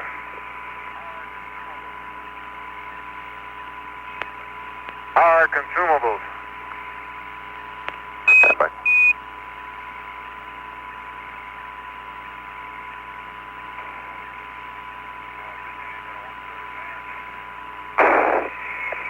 Oh, if this thing ain't gonna work better than that.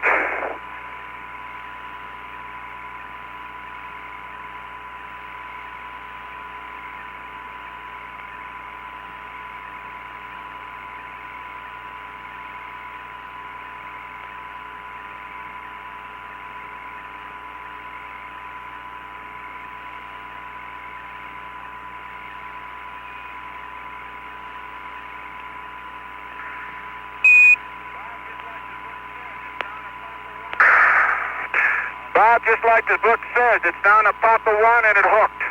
How about that?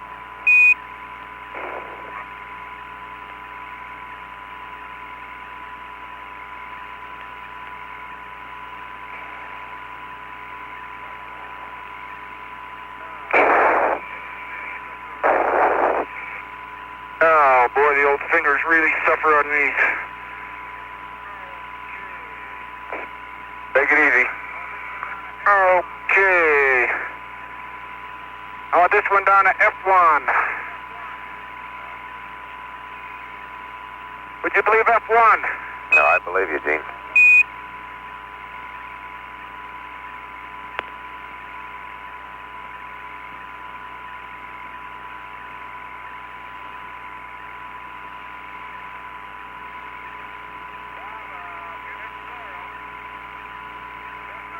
Bob, in this soil, best number I can give you is about an inch below the white spots, or Bravo 1. Okay, copy Bravo 1. I got a better way of putting that last thermal shield on, though.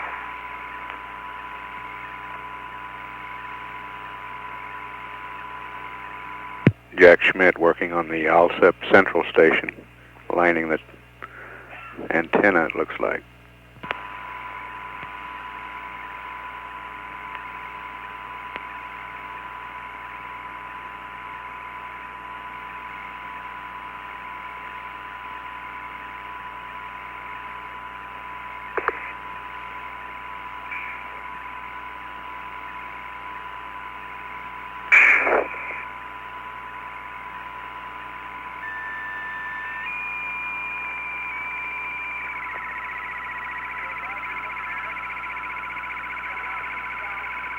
Okay, Bob, you're looking at it. Coming out to the south, although I don't expect it'll stay that way, unless I put some dirt over the cable. How's that grab you? Stand by, Gene. You like that thermal shield the way it is? Okay, that's coming out south. That's in good shape. I'm pleased with that. Dirt's okay if you want to put it on there. I'm moving on. Okay. Now, the thermal shield is on there, Bob. I got them all on there. No, I was talking about if you want to put some dirt on there to hold it down, that's okay. Oh, okay. Well, I got it down without the dirt. Okay, good enough. I'm just finding all sorts of good ways to make life easier out here.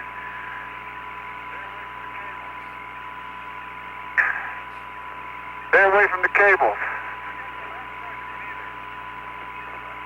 Bob, and I didn't forget the last measurement either. Roger that.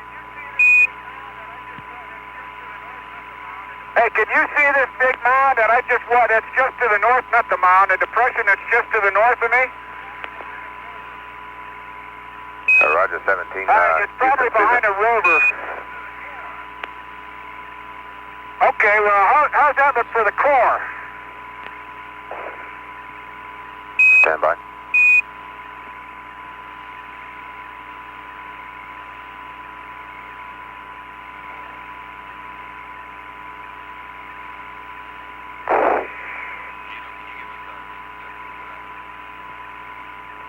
Gino, can you give us a distance estimate to that? Does it look like it's 80 feet or so? Yeah. Okay, then that sounds good. Oh, shucks. Hey, Bob, is there any way a level bubble can fail? Hey, Jack, remember that's on top of those wobbly legs and or wobbly springs there, and with the thing not being straight, you shouldn't really expect the level bubble to be level after the thing's been deployed. That happened at the Cape a couple times, remember? Yeah, but Bob, I've moved this practically all the way down to full throw, and that bubble won't move, and I can't get it to move by tilting it, and I was leveled. And the bubble on the top of the central station is still level. Oh, okay, you're talking about the level on your other one, huh? Stand by on that. The Noman, yeah. Both of them. I can't get it to move to the other side of the fluid. Keep working. That thing shouldn't fail.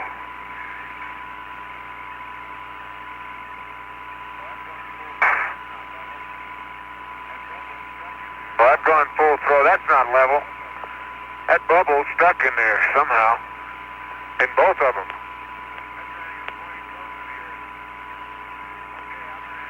That's not even pointing close to the Earth. Okay, I'm going to have to tweak it up. Let them see the signal strength and tweak it. Okay, why don't you try and manually point it, try and level it and see what you can do towards getting it towards the Earth. I will, Bob. That bubble's just not working. I can't figure that one out. Okay, just go ahead and Okay, maybe I jarred it loose here. Okay. Okay, I think I jarred it loose. That's another Don't ask me how. Yeah, okay, we won't.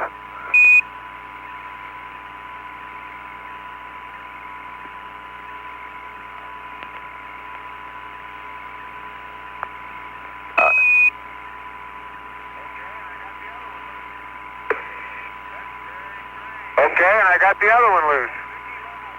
That's very strange. A sticky level bubble. Never heard of it. Hey, Bob? Go ahead, Jack. If you're looking at me, what I'm talking about is this depression. Is this depression in here for the core? Oh, maybe 15, 20 meters out in here. Jack, what did you have in mind for the neutron flux? Either the one you're down in there, or the next one over behind that rock in front of you over there. Oh, yeah, I can go way over there. That's not too far, probably, from the rock. Either way, I think it's fine, Gene. But I would suggest behind the rock. For the neutron flux, huh? Yes, sir, in the core. Well, I thought they wanted a core in that depression. Well, there's also one over there. give Okay, me a and choice. 17. I'll go behind that rock. That looks good from here. On 17, we think you guys are in by far the best position to judge that, far better than we are. You know what the requirements are on shielding and greater than 50 meters, 25 meters.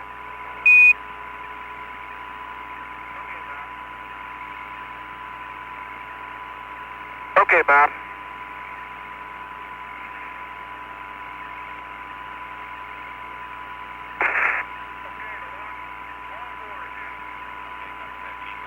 Okay, the long bore is in. Okay, copy that, Gene. Looked like that one went in fairly well. Well, probably about like the other one did. Not too bad. Okay. Oh, I must be getting old. I expect the next two are going to be a little harder. Bob, I'm not very happy with this level. But I'll turn it on and have me come back a little bit later when they're warmed up some more, and let's see what it looks like. Okay, we'll do that. Give me a mark when you turn it on, and we'll see what kind of signals we got. Okay, the shadow Noman's aligned. I'm going to turn the shorting plug on. Copy that. It's on. Roger. And,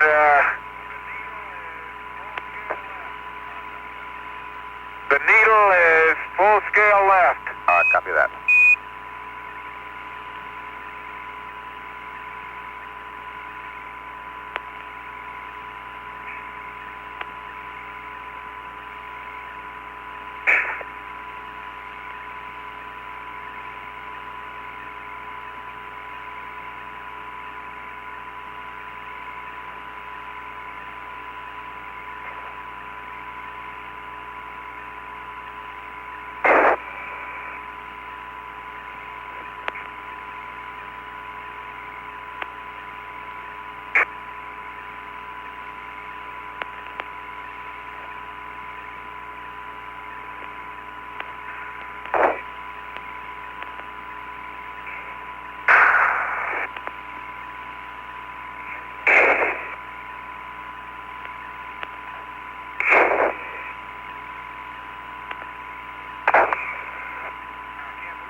I can't believe that. What's the problem? Well, that whole bore turns in the ground. It's so loose. I got that.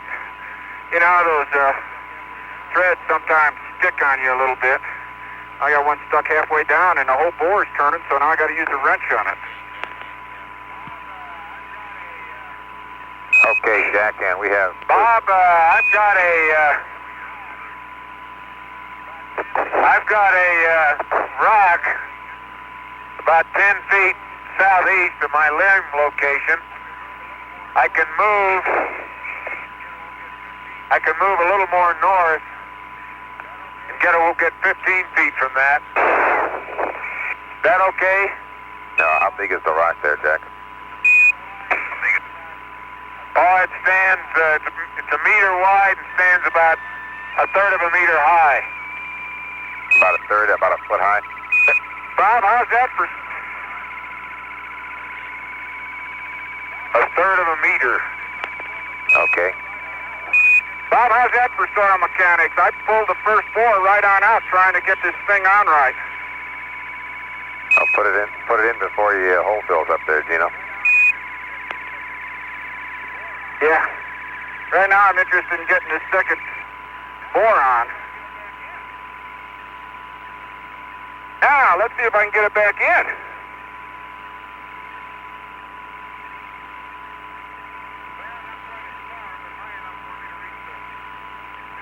Well, not quite as far, but high enough for me to reach the... It still feels, Bob, like there's a lot of fragmental material down there. Copy that, Gino. Good luck. That was an interesting little exercise. Well, I got the bore on right anyway. Well, shoot.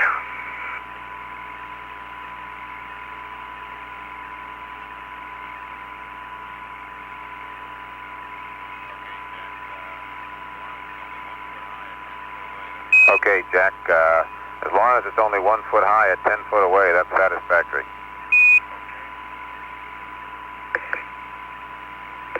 Okay.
Okay, Bob, the leads deployed.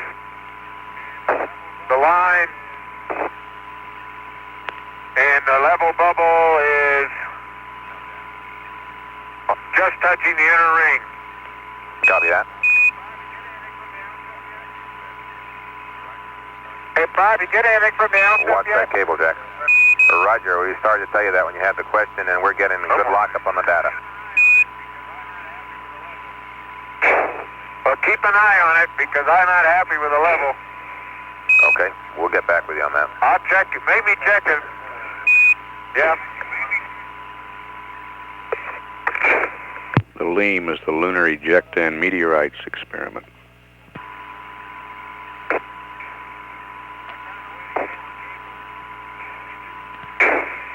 I found a way to get over cables.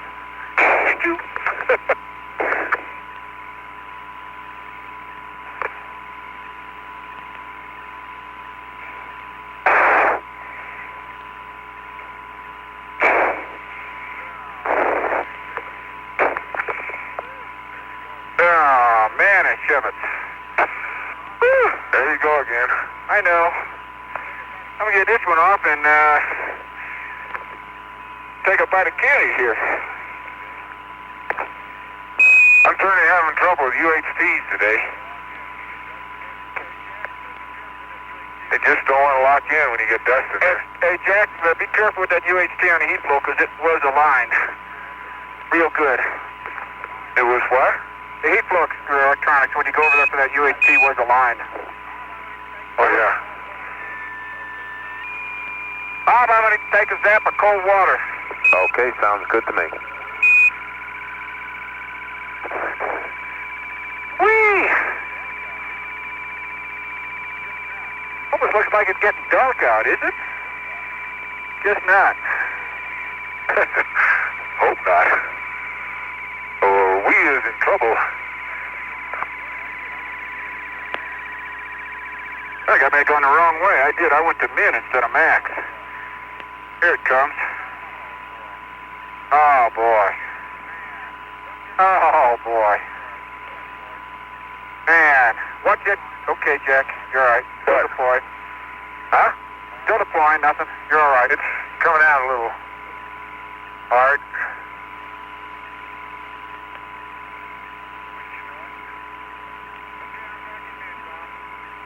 Wouldn't you know it? Okay, I'm back in min, Bob. Okay, copy that.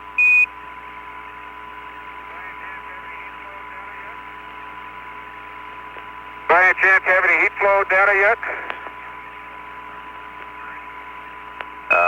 No, Gino, we don't have the heat flow turned on yet. Right? Oh, that's right. Okay. I think that's right. Okay, I'm about to give you your number. Oh, God darn it.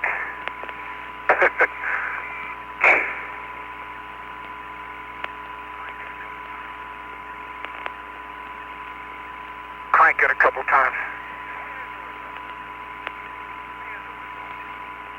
Clean as a whistle. Clean as a whistle.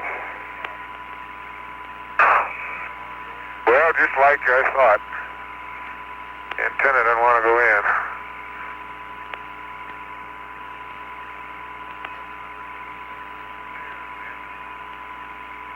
Is that the number 3 section there? There, Jim. Yes, sir, Bob. Roger. Beautiful. Well, it's the last one I got. I guess we'll find out when I put the probe in. I think they're all in there.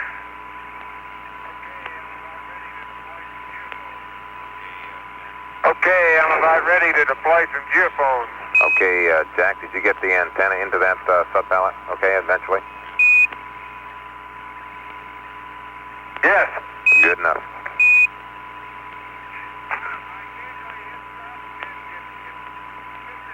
Bob, I occasionally hit stuff, it spits the whole drill back at me. Knocks it back about a half an inch or so, and then it'll bite through it. Okay.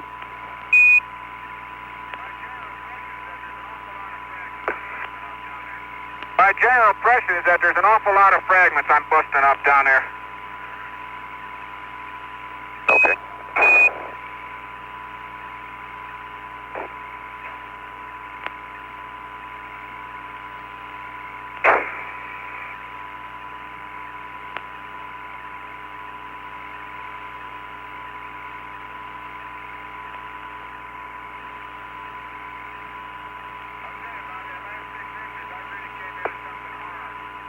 I'll tell you about that last 6 inches, I really came into something hard.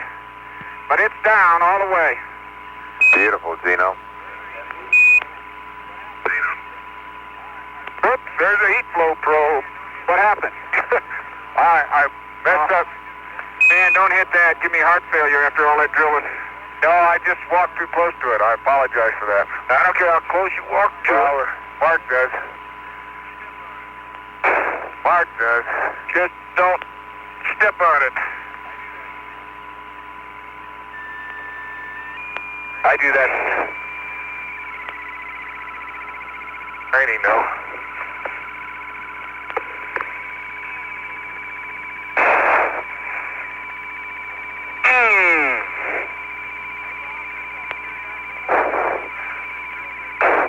Hey, Bob, just out of curiosity, what kind of heart rates has this drill been producing on me? Stand by.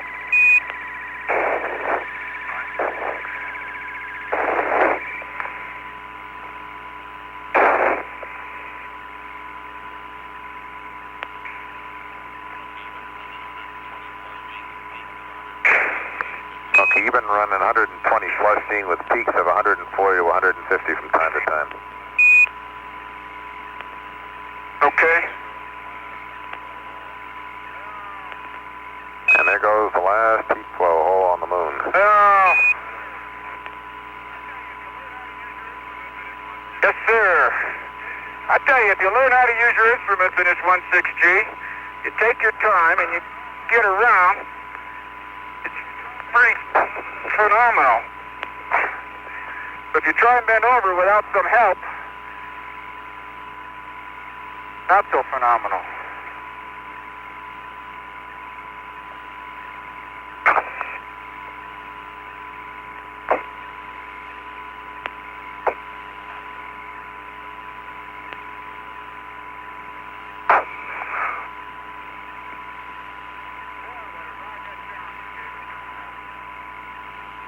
Boy, what a ride that Challenger gave us coming down. What a ride.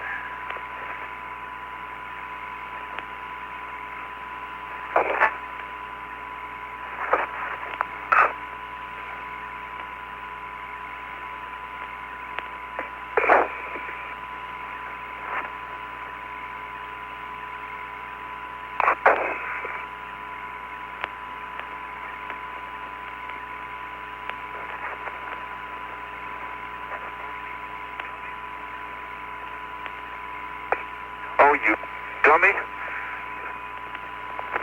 You dummy.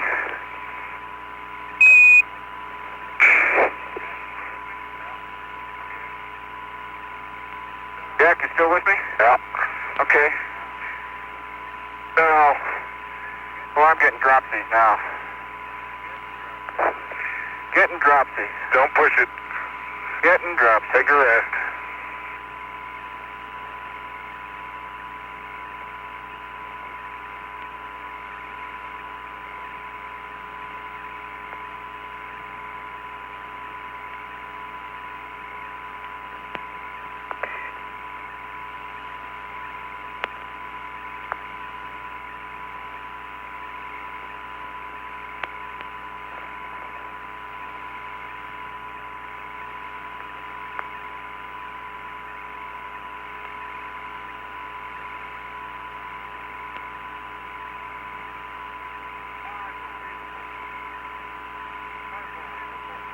Unbelievable.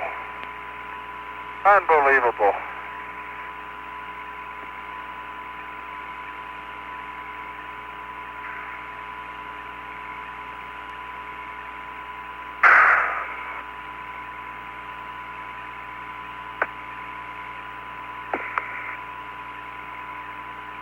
Gene Cernan putting the second heat flow probe into place.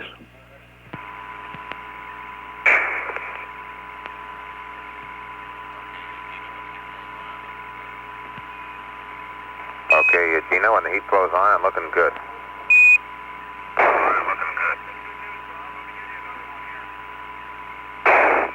That's good news, Bob. Let me give you another one here.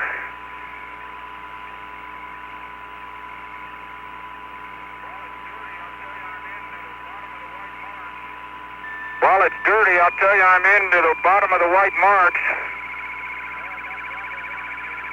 And that's, about Bravo 1 again.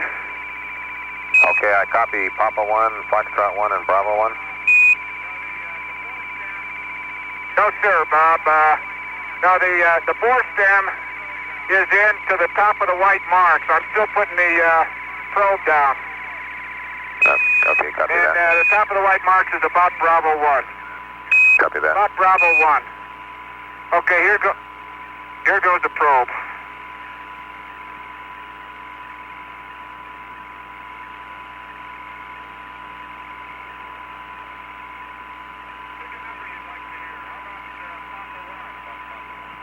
Pick a number you'd like to hear. How about Papa 1? How about Papa 1 there, Gino? Bingo, babe. You win and it locked in. Roger, I think Mark 1 on that Papa one, too. 1. Roger.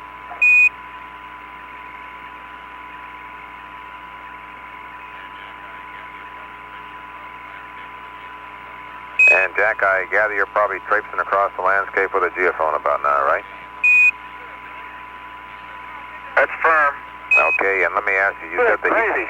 you said You know how big that rock... Stand by. Go ahead. Go ahead, Bob. Okay, I gather you said that the lean was leveled and aligned, and I gather that meant it was on the black decal on top. Do you happen to remember what a number was on that?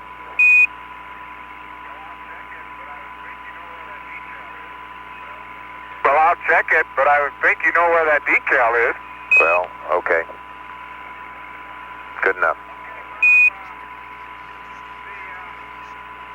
Okay, Bob, the middle thermal shield went to F1. Hey, that's another And bingo. I'm coming out to the south. I'm coming out to the south. Roger.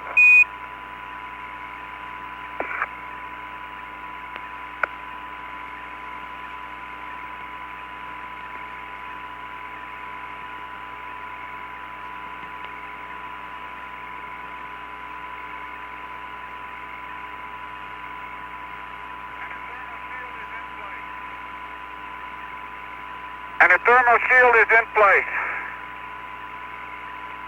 Roger, copy that.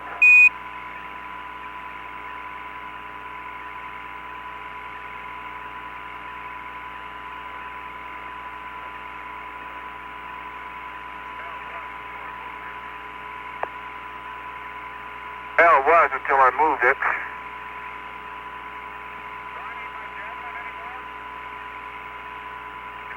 Do I need my javelin anymore? You might. One never knows, Gino. I gotta save it till after I I think I'll save it till after I drill the core. Oh, me oh my. Take it easy, Gino. Sound like you're... No, I'm doing fine. Okay. That sun is just bright. I ought to put those visors down, I suppose. Those other visors. Okay, let me take a look at my list and see whether I got everything. Measured, height. You got all the shields. You're coming out south. Verify heat flow is level and aligned. It is aligned. The Nomen was good. UHT to the LRB, LMP seat, and then what do I do? Let me see. Deep core prep. Jack, I'm gonna leave the UHT in the heat flow in case you need it. Okay.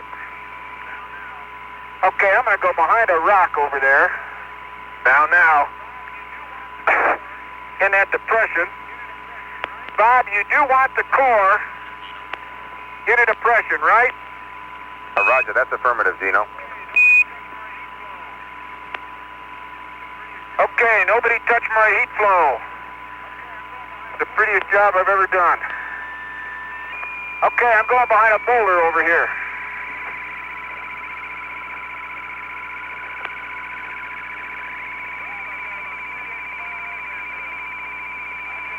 Bob, I've got about 385 and I guess about 50%.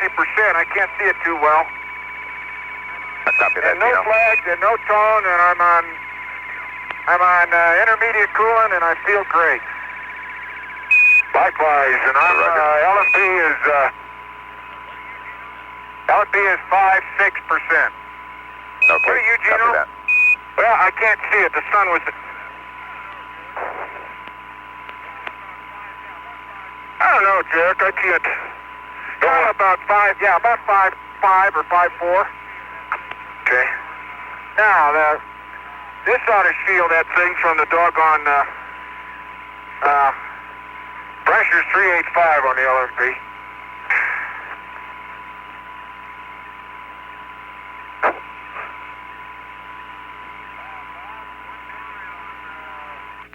Getting the geophones within 2 degrees of vertical. In this undulating terrain, I think they're pretty good, but it's not real easy to tell what vertical is. Roger, Jack. Well, this is right in line with the shallow depression, and it's right in line with the Okay. RTG with a rock in the middle. Okay, Gino, as long as you're drilling behind the rocks from the RTG, that's great. That's where you're going to get it. Let me see what I need. Drill rack, core bag. Drill. At 1 IPS. Okay, let's go do it right.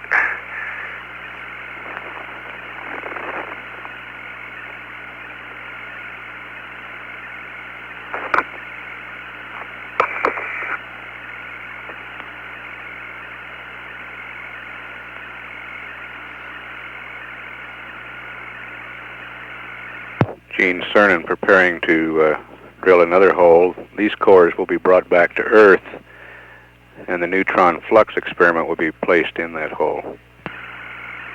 I'm going to put it right in this depression. Right in it. Yeah, get the middle of that. It's a shallow one. If I go over there, I'm not shielded, Jack. No, that's good. Get it in the middle. Right here. Get it in that place. Right in this little, it's only about a 4-meter depression. Oh, wait a minute. Oh, you're on the other side of the rock. Okay. Yeah, I want to get back here. That's good. Oh, man, go slow.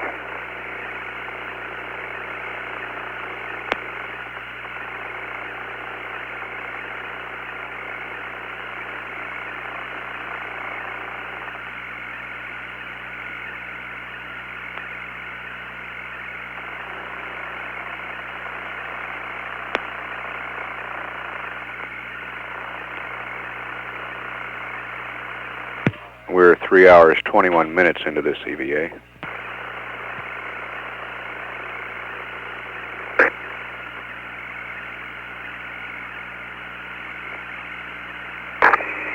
Bob, all these big boulders around here that I've looked at are the same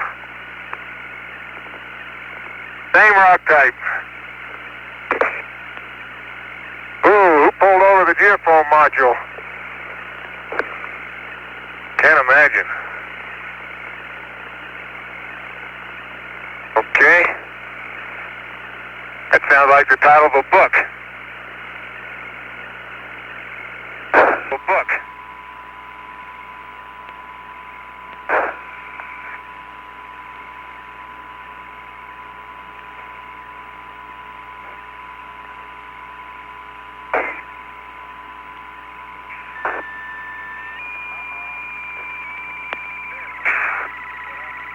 Uh-oh. There it went. What happened? Oh, I lost my vice. I see it.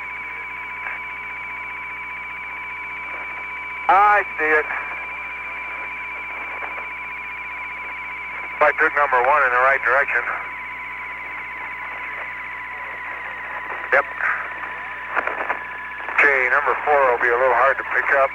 Well, all these little craters are filled with glass. Come on back here. I gotta chase this thing over the lunar surface. I seen glass covers. Yeah, about out towards there, I guess.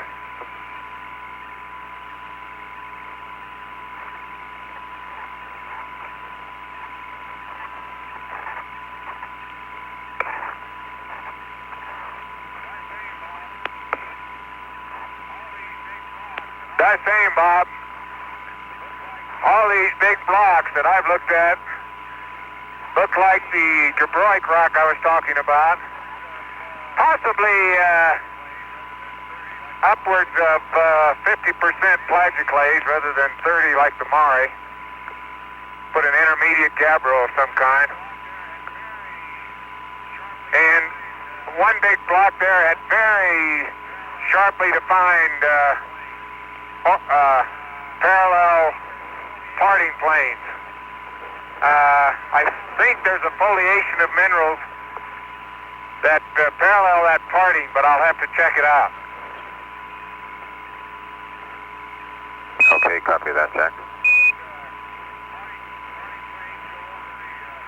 Those parting planes go over the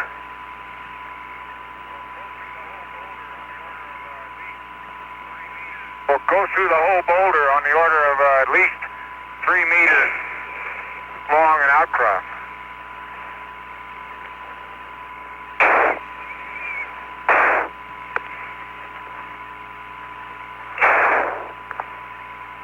Jack Schmidt deploying the geophones of the lunar surface profiling experiment in a large T shape.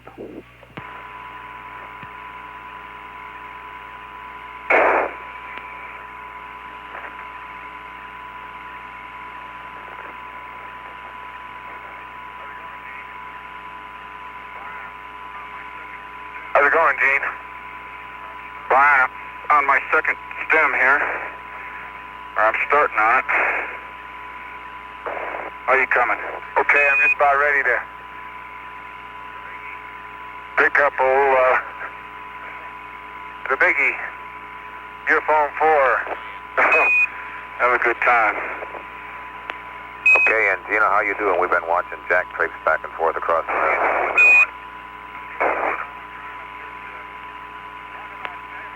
I'm getting there, Bob. I'm trying to fit, talk about 7 leak boots. Put stem number 2 on.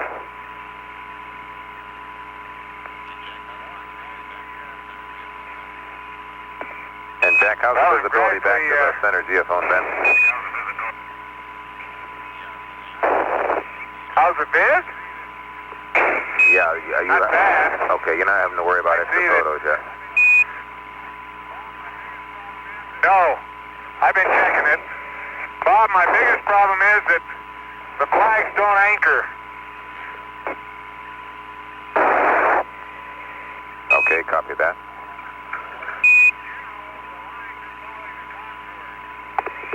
In general, the lines are following the contours. Oops. Oops. Oops.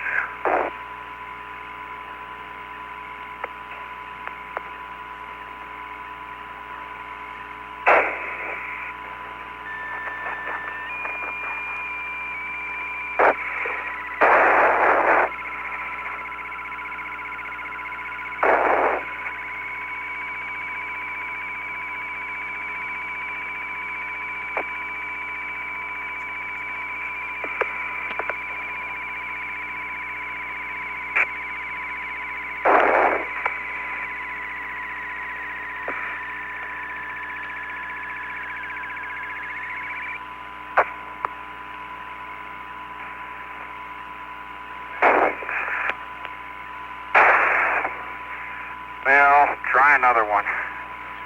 Doggone it. What's the problem, Gino? It won't screw on?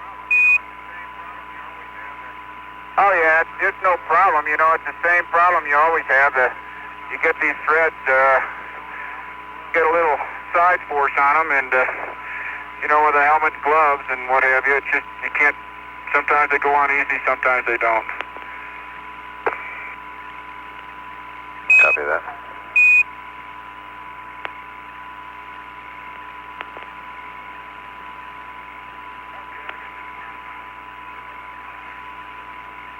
Okay, I got this one on now. Roger.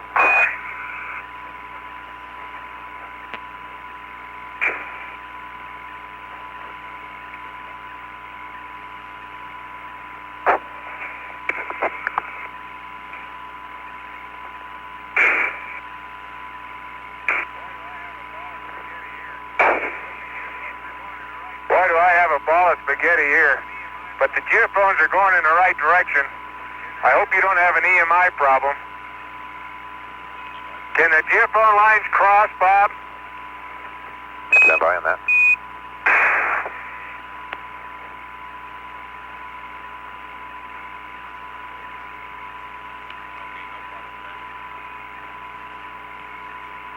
Okay, no problem, Jack.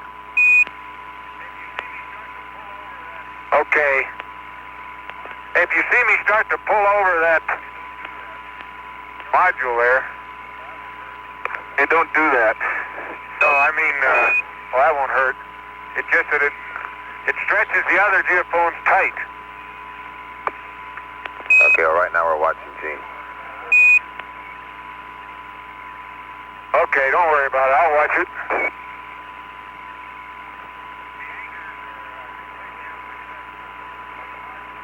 The anchors are completely unsuccessful on the module anyway.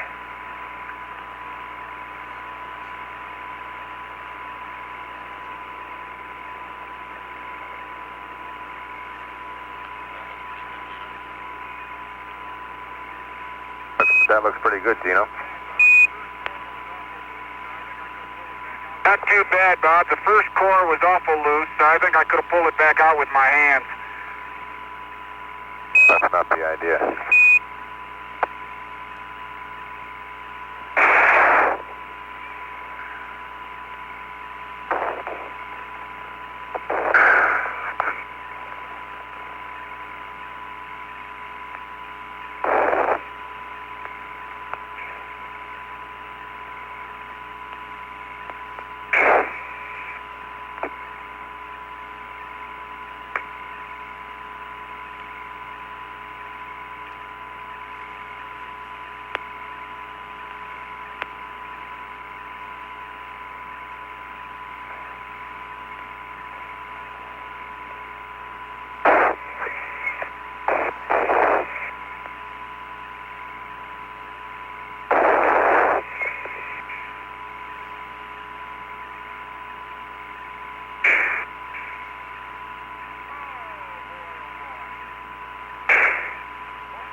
Boy, are you a long way off.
for a second, Bob.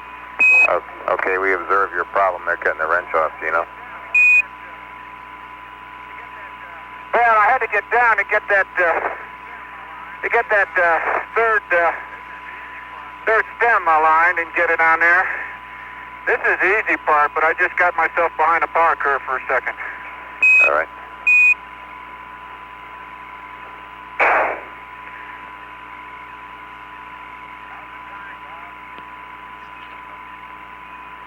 How's the time, Bob?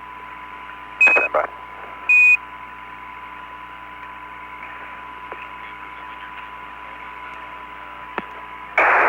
Okay, presuming you're taking photos now on Geophone 4, having finished Geophone 4, Jack, you're about, right now looks like about 15 minutes behind. Okay.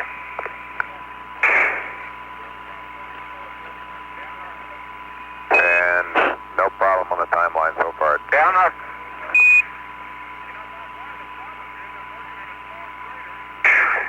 You know, Bob, one of the problems is I'm working in a small crater, and it's just a little difficult to work on these slopes. Okay, it's on. I'm ready to put the drill in.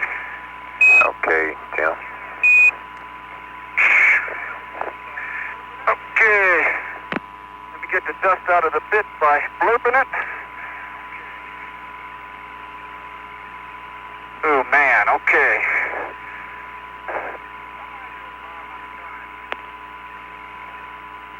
How am I doing, Bob, on the time?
Jack, do you read me? Yes. Okay, 'cause I don't see you. I'm up by the big rock. Oh, okay, I got you.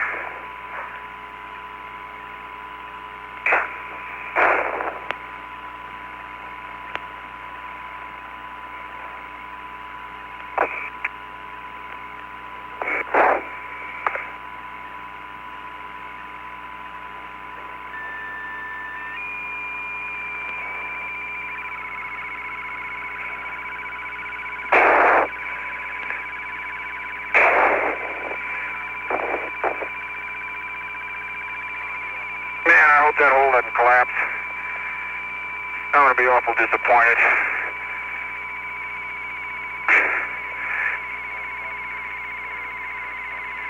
I think I could drive that heat flow flux or neutron flux in at least for one probe without any problem.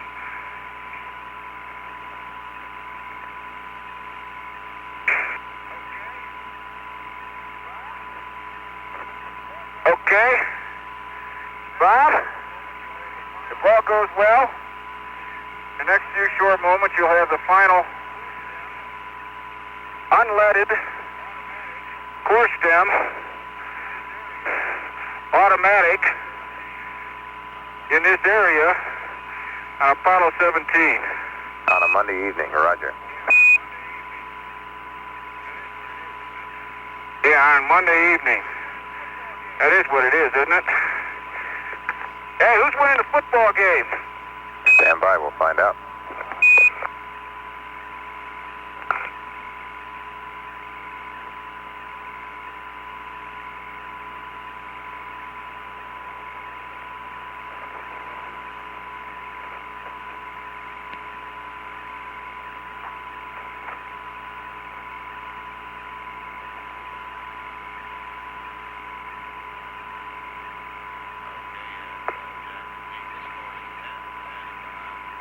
Okay, and Jack and Gene, the score is 10-10 at the half.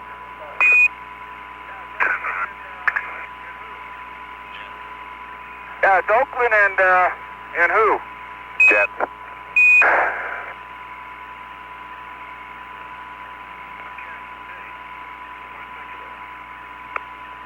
Not Kansas City. What am I thinking of?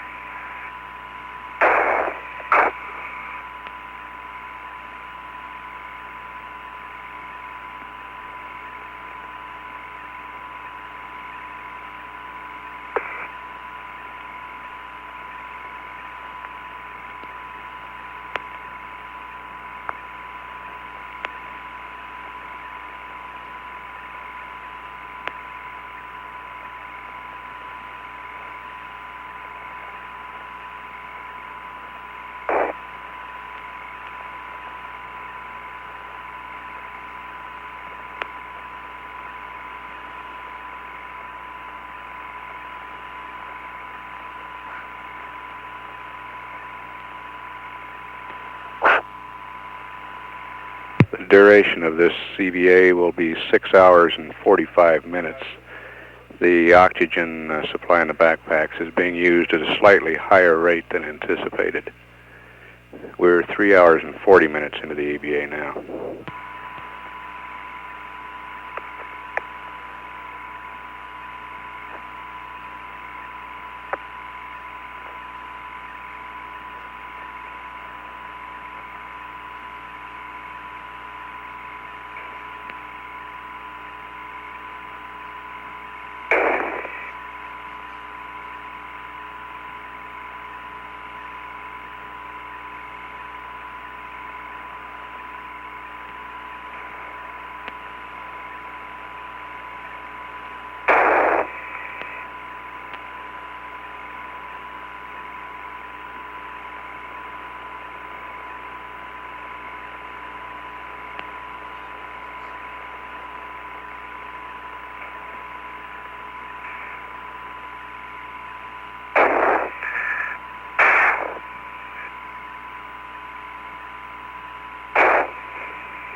Hey, Bob, would you settle for about 8 inches out of the ground?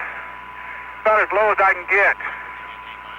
Okay, I haven't heard from them recently. okay, Gino, we'll give you an A- for that one, but it's still an A. Well, I'll go lower if I can get an A+. But I'm going to accept an A- because I'll never get the wrench on it if I go any lower. All right, I'm within an inch of the white stripes. How's that? That sounds great to me. An inch of the white stripes, Bob.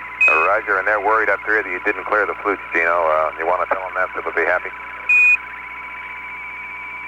Yes, sir. I'll tell them I did clear the flutes. Okay.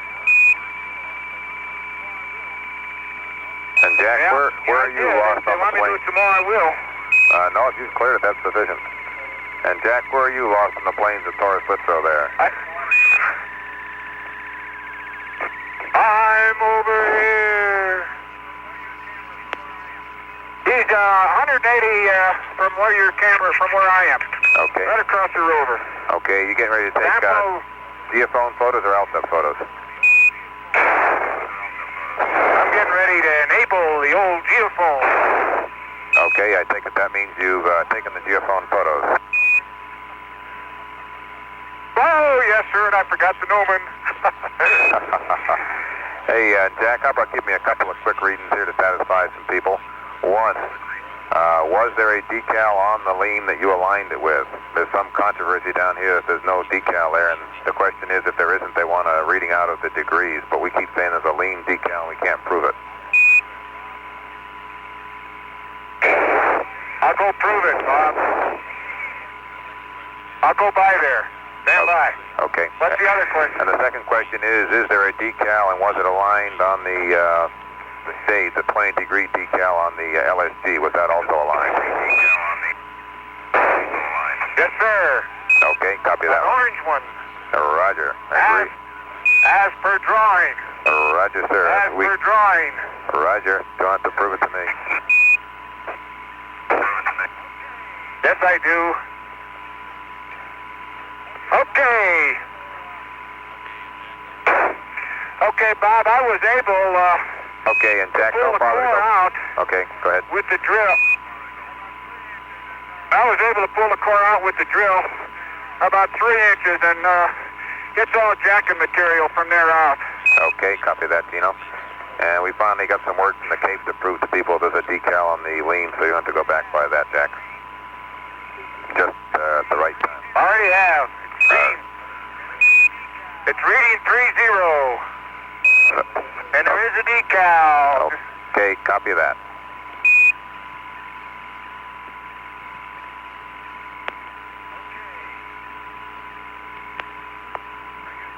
Okay. I guess I take Alsep photos. Good.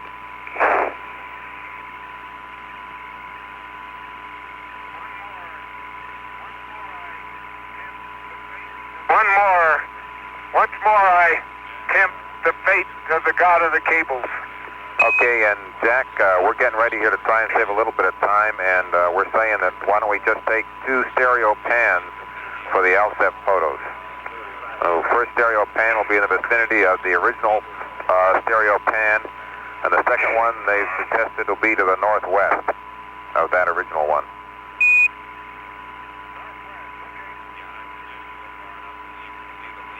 Northwest, okay. Yeah, and I'd suggest you go far enough so that you can see the lean past the central station. Yes, sir. Hey, Bob, you'll be interested to know I just put a plug in the top of that core, and it disappeared from sight down the center of the core. I'll put a cap on it too, but I want to plug it first. I want to get the rammer to plug it down. Hey, Bob, what do you want the focus on the pan to be? Stand by on that. About 15 feet?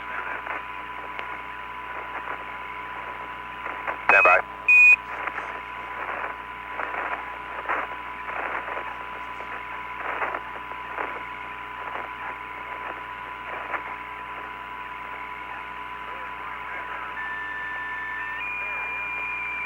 There's my rammer. There it is. Hey, Bob, that's strange. That plug was too small for the core.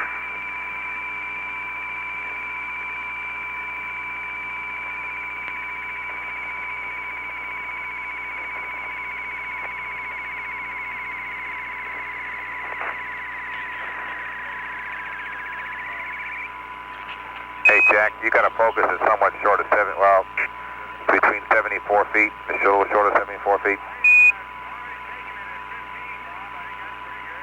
I already taken it at 15, Bob. I think that's pretty good. Okay, okay. We couldn't get an answer. It's not a calibrated detent, but I don't think you need it here. Okay.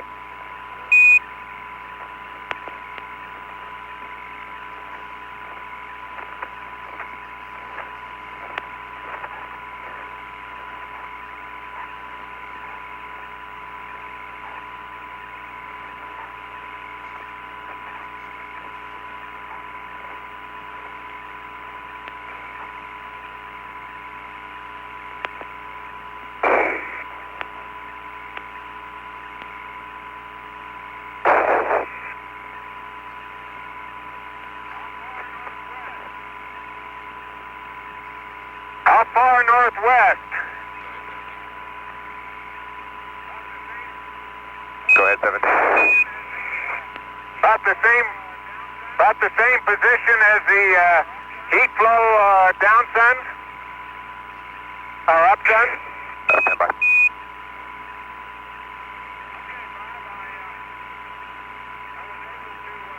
Okay, Bob, I was able to Yeah, that sounds pretty good to me, Jack. to get...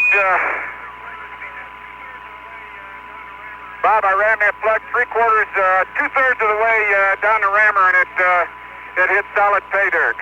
Okay, that sounds I'll good. put a cap on it for you, too. Okay, that'll make people happy. And you copy me, Jack, that sounds like a good spot for the And that... fan.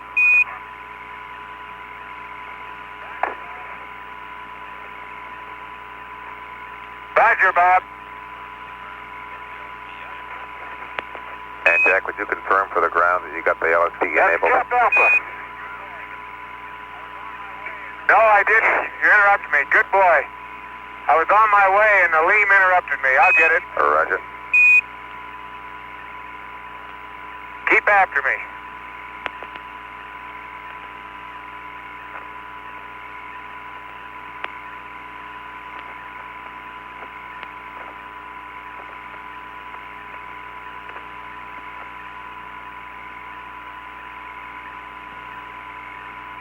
Gene Cernan will use a jack to get the core stems out of the... Bob, that's Cap Alpha. That's on the core. Say again there, Gino.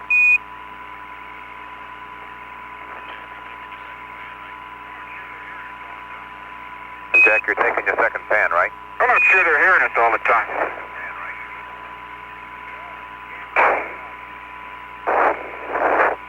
Yeah, but the camera just stopped.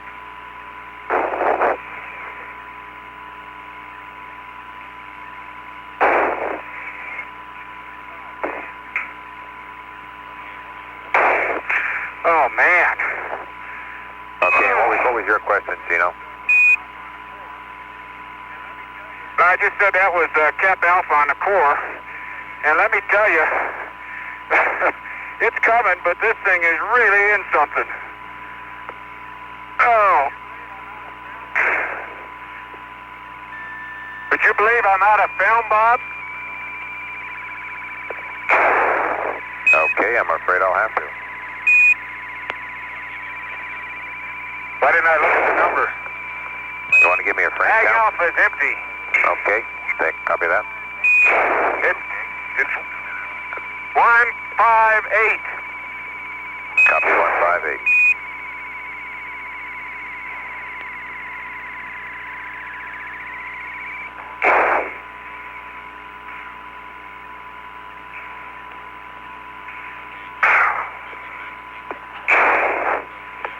Okay, Jack, we're recommending Magazine Hotel, and we also suggest you take the second pan when you retake it at 74 feet.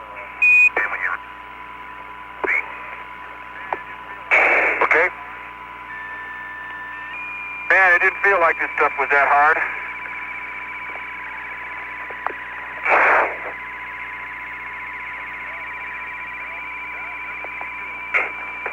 What's the problem, Gino? You need some help? No, nothing you can do. Just jacking away. See if I can get this thing out of the way. See if I can get it out is what I'm really saying. I may be jacking a treadle down into the surface.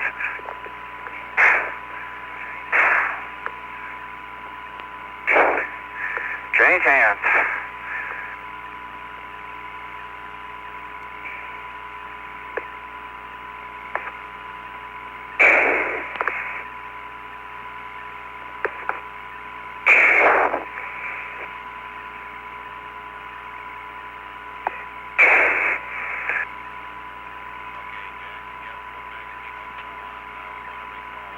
Okay, Jack, if you haven't put Magazine Hotel on, we want to recall that and make it Magazine Gulf. Gale. Well, Bob, I've already got it on. Okay, sorry about that. Is that okay? Leave it on. I know what you want. You want color. That's affirmed. Well, I mean, it's black and white also. Gale is not, you mean Charlie.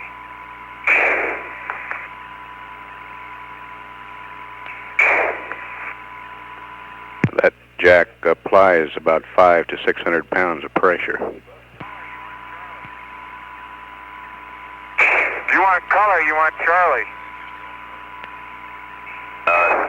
stand by, Jack, if you're still at the Rover. Well, I'm still here, but I got hotel on. Okay, leave hotel on. We goofed. We'll just accept it. Well, okay. We don't have much time, otherwise I'd change it. I should have thought of that myself. Well, we But I got a little time, because I got a lot of jacking to do.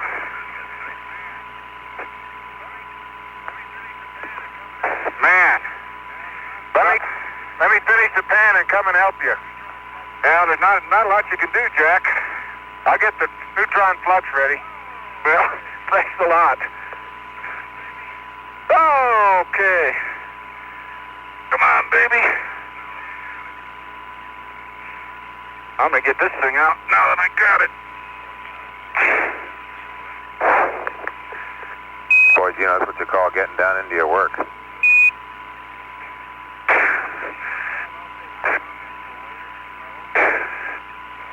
Bob, I'll save my comments till later. I hope this core is appreciated. Roger, Gene and I have worked in the back room that it is appreciated. Yeah, that makes me feel warm. I'll get it. You're gonna have to bear with me. Man, I don't know what it's in. I was afraid that'd happen. All those rocks. Yeah, but it didn't go in that hard. Hey, Tino, how about slacking off for a minute there? You're going pretty hard. Okay. One more turn, I'll get up. I gotta hit an easy spot sooner or later. It seems that way.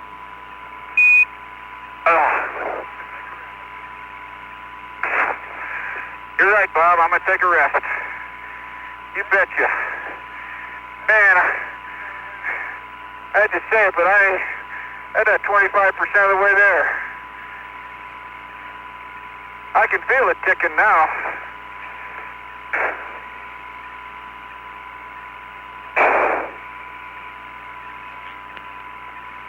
I'm going cold. Okay.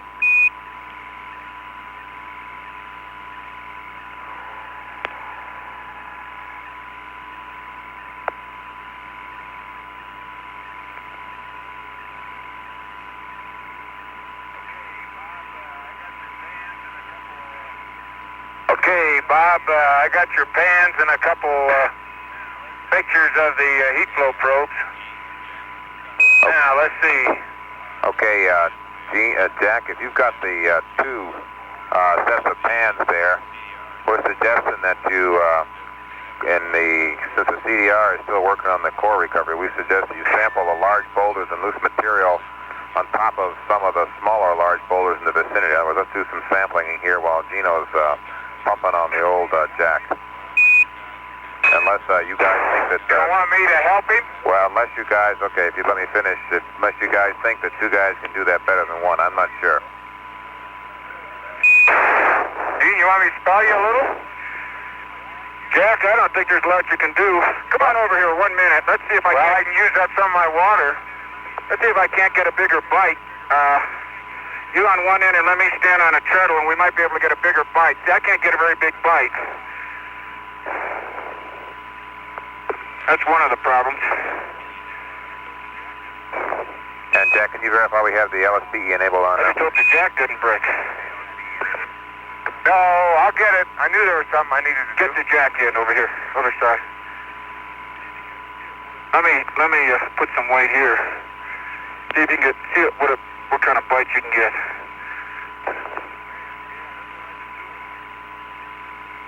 Oh man, yeah, that's what I've been doing.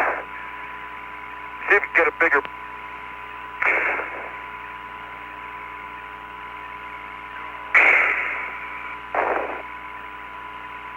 Oh no. It's coming now. See, just here. Let me get my foot down there. You get out, you get Jack. See, that's the key. Now, I think I can. Okay, if I do it that way, get her way down there. Okay, now try it. If we get a couple inches at a throw, we're all right. There you go. Do that for a little bit. Okay, let me put my foot on it. Okay, ready? Yeah. It's got to loosen up sooner or later. Okay, that's another good one. When you get tired, I'll do that and you can do this. This way you can get a bigger throw. Okay. Let me know when and I'll do that. Oh, that's all right.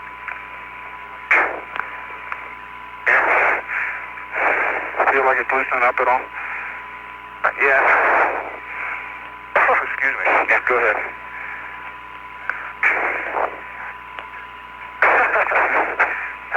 Okay, okay, okay. Stay there, stay there. Okay, back. Thank you.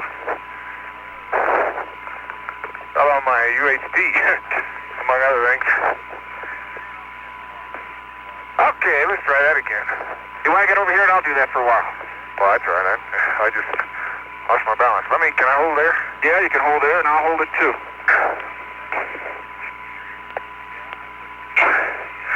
That seems like a little easier. Yeah, it looks to me like it should be getting easier. Just hold on to me if you... What was that? Huh? I got a tone. It was probably a... You still got it?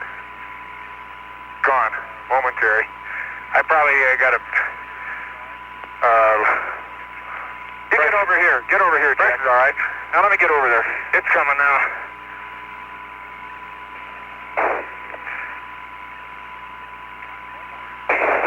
Let's come over here. Come on, one more. I think we're going to get it. Okay, come on over here and hold your foot against that thing.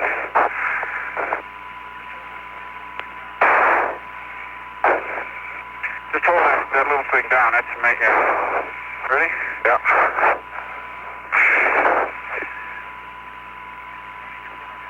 Yeah, we're getting it now. I need your foot on that thing, see? Sure you are.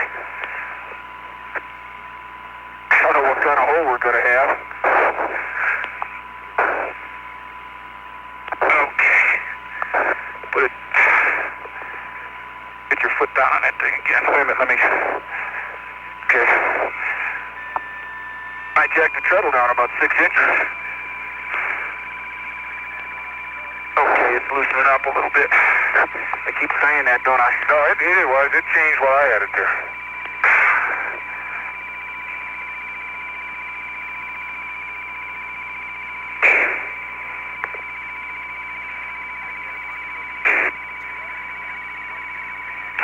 I can get it. Why don't you go get your... You got it? Yeah. Why don't you get your pan and your... I've got that. LSP, and I'll get that and a few samples, maybe. Okay, go ahead, do that. I can get it.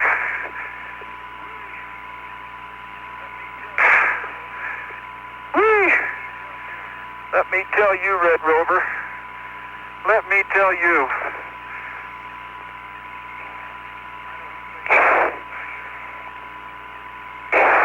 I know whose face is smiling back there.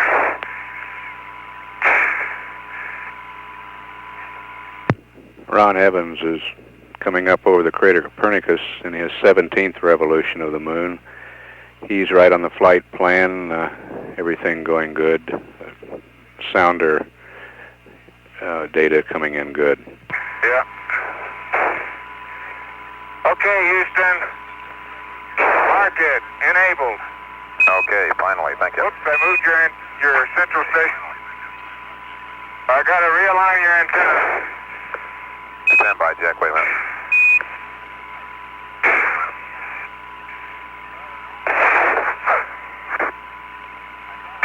Well, the Noman's still aligned. I thought I moved it. Okay, we'll let it be. Hey, we should have raised the flag on this thing. It looks just the same as when I left it, but I thought I moved it. Okay, Jack.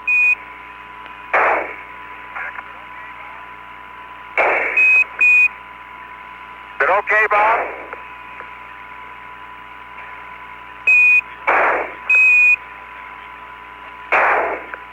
leave it alone for right now, Jack, and we'll get a reason on it. Okay. For a minute or so. And, Jack, I guess, right now, if you might get some fairly rapid samples in the area, since you're probably almost ready to leave. And can you tell us what you saw there in the vicinity of the, you were giving us a description of your boulders there and the platiness of the, and alignment of the crystals, the plage. Do you want to amplify that a little bit? Okay, I will as soon as I get back over there with a sample bag. Bag 10 Echo, 10 Echo, is a sample of the very large boulder that's just beyond Geophone 3. Just west, just south. Copy that, 10 Echo and boulder east of which Geophone?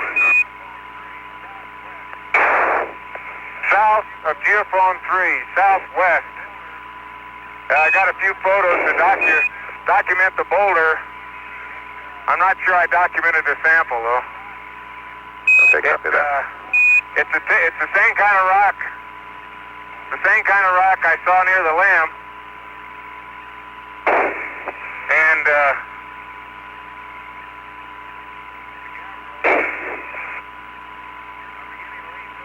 the gabbro, I'm beginning to lean towards 50% plagioclase though. Okay.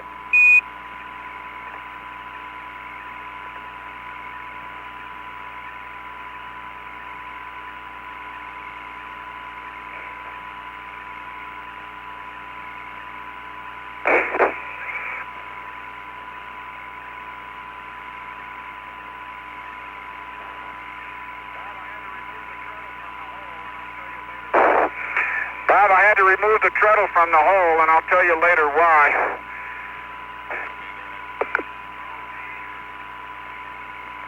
Okay, go ahead. Oh, me. I'll tell you later why. I'm just figuring, oh, me, how am I going to get all this stuff now? I'll lose my hole. Okay, it was right there.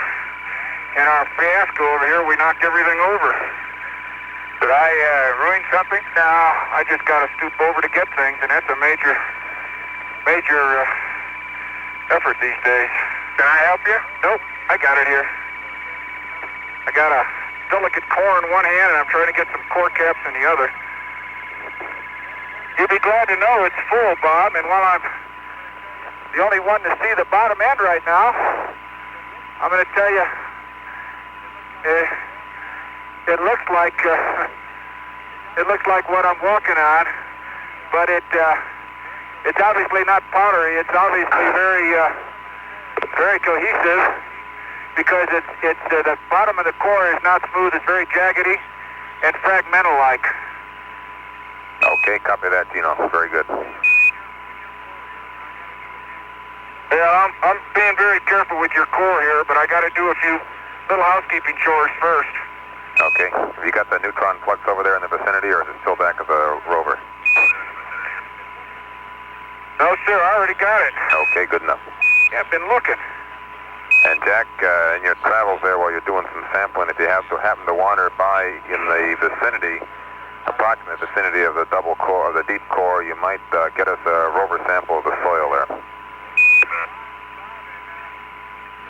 Okay.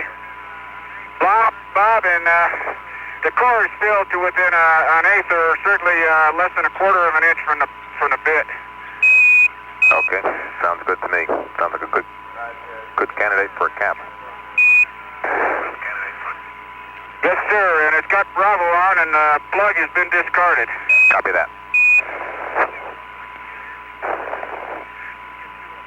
Now, let me see what else I can get here before I get too upset. I need the drill, besides performing admirably, is a tool of necessity to lean over and pick things up with. Except when you let it fall down. Okay. And our next priority is to put the old neutron flux down the hole, we hope.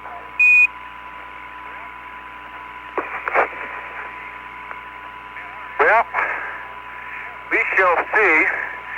Man, I don't even know if I can find a hole. It's in the shadow now. I guess I can see it down there. There it is. Okay. You asked, and with a little bit of luck, you shall receive.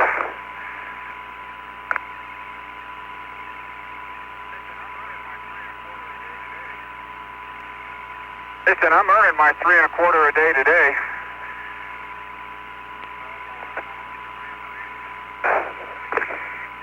Oh boy, I don't want to lose the rammer either. Let me get that before that gets lost in the shuffle. We don't want to lose that for sure.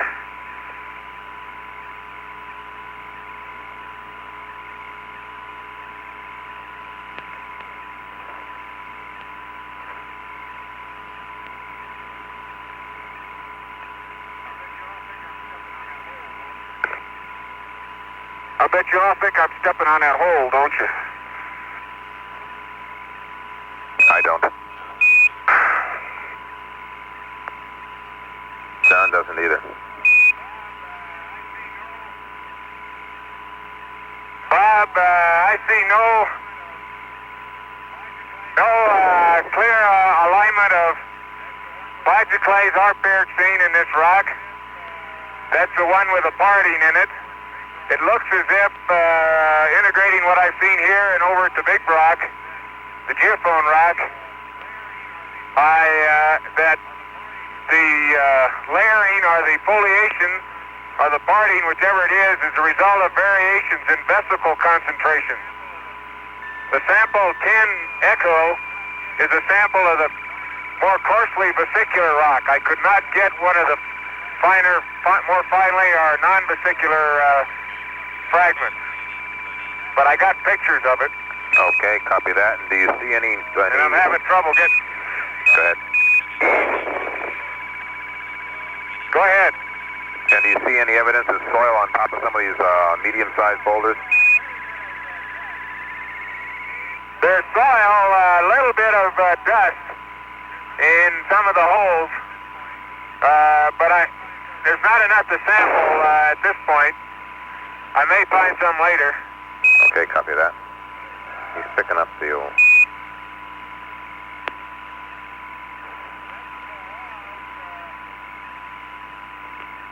Vesicle walls do not seem to be shiny. Most of them seem to have dust in them. Copy that. The vesicles are not cleanly spherical. They're spherical, but they have fairly rough outlines. They look as if there's been some recrystallization. All right. Bob, I will verify that the lower section is on. Okay, thank you, Gino.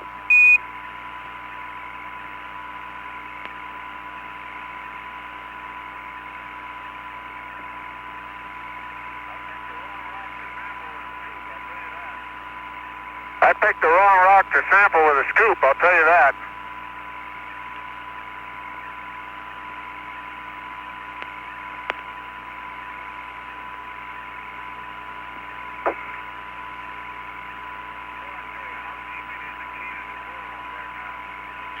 Well, I tell you, housekeeping is the key to the world right now.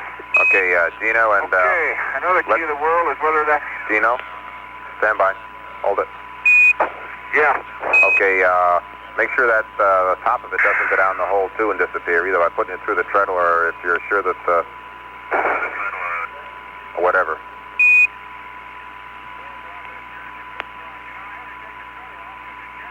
Boy, Bob, that sure is a good thought. You know, I had to take the treadle off because the jack wouldn't go down. There's no way I could put that treadle. Well, let me turn it on first. That was a good thought. It may go down that hole. That would be terrible. How big's the hole look, Gino? See, the jack wouldn't... Well, it looks big enough to put this down. And let me use my judgment on it.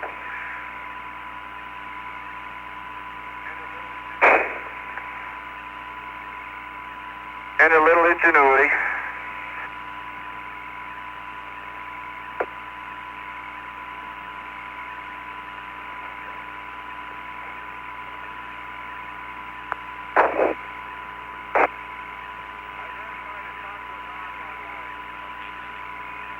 I verified the top was on, by the way. Okay, thank you.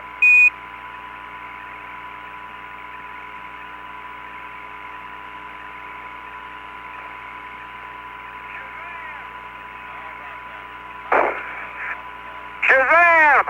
How about that? Loud applause, loud applause.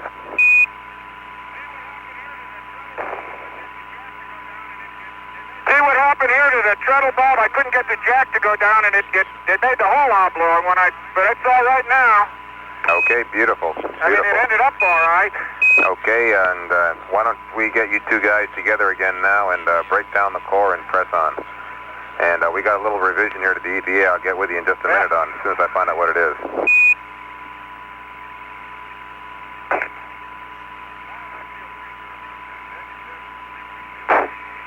Bob, I feel pretty good about that. That makes me feel pretty good. Bag 474. Soil from next to this big rock. It's the fillet. Copy. But I can't get a chunk of the rock. Copy 174, a fillet beside the big rock. And Jack, while you come back here to the Rover, why don't you get one more Rover sample in the vicinity of the deep drill while you and Gene get ready to take on the core stem. And because of being a little bit behind here, what we're doing is we're getting prepared to drop Station 1 in favor of doing Steno, over. Now I'll get with you on more details on that in a minute.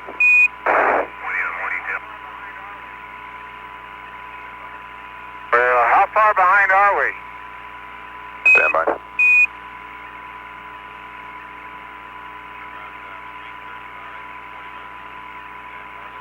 We're about between 35 and 40 minutes. And part of the problem is that we're a little short on oxygen on Gene's place. It looks like it's a 6 hour and 45 minute EVA from that point of view, which means that we have to we'd have to leave Station 1 too early, which is a reason that curtails Station 1 apart from just being behind, which is what the hooker was.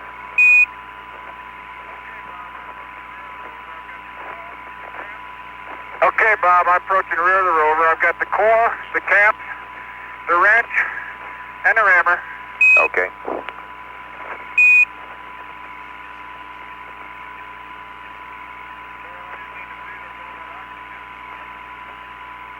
Well, I didn't mean to breathe up all that oxygen. Well, it's something that you can't help. Even the surgeon agrees with me on that one. And for your thinking, Jack and Gene, what we're doing is we're planning on going to the west side of Steno in that boulder field, which is partway out to Station 1.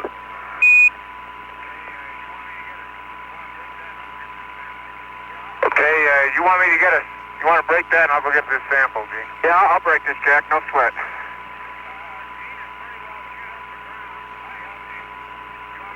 Gene has pretty well chewed up the ground. I helped him.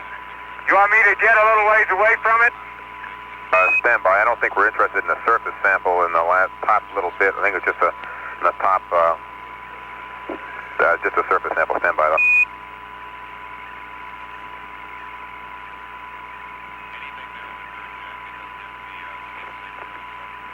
Anything there in the dirt, Jack. It doesn't have to be a skim sample of any sort.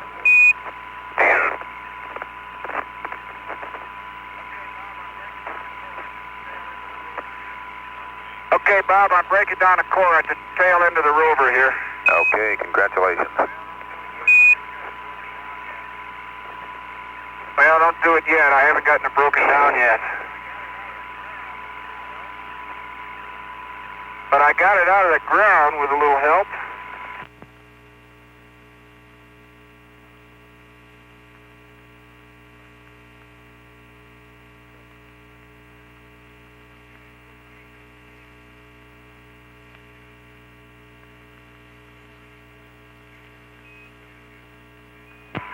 Bob is full. Okay, beautiful. And I'll have to tell you which end I'm taking it from. So since we got the cap and alpha on one end and Bravo on the other end, no problem.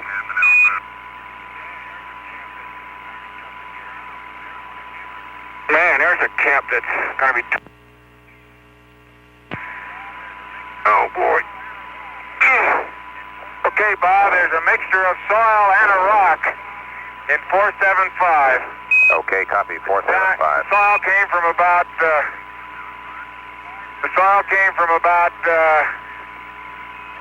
5 centimeters 0 to 5 centimeters. Okay, copy that. Beautiful. And it's about 3 meters. 3 meters. 3 meters from the hole. Well. Hey, Bob. Cap Charlie is opposite Alpha. That was the first 3 sections. Okay, copy that.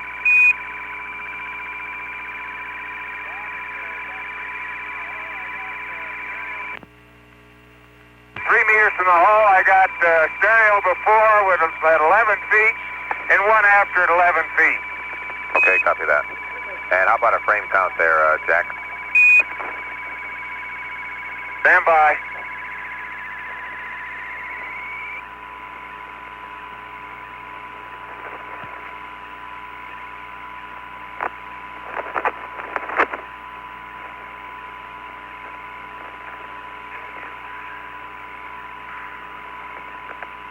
Tell you.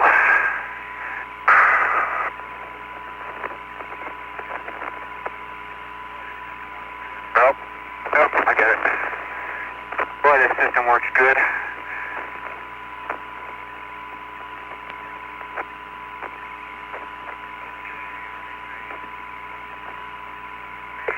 Okay, let me see. Man. Let me configure the OLRV sampler here.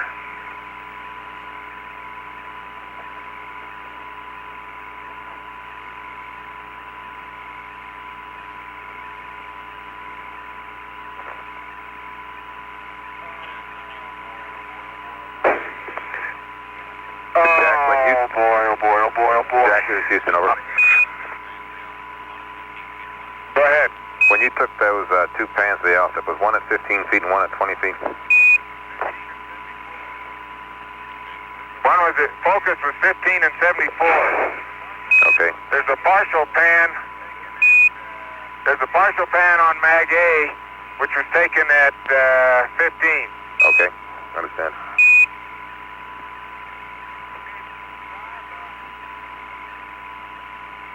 Okay, Bob. I can't see what it is. I guess Delta and Echo is the two-section core. Delta being adjacent to the first section of 3. Roger, copy that, Gene.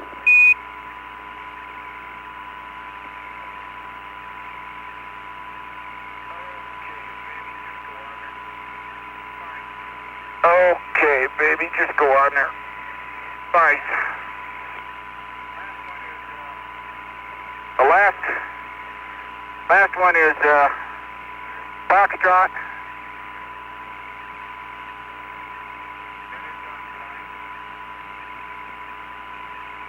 And it's on tight.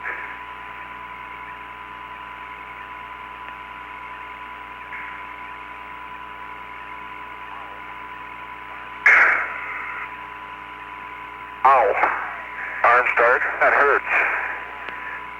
Oh, me oh my. I'm going to take a big drink of water here. We got them 3 cores. We got the neutron flux down, and we got 2 heat probes and an Alsep. I don't care if we are 30 minutes late.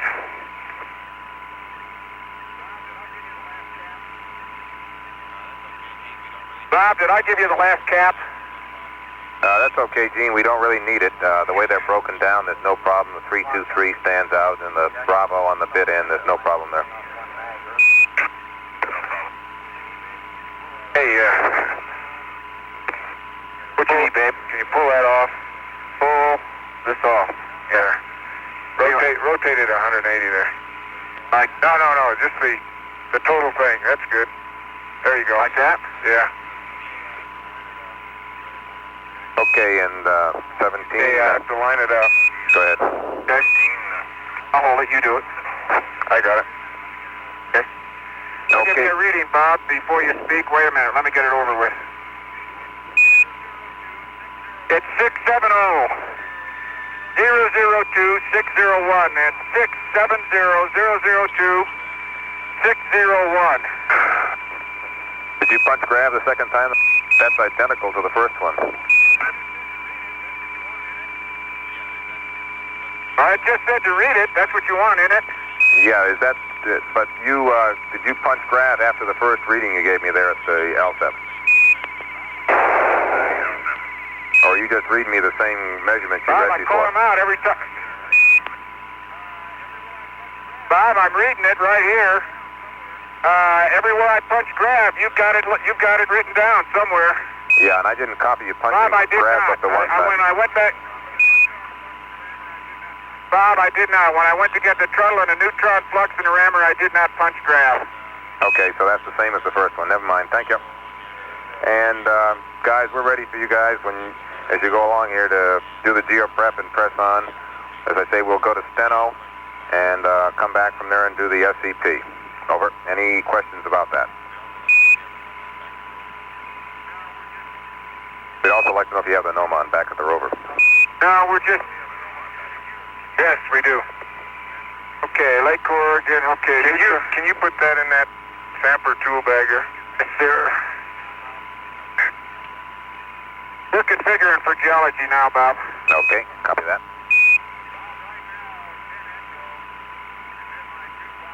Bob, right now, 10 Echo is in my suit pocket, I hope.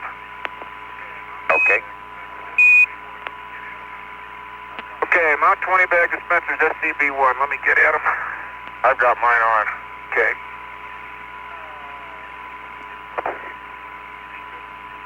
Oh, this probably goes under the seat, doesn't it?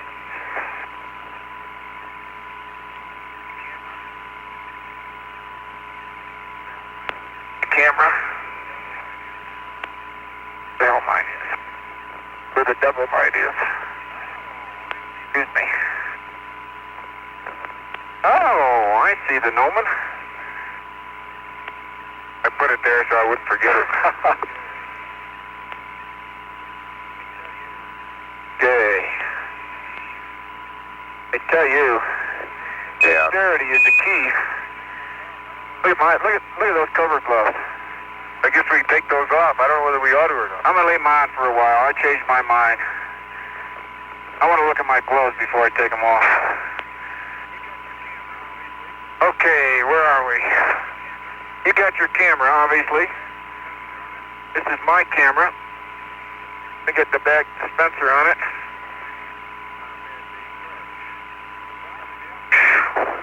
It's not a bad day start.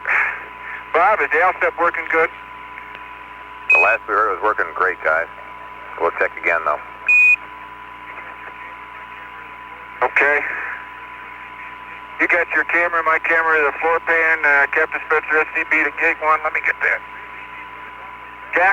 Yeah. You haven't been on a Rover yet. It's real easy, but it's also very, very easy to kick dust all over those battery covers. So don't even get on it till I put those covers down. Yeah. Hey, I guess I should. We ought to press on as if we're going to station 1. But yeah, you gotta walk. Yeah, you gotta walk back to the limb anyway. Yeah. We gotta. Roger. SCB guys, we're going to play it as per the checklist. Jack will carry the things back. Dean will get the thing aligned. We'll go out to the SEP site, and then we'll press on from there down to Steno. Over. Okay, very good. And right now... You want to come over here and I'll stow your place? Go ahead. Never mind. Yeah.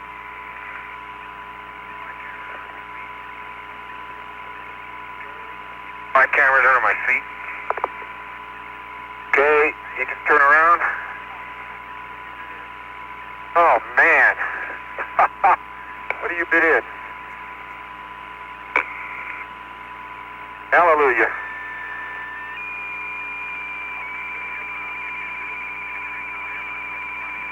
I'll keep the hammer. I'll give you this. Can you reach your rammer? It's right in front of you.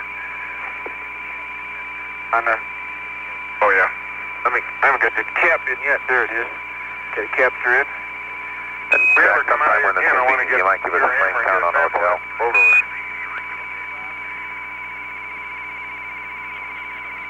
Okay, Bob.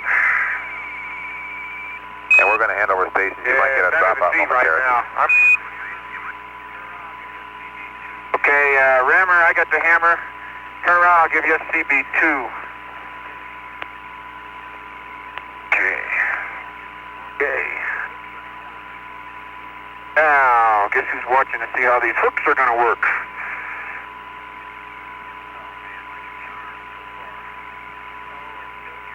Oh man, like a charm so far. Oh, except your doggone harness is off too, Jack. Is it? Yeah. Okay, you got to undo the strap. Let me get at it. You've got to loosen that strap and just put her underneath, and then tighten it up again. This one here? The one on my right, yeah. Let me turn around then. I got to get on your right there. I think it is, yeah. That's where it is on yours. Yeah, I'd like to make sure that the other side's all right, though. Oh, okay. Let me...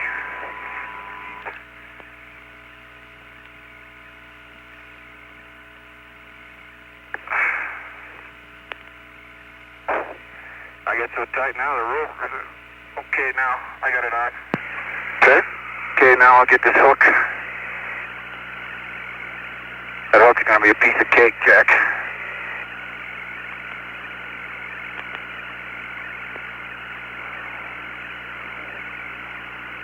Keep it, and it's all on and locked. Okay, you got SCB2, you got the rammer, you got the cap dispenser. Okay, you can secure SCB1. Doesn't this go into your, not yet, I don't think. I think it stays there. This does. No? It does, yeah. That goes under the seat. And this goes here. Yeah. Okay. Bob, the long can's going under my feet. Okay, copy that, Jack. They got a handover, I think. Handover is complete, guys. Okay.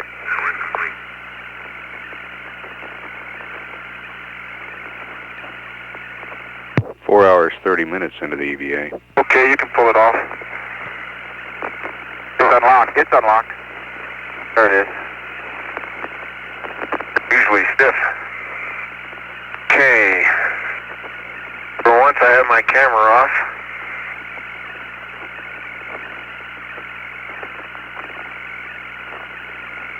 Did you get the heat flow pictures, by the way? I got most of them. Not all of them. They revised the whole camera. Hey, Bob, is it going to hurt to leave the UHT in the heat flow electronics? Stand by. Wait a minute. How to get that, I guess.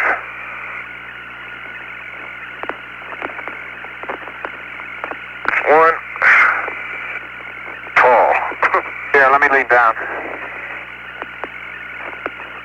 It's two. And the hook's still hooked. Check for sure here. Those hooks weren't designed for new bag. Those hooks weren't designed for new bag. Okay, Jack, they don't want it there. All right. One of you guys can get to it and pull it out. I'll get it right now. Okay. Thank you. Watch the alignment, as you said. Yep. I sort of thought you might like it out of there. Let's stay away so I don't get a cable and I don't get dust in the mirror. The alignment is still good. Okay. Now, if I can get it out.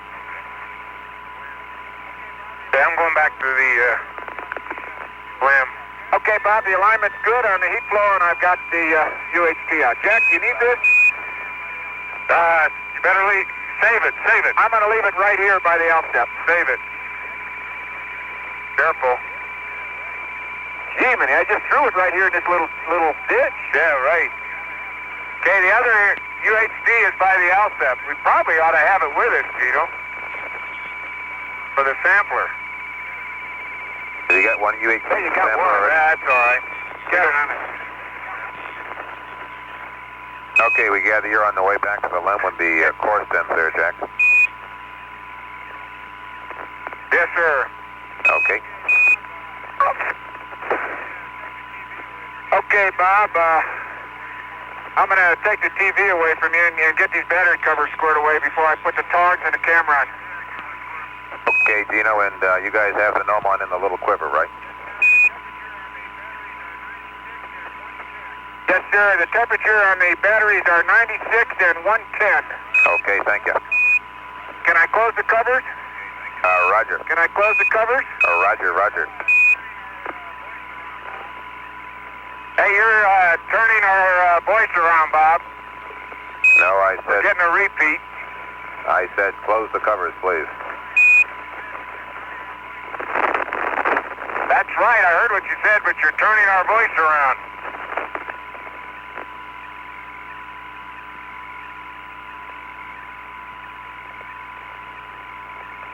Jack Schmidt on his way back to the lunar module.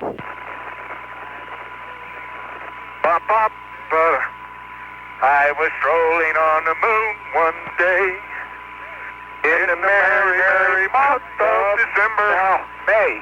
May's the month. May, that's right. May is the year of the month. When, much to my surprise, a pair of bunny eyes. Sorry about that, guys, but today may be Okay, December. the battery covers.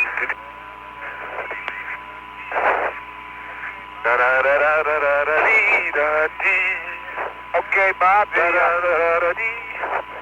battery covers are closed. I'm going to go mode switch 1. I guess I'll just wave goodbye. You look pretty clean, so I won't touch you. Okay, thank you.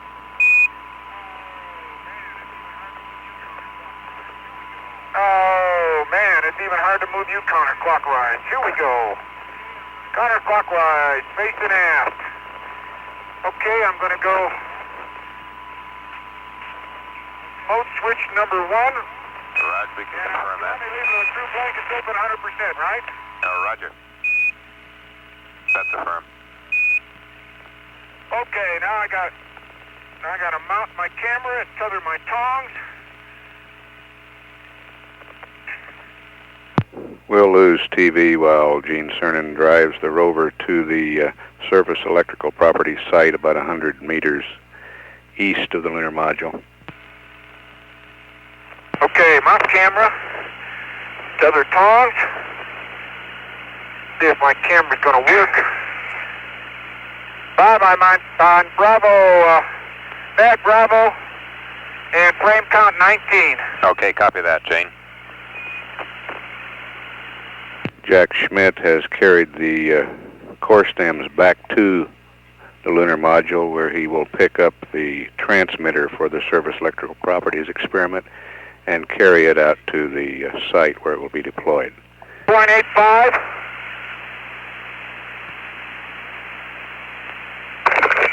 And I'm still intermediate cooling. Okay, copy that. Okay, inventory, camera. Okay, copy that. Tongs, Noman.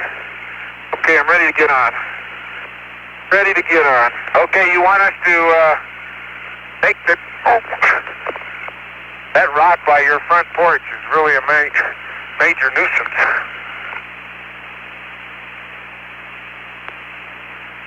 Oh, doggone it.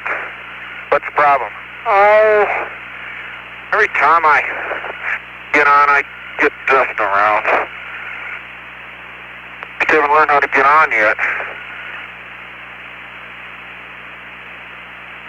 I think after 3 times I'd know better. I know better, but it's... Okay, I've got the transmitter. I'm heading west. Or east. Heading east. Sorry about that.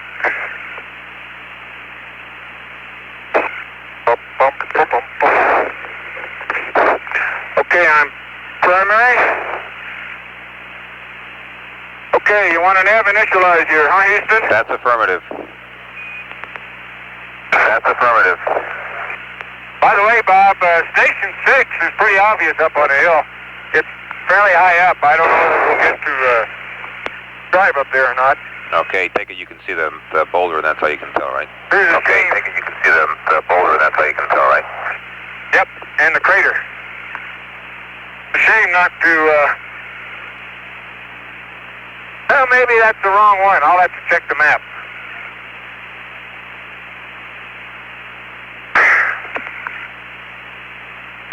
Shame not to go to Station 1. Sure is a shame. Why don't you consider Station 1 as a possibility? Okay, Bob, let me give you some numbers. We're ready. Sun shadow is 0. We're ready. I am road right 4 degrees. I am pitch 0. I can't be rolled right 4 degrees. That indicator can't be right. I question that. The roll indicator is right. I might be rolled left a couple of degrees.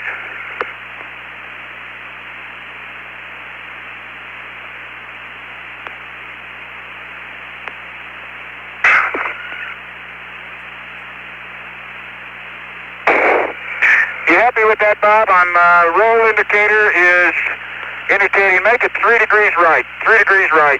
Okay, and I copy.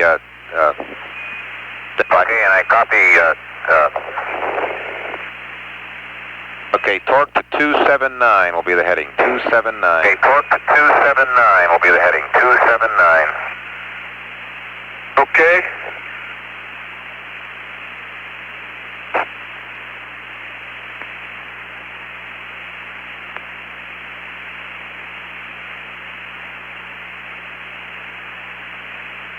Okay, the heading when I put the nav power breaker in, Bob, was 234. Okay, I copy that, and we'll torque that to 279. Okay, I copy that, and we'll torque that to 279. Okay. I'm waiting for my minute and a half here. Roger that. Roger that.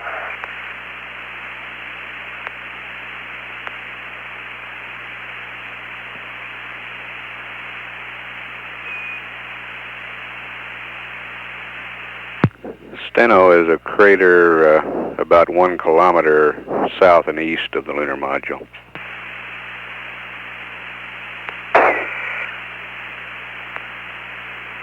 Station 1 was... LMP is at 39%, 3.88, and no flags, no tone. Okay, copy that, Jack. Okay, copy that, Jack. And I'm at the SEP site, and I found a place I think we can lay out a pretty good grid. Okay, Jack, and when you lay it down there, we want to Jack, and put it down with the Nomon side. The side that's eventually going to face the sun. We want to put that facing away from the sun. Turns out we found out a thermal constraint this evening, just as the EVA started. We found out a thermal constraint this evening, just as the EVA started. Okay. Away from the sun. Nomon, you want the Nomon side or corner? The Nomon side away from the sun. The side with the solar panels on it to be in the away shade. From the sun. The side with the solar panels on it to be in the shade. Okay.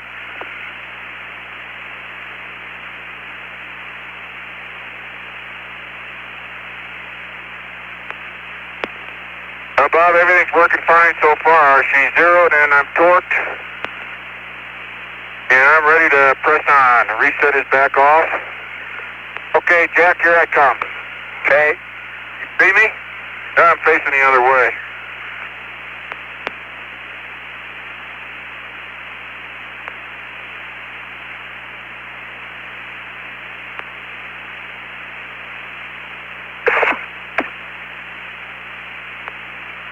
So I just about all you can see on that direction is the limb. Boy, that's tough driving into the sun. Go right through the limb and then a little bit to your left. To the left of the limb. Yeah, I got to go to the limb and give him a reading here. Okay. That's affirmative. So you get that shadow up there and you're all right. That's affirmative, Dean. Say again, Bob? That's affirmative. We want the range and bearing at the limb. I'm glad you remembered. That's affirmative. We want the range and bearing at the limb. I'm glad you remembered. Yes, sir. I'll give it to you. I even got... Ooh, don't get in there. Woo! I haven't got the low gain working for you. I don't know if you're using it. I think we're using the limb right now.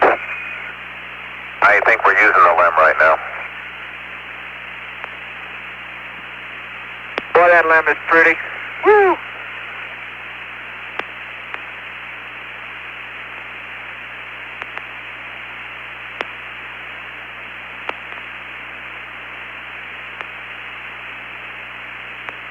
Bob, everything I've seen so far indicates that the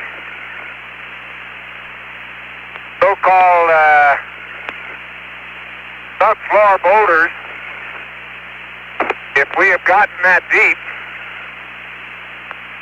are this gabbro. I'm out here at the SEP site, and the large blocks are still the plagioclase pyroxene. Jack, let me give him a range. I'll be on my way out. Go ahead. Okay, bearing 292, point 2 and point 2. I'm standing right in front of the mesa. Okay, beautiful, Gino. Thank you. Okay, beautiful, Gino. Thank you. Okay, I'm coming, Jack.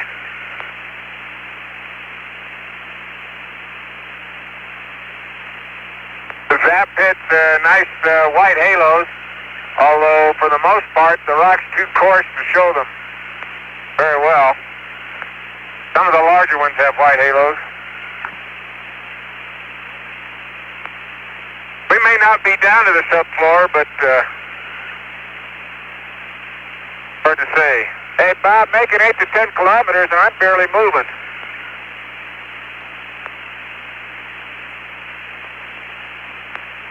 Where you got the SEP, Jack? Right out over there. Okay, let me give him a bearing, distance, and range, and some numbers here. Meet you over there. Okay. Oh.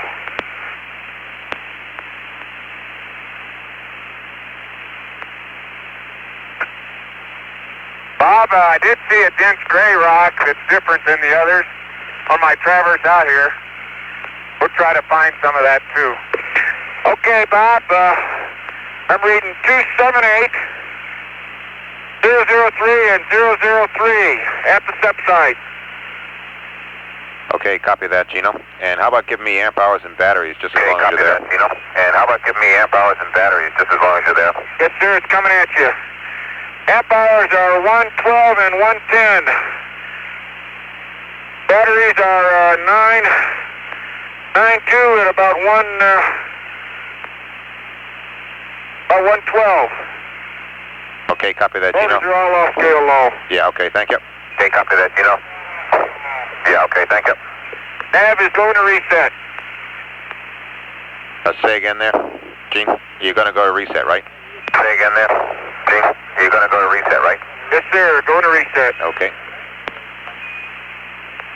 Okay. And Jack, you can be getting on. You won't need the bomb, and I guess you won't need the LMP camera unless you want it. You won't need the bomb, and I guess you won't need the LMP camera unless you want it. We'll be deploying the bomb at Steno. We'll be deploying the bomb at Steno.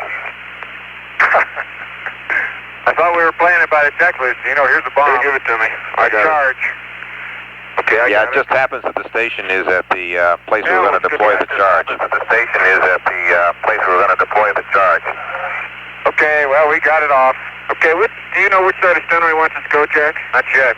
Yeah, we're going to, okay, let me fill you in on the plan, guys. We're going to go to the west side of Steno, which is where you would have driven by anyway. Side of Steno, which is where you would have driven by anyway. And the stop will be at the 340 slant 1.2, which is where you've got the little delta for EP6 in your checklist. Got the little delta for EP6. And we will plan on spending about 30 minutes there sampling. Plan on spending about primarily boulders there sampling. Primarily boulders.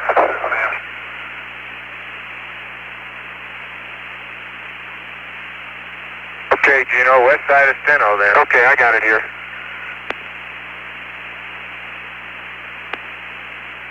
Okay, you got a good feeling on how to head out of here? Yeah. I want to get around the backside, now that I'm down here on the backside of Trident, and make sure that that's what I'm looking at is Trident over there. Okay, let me try to get on this thing. Okay, and 17, just to fill you in a little bit more here, we're looking at a 6+45 EVA.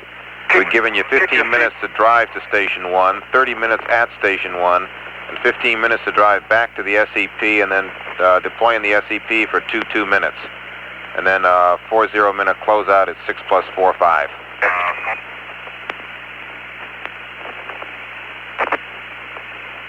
I'm sorry, Bob. After 30 minutes at Station 1, what'd you say? Okay, then we're going to drive back. It's a 15-minute return to the SEP site, and then 22 minutes at the SEP site to deploy the SEP, and then return to the LEM and 45 minutes for the closeout. Okay, I understand. Okay, you strapped in? Yes, sir. Yeah, we got to start getting on this Rover facing 90 degrees to the seats, I think. I did the same thing. Did I shoot best? Yeah, we both did. I tried to knock it all off my feet. Yeah, that's impossible. Okay, Jack, let's see if we can't get around Trident East over here. Well, I wish I didn't have this charge. They play it by the checklist. I wasn't paying attention. Okay, We're on the move, Bob. Okay, this is Trident, isn't it?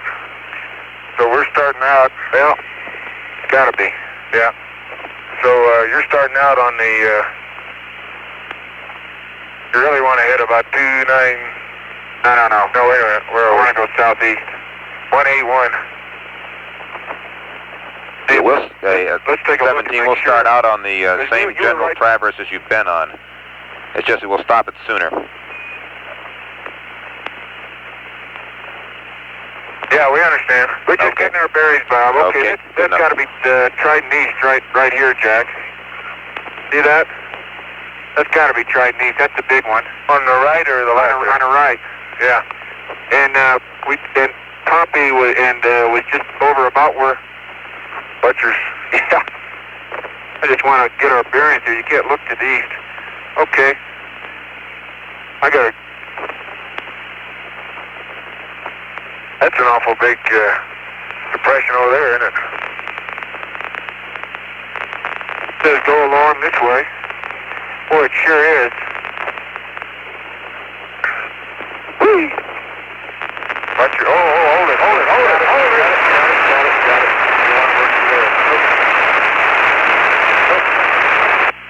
Oh, I tell you, I got to get out of the east. Stand by. Dean, I think I'm gonna head about 120 out of here. well, it's a. You got another hole on your right here. I got it. Whoa. Not sure what's wrong. Why don't you go left there? Go left around this thing.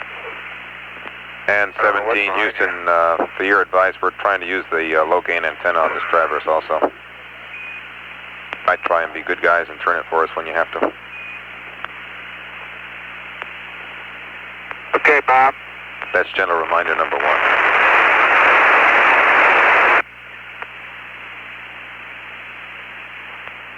Dean, I think we need to head south. Yeah, we got to go out here southeast. What's that big map look like in relation to Bear Mountain to you? You mean the?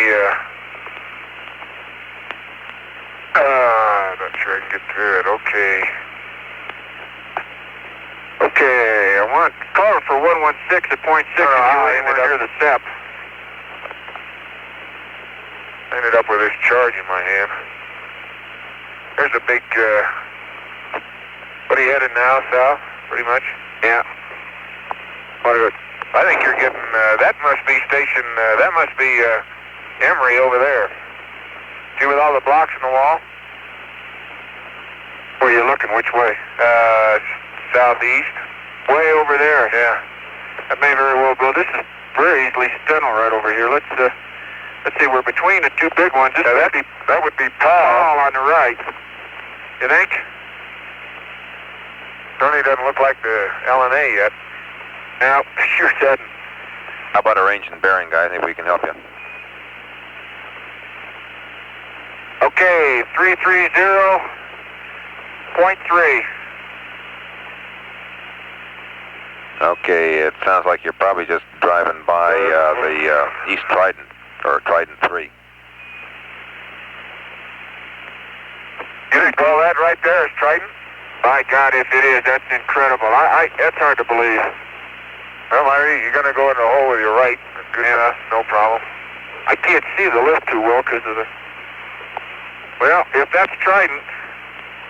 Okay, and Jack, do you have your camera on? Well, If so, could you give me a frame count sometime?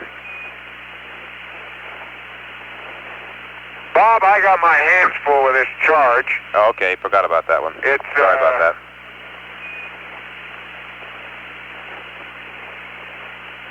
Looks like 4 or 5. Okay, copy that. Thank you.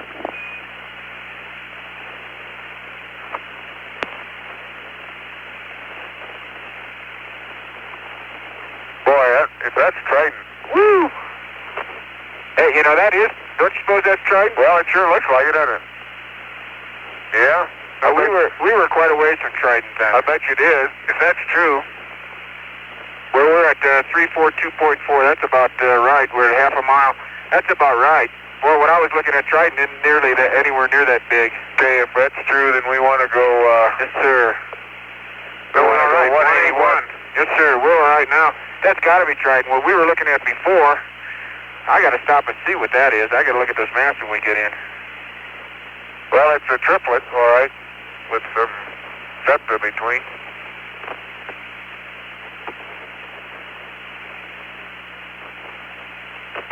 I wish I could take pictures. Take a few, but well, let me get a few here.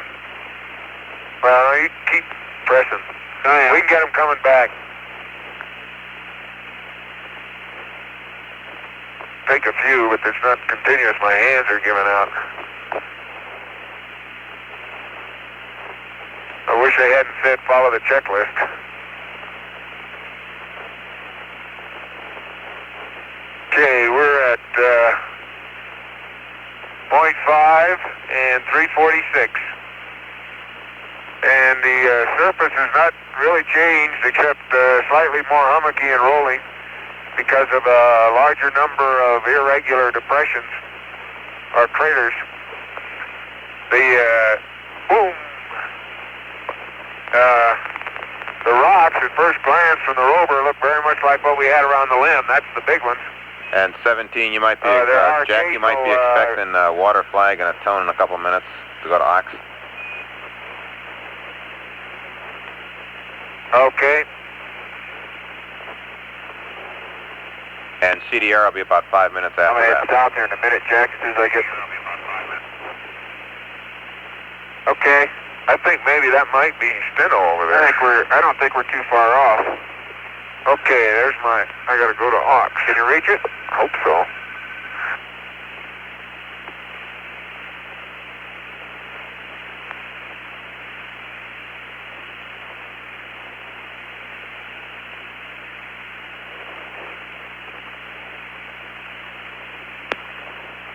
Okay, Houston, do you see me in Ox? Stand by. Roger, we see you in Ox.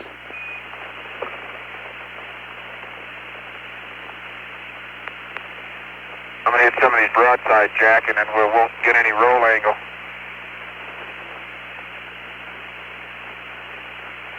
Okay, how far have you come? I got to go 0.7, about another 0.7 kilometers. I may be coming up on the edge of it. I don't know. I'm on the right bearing. Now we're all right. Steno has got that dimple on the north. Boy, this is a heck of a way to start out our navigation into the cross sun here. Not cross sun, but sun. Now that's got to be Powell, wouldn't you say? Yeah, must be. Must be. Listen, then that's Steno with all the blocks in it. Boy, am I glad we didn't land out here. Whew. See this high point up here coming ahead? Yeah. That should give us our bearings, I hope. I can't hold that bomb any longer. What are you going to do with it? I'm going to drop it in my feet. Okay. Okay, it's there. Keep it between your feet. It will. My hands aren't going to be any good for sampling. Okay, that's Powell, huh?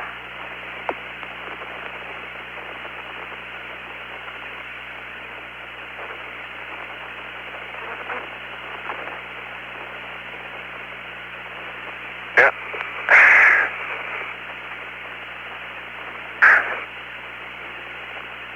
Okay, if that's Powell, quite a ways over there, but I think the thing to do is get up on that little ridge ahead of it. I think we may end up looking right into Steno when we get up there. Bob, we're at 342.9.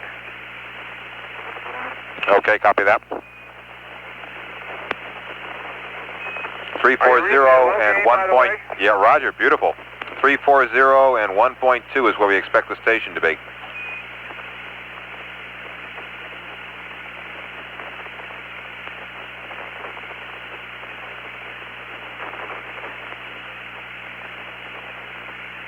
And it should be up on the top of a little bit of rise that you see coming up there, or almost to that rise. You ought to be in the vicinity of some very large boulders. Houston, there's a... certainly a lot of big boulders. Whoop. Let me take a look into the sun here. That doesn't look like what I thought Steno looked like. There's no dimple there. 1.2, he said. Oh, this is it over here, though, I guess. Oh. Yeah, Steno ought to be at right at your 9 o'clock there, Gene. At my 9 o'clock. Yeah? Either that or your 3 o'clock. How do you know where we are? It is.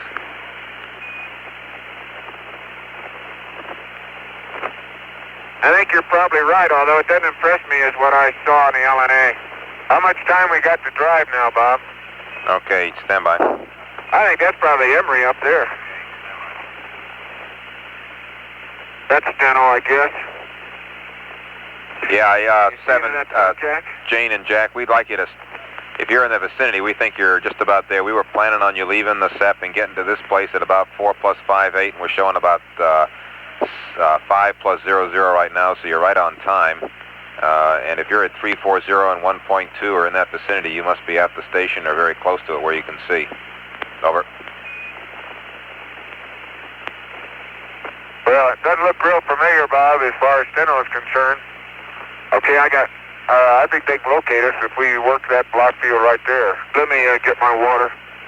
Okay, on the map we're showing, Jack, what you're probably looking at, you're seeing that there's a couple of boulders at just above at about the, with north being 12 o'clock, there are a couple of boulders at about the 9:30 position on Steno, and then there's a couple of more at about the 9 o'clock position on Steno, and we're putting the station right in the midst of all those boulders. Over.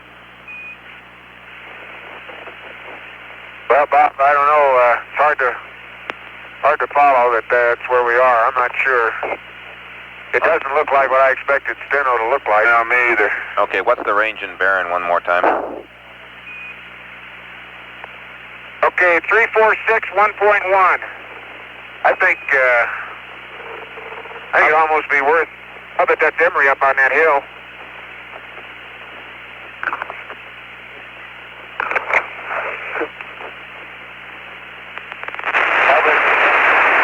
That's gotta be. Yep. Okay, well let's we better get to this boulder field here.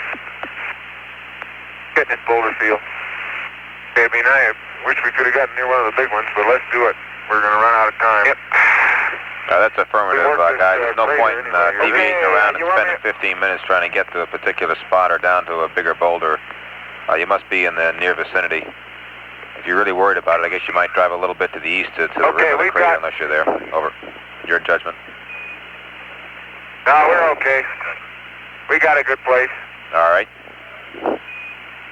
Okay, I'm parked 180.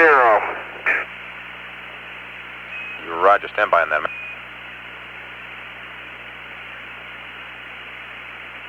We want us to get off? What do you mean? Okay. No, okay. I was just wondering about where you're going to park. Go ahead and park 180. I was questioning whether they wanted us to park into the sun. Okay, I'm headed. 180 is a good heading. Okay, I'm headed.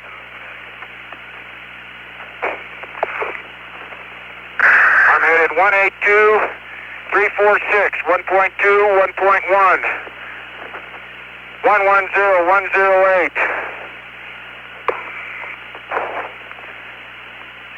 100 and 118, and I'll scale low on all the boulders. Okay, I copy that. Bob, can we deploy?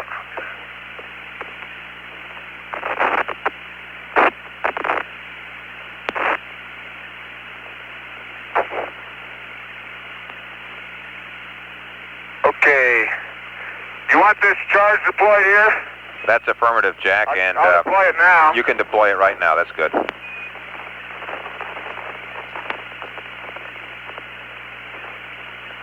That's a 1-pound charge for the lunar seismic profiling experiment. Beautiful. We'll give you the Taper of the Year award.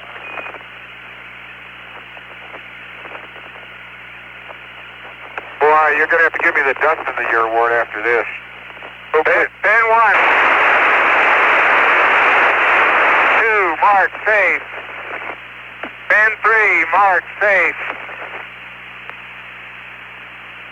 That'll be in the pans, Gino. Okay. Okay, I copy that. Bob, you got both? Just to confirm, that is EP6, right?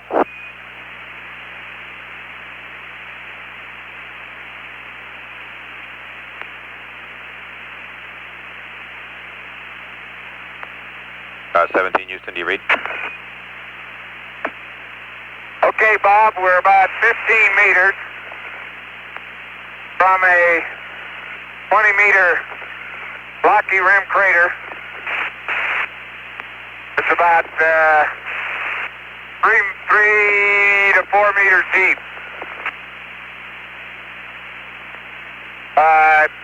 All the blocks on the rim look like the pyroxene plagioclase gabbro, the vesicular rock, seen at the limb.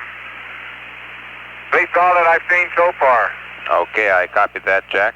And is this crater to the east or west?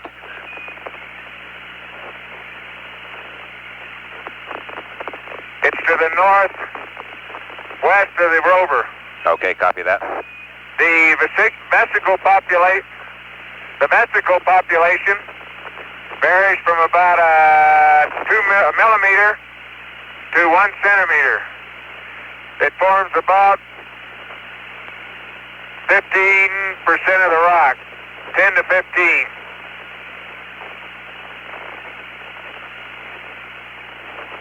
And I've given you grain size and for the rocks near the limb, and that goes well for this one. Okay, I copy that, Jack. Very good.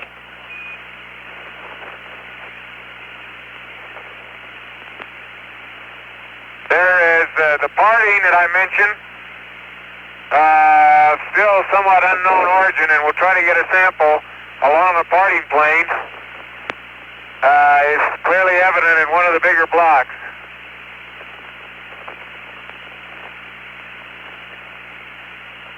Hey, Bob, just as we stopped the Rover, I went on aux water. Do you want me to turn my primary water off? I don't have to, do I? No need to. That's what I figured. Just want to cover all that. Okay, Jack, I think I got my housekeeping done. Okay, Yeah. get your hammer. We're going to need it.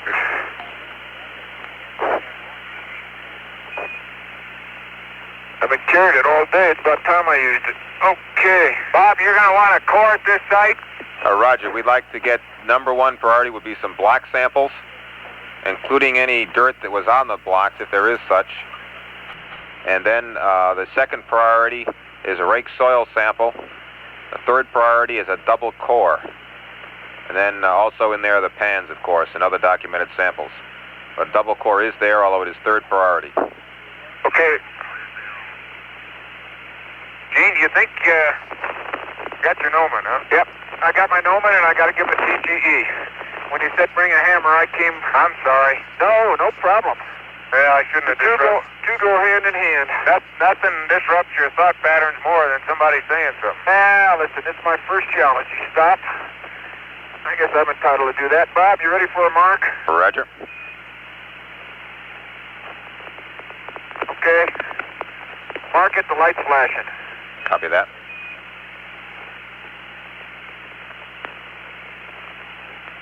Okay, you got one picked out?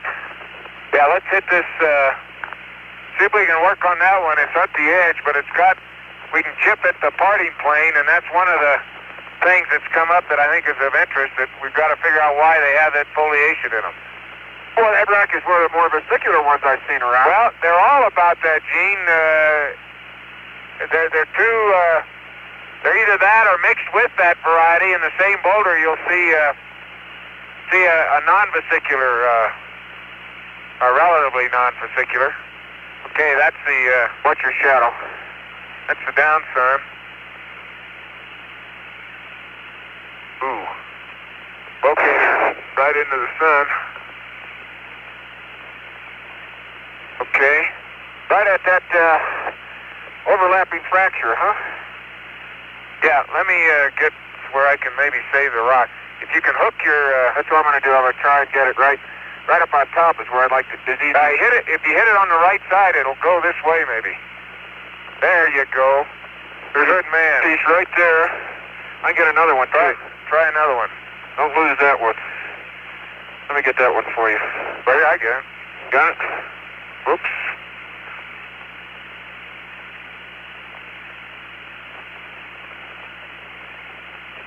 Okay, just keep it in sight here for a minute. Is that it? Yeah. Go ahead.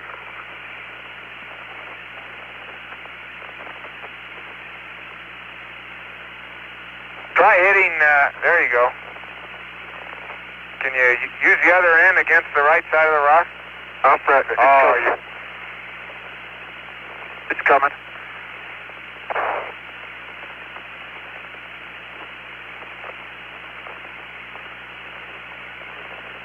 That's all right. I'll get that one. Wait a minute. Be careful down in there. The whole thing is going to fracture off here in a minute. Just want to...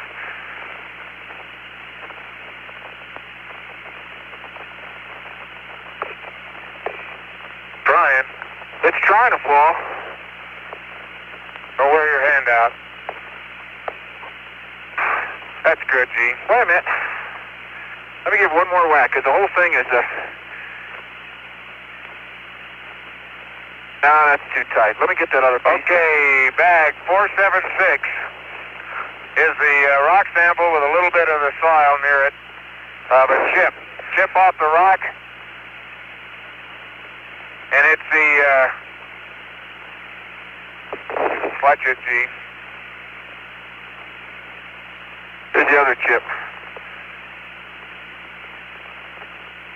If I go down there, that thing's about 15 feet deep. Right. Got it. Okay? Okay, now, you think you can chip off the other side of that plane up on the edge? Yep. Then we'll get the soil. And maybe just a small rock, non-chipped.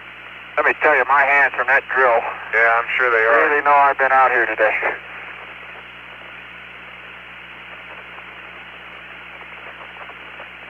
.476, Bob. Copy that, Jack. Is from the southeast side of the parting plane. There is a whole big slab right there. Okay, very good. Oh, look at the dark minerals in there. Are those dark, black? Yeah, they may be ilmenite or fresh piercing. Well, look at it. Give me a pressure of piercing. Okay, you want my bag?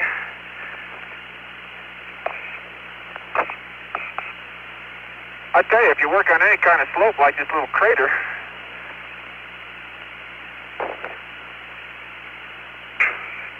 I'm gonna leave it open for a minute. Okay? Oh, we get that one. You're gonna have to use your tongs with that one, I think. Okay.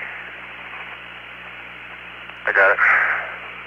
And 17, a reminder to factor into your thinking this is only a 30-minute stop, and there's about 20 minutes remaining. Yes, sir. Well, we got to sample something. There's a big one. Give him the bag number, too. Bag 454.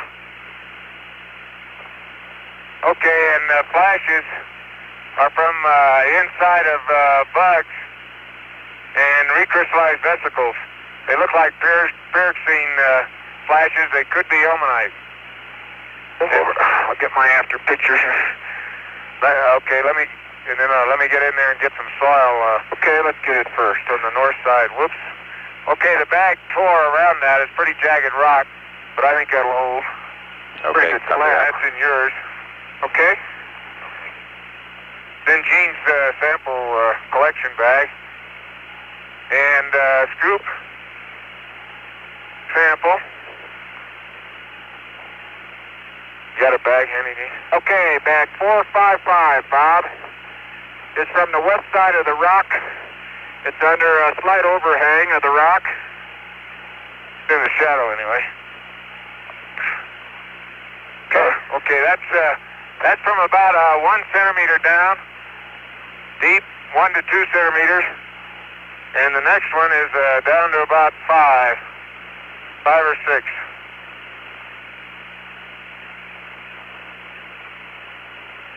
And it's got some chips in it. That's back 456, Bob. Copy that. Yeah, shoot.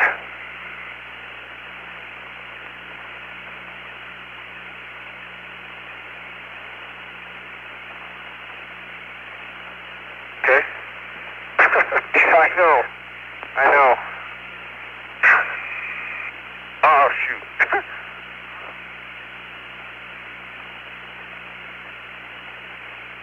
Yeah, 1.2 kilometers is a long way from the limb. Look at the Challenger down there. Make you get a feel for how big this valley really is. I'd rather not. Okay. I'll help you. I got it. Turn around, let me get these in your bag. I learned how. You learn of necessity out here. Okay. See if we can't fill this up for Christmas. Okay, let's, you happy there? Yeah, let's get your after. Okay. And if we can, we might get just a block instead of breaking on it. And then we'll go to the rake. Let's go around to the, Bob wants the core here too, huh? Yeah, but the rake's next. As you might imagine. You know, now this looks, this stuff here looks a little less vesicular. Why don't we try that one? Hey, look at this rock where the vesicularity changes from a hummocky vesicularity to a very fine vesicular. Look at this. Let me try and see that? The change? Yeah, that's what I'm after. That's it. Let's see if I can't crack. That's what I saw in that other boulder. Let's see if I can't crack the corner and get that contact. Yeah, or get a piece of both. I think you can get if you can reach down there. See if I can't get a...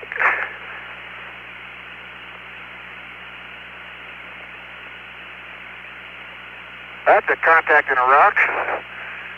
Yep. Beautiful. And you guys see any 2-meter boulders around there?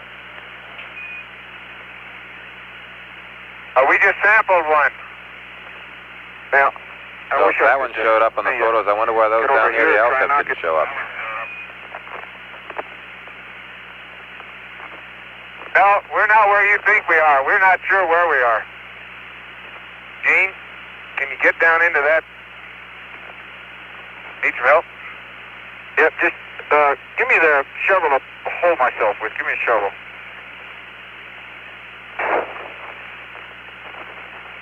I don't know. How about that one? Yeah. Get that little piece. Okay, I see it. Pretty hard. See if I can't low and hard to hit. How about coming around from this side? Well, I got the gnomon in the wrong place, really. Let me see your... Can you reach it? Well, I'm going to lean on the rock, maybe. I got that other little piece in sight. Okay, I got that piece in sight, too. Let me get them both with your... Let me get them both right now. You can stick that in the ground. Okay, this is a sample of the more coarsely vesicular rock. You got it in your hand? I got them both. I think actually we got a sample of both sides, but I wouldn't bet on it. Okay, I just got a chunk of that side.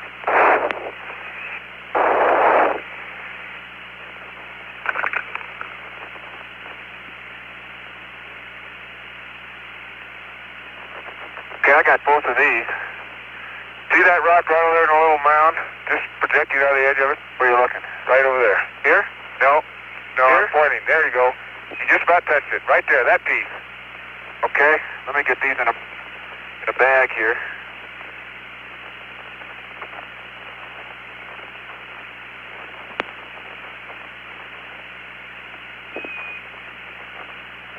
Yeah. I'll get that piece. And that's the samples from either side of the contact anyway. Can you get a bag? Pretty small. Give me a hammer and get a bag and I'll take the hammer. I got these in my hand I want to put there. Okay, bag 477 is the coarsely vesicular rock. There are two of them there? I hope two of them fill in. No, only got one. Okay, here's that other one. It had to fall right here. I don't think it ever... there it is. Get your tongs. Right here? Now you're full of dirt in the scoop. You just covered it up. Got it. I got it. Here, put it in here with the dirt. That's good. Little dirt never hurt anybody. Got it. Got it. Okay. 477 are 2 chips of the, they're small, but I think they'll give you if there's any compositional difference. But these 2 are the ones you saw? That right there? That's what you pointed at. Yeah, I think you got it. Okay. I'm going to take a close-up stereo of that contact. Definitely. Okay, and Jack and Gene, when you get done with that folder, we'd like you to move on to the rake soil sample, please. And it'll be a kilogram sample, please. Yes, sir, we're going to. In bag 478 is the chip from the more finely vesicular rock. Both of them are coarse. It's a small chip, but it'll tell the story, I think. Dust. Here you are. I'll go ahead and get a close-up. Close-up, I'll get the rake. I'll get started on the rake. Okay.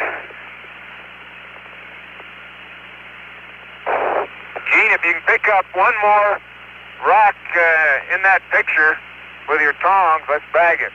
I'll get it. As you come back. And 17, we'd like to have you guys driving in 10 minutes, please. Nag. That's right, well, that's right. I can't see my camera sitting so full of dust. Okay. I guess you want to sort of out in nothing's land here, huh?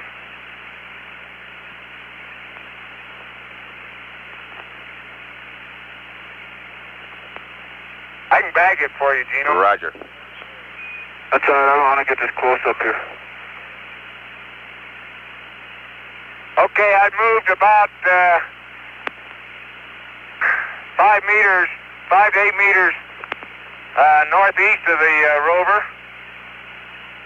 And as soon as Gene gets here with the gnomon,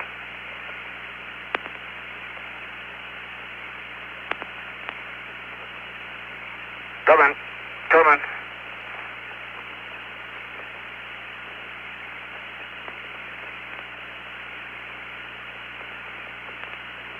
Bob, I've got a sample that was laying next to that boulder. I did not get an after picture of it, but it's as I was taking my cross-sun pictures, it is on my side of the boulder, just about 4 or 5 inches covered with the dark mantle. I think we probably disturbed that one. It'll probably show up in the befores. Okay, copy that. We want to rake.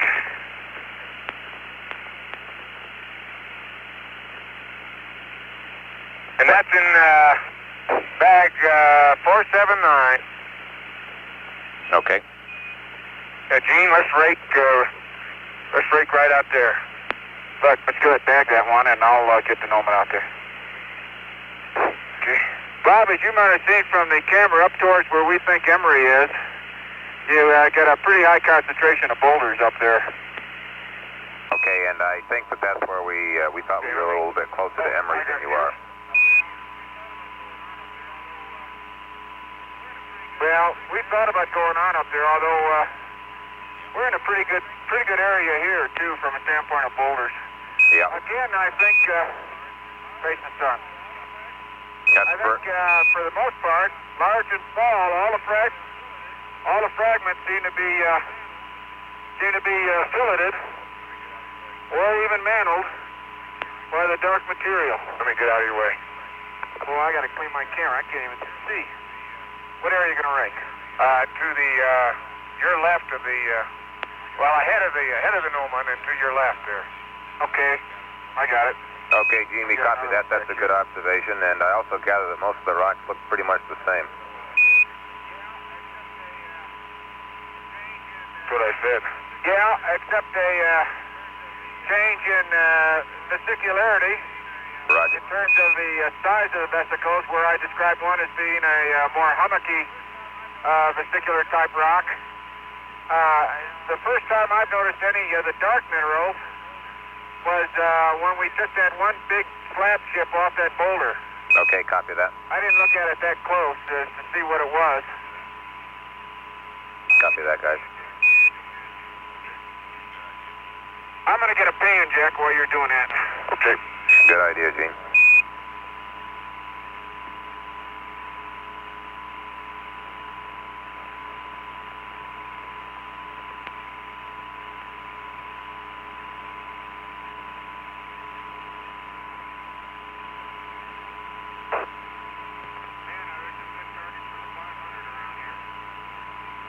Man, there's some good targets for the 500 around here.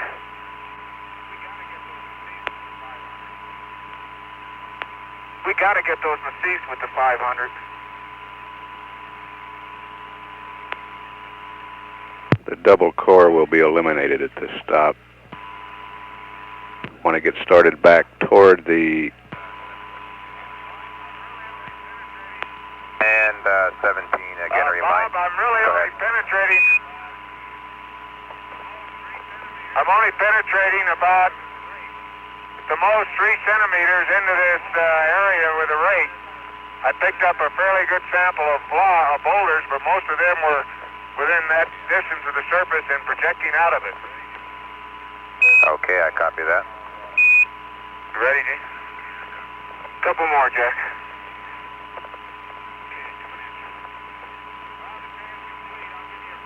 Okay, coming at you. Bob, the pan's complete. I'll give you a frame count shortly. Copy that, Tino. 2 bags, I think. 2 bag full. First bag is 457. Copy that. 457. Oh man, don't let me lose them. That's enough. Give me a couple small ones. But okay. Okay, that's good. That's good. Okay.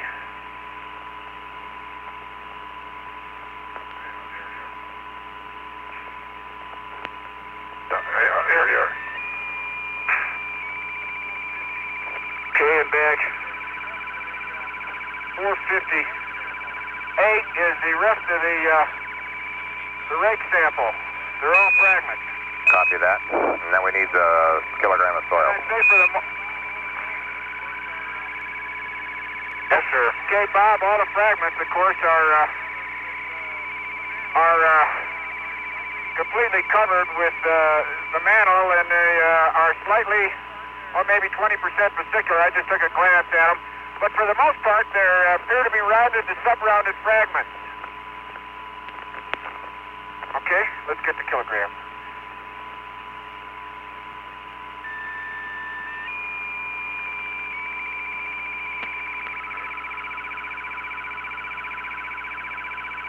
Okay.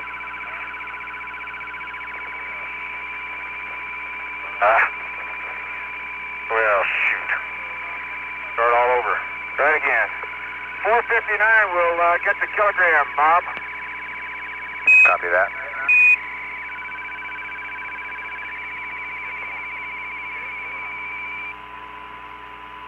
Get some more. Okay, fill it up.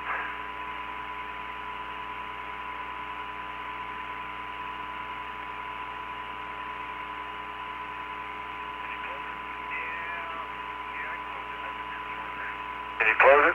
Yeah, I can close it. That's a good kilogram.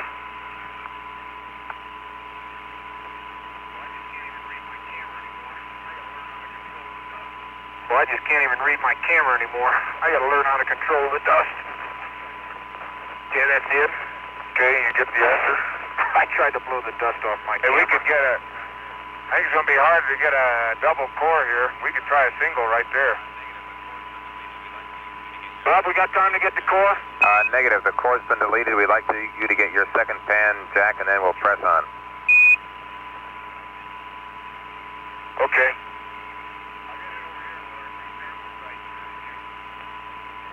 I'll get it over here where our 2 sample sites are in view. Copy that.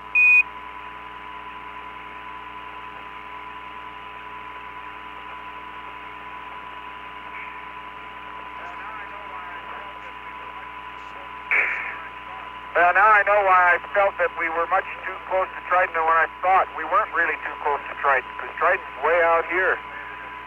That makes me feel better. A guy would know if he landed 100 meters from a big set of craters like that.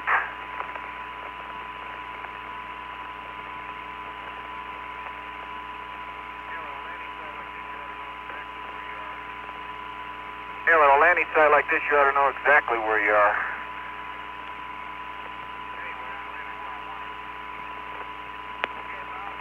Anyway, I landed where I wanted to. Okay, Bob, here's a reading for you. Okay, ready for it.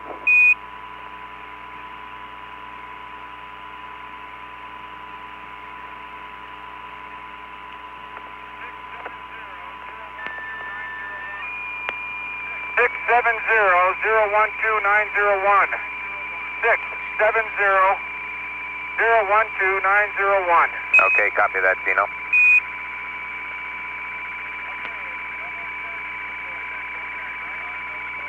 Okay, we no more charges to deploy going back, right? No, we will deploy charge number 7 on the way back. On the way back, okay. Roger, it will be deployed at the same location we were originally planning on deploying it, which was in the checklist there. Okay. Very good, sir. We'll get at it.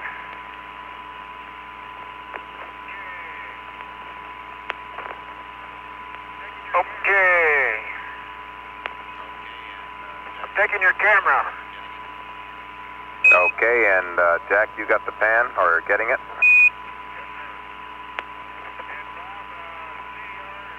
Yes, sir.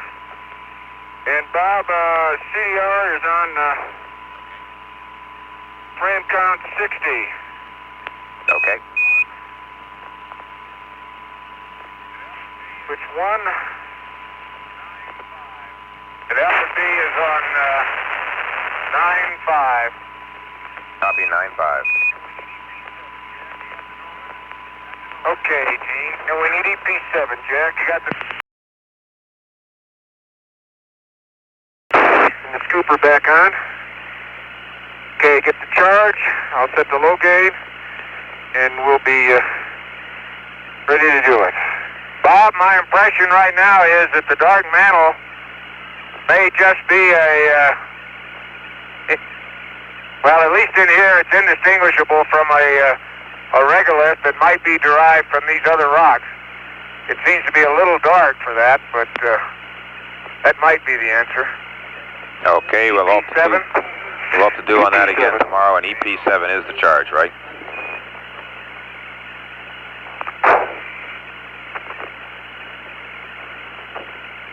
Jack, I figured out if you mount the rover at 90 degrees, when you kick up your feet, you'll miss the dust.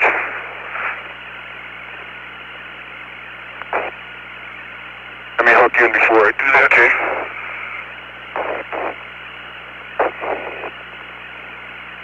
Just put your feet 90 degrees to it. Yeah. Well, you certainly ride high. Do I? Yeah. I'm surprised the belt fits. Yeah, it fits fine.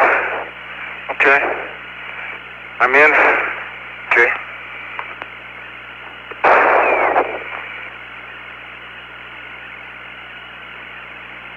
Oop. Not too good, huh? Yeah. We're learning. I hope my bag was closed. Yours was. Did you get it? Yeah. Yeah, I'm in. As a matter of fact, I did. I thought that. Okay, we mark you underway. You know, you ought to put that sampler down. Not yet. It's not the sampler. It's these bags with memory. This thing is too high for you. You're hitting it all the time. No, we're not on our way, Bob. Okay. Okay. And you want the charge deployed at 320.7, huh? Roger, it will be 0.6. We'll change that to 0.6 on EP7, but and it'll really be just wherever you cross 0.6 on range.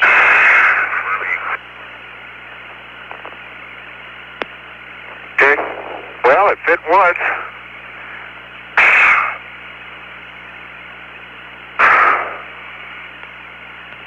It's twisted, Jack, 180. That took out some of your... Wait a minute, here. Which way? Well, I can't see. Your left hand's in the way now. Away from you. Twisted away from you. 180 degrees. Like that? Yeah, now the other 90. Okay, now try it. Well, let me see. You got it? That should do it.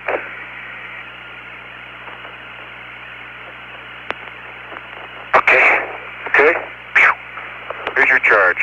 Yeah, it takes a learning. That's half of the first EVA. Okay, Bob. We are rolling. Mark it. Okay, copy that, Jack. Gene.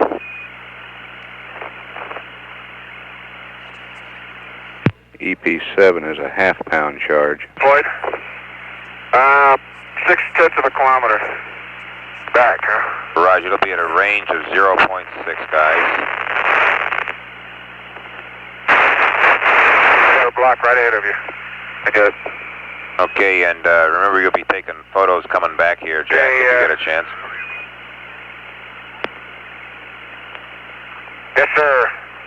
Thank you. I got a few going out, Bob, but they weren't too well spaced. Okay, and I assume you got the low gain antenna aligned. Yes, sir, it's aligned. Okay.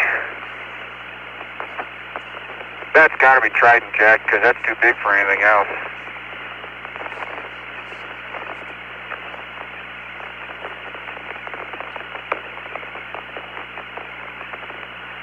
Okay, Houston, there's the classic raindrop pattern over this fine debris. I'd say that the surface definitely is sorted. The fine regolithic material forming one fraction, and then the blocks another. The blocks are those blocks are greater than 2 centimeters in diameter. In general, make up less than 10% of the surface. But there are some big ones, and if fairly uniformly distributed, they're blocks a meter in diameter. Copy that. Hey, Jack, that big crater out there at 2 o'clock probably got to be Sherlock. That's got to be Sherlock over there, probably. I think the only place I've really identified that we can go to is Station 6. Yeah, but you can't get... We got to get on a high vantage point here one of these days. Well, I think we'll find Camelot without any problem. Yeah. Okay, watch, I'm going through it. Okay. No problem. Nope, I'd rather straddle or go through those. Okay, Bob, here's another crater about the size we sampled. The last station, and it doesn't have as many blocks, but it does have blocks, and from this distance, that vesicular texture and their light color shows up very well. I suspect they're the same general kind. There's a glass bottom crater. Okay, you got a range of bearing there, guys, please. Okay. 341.8. You take a picture. Copy that. Yep. Okay.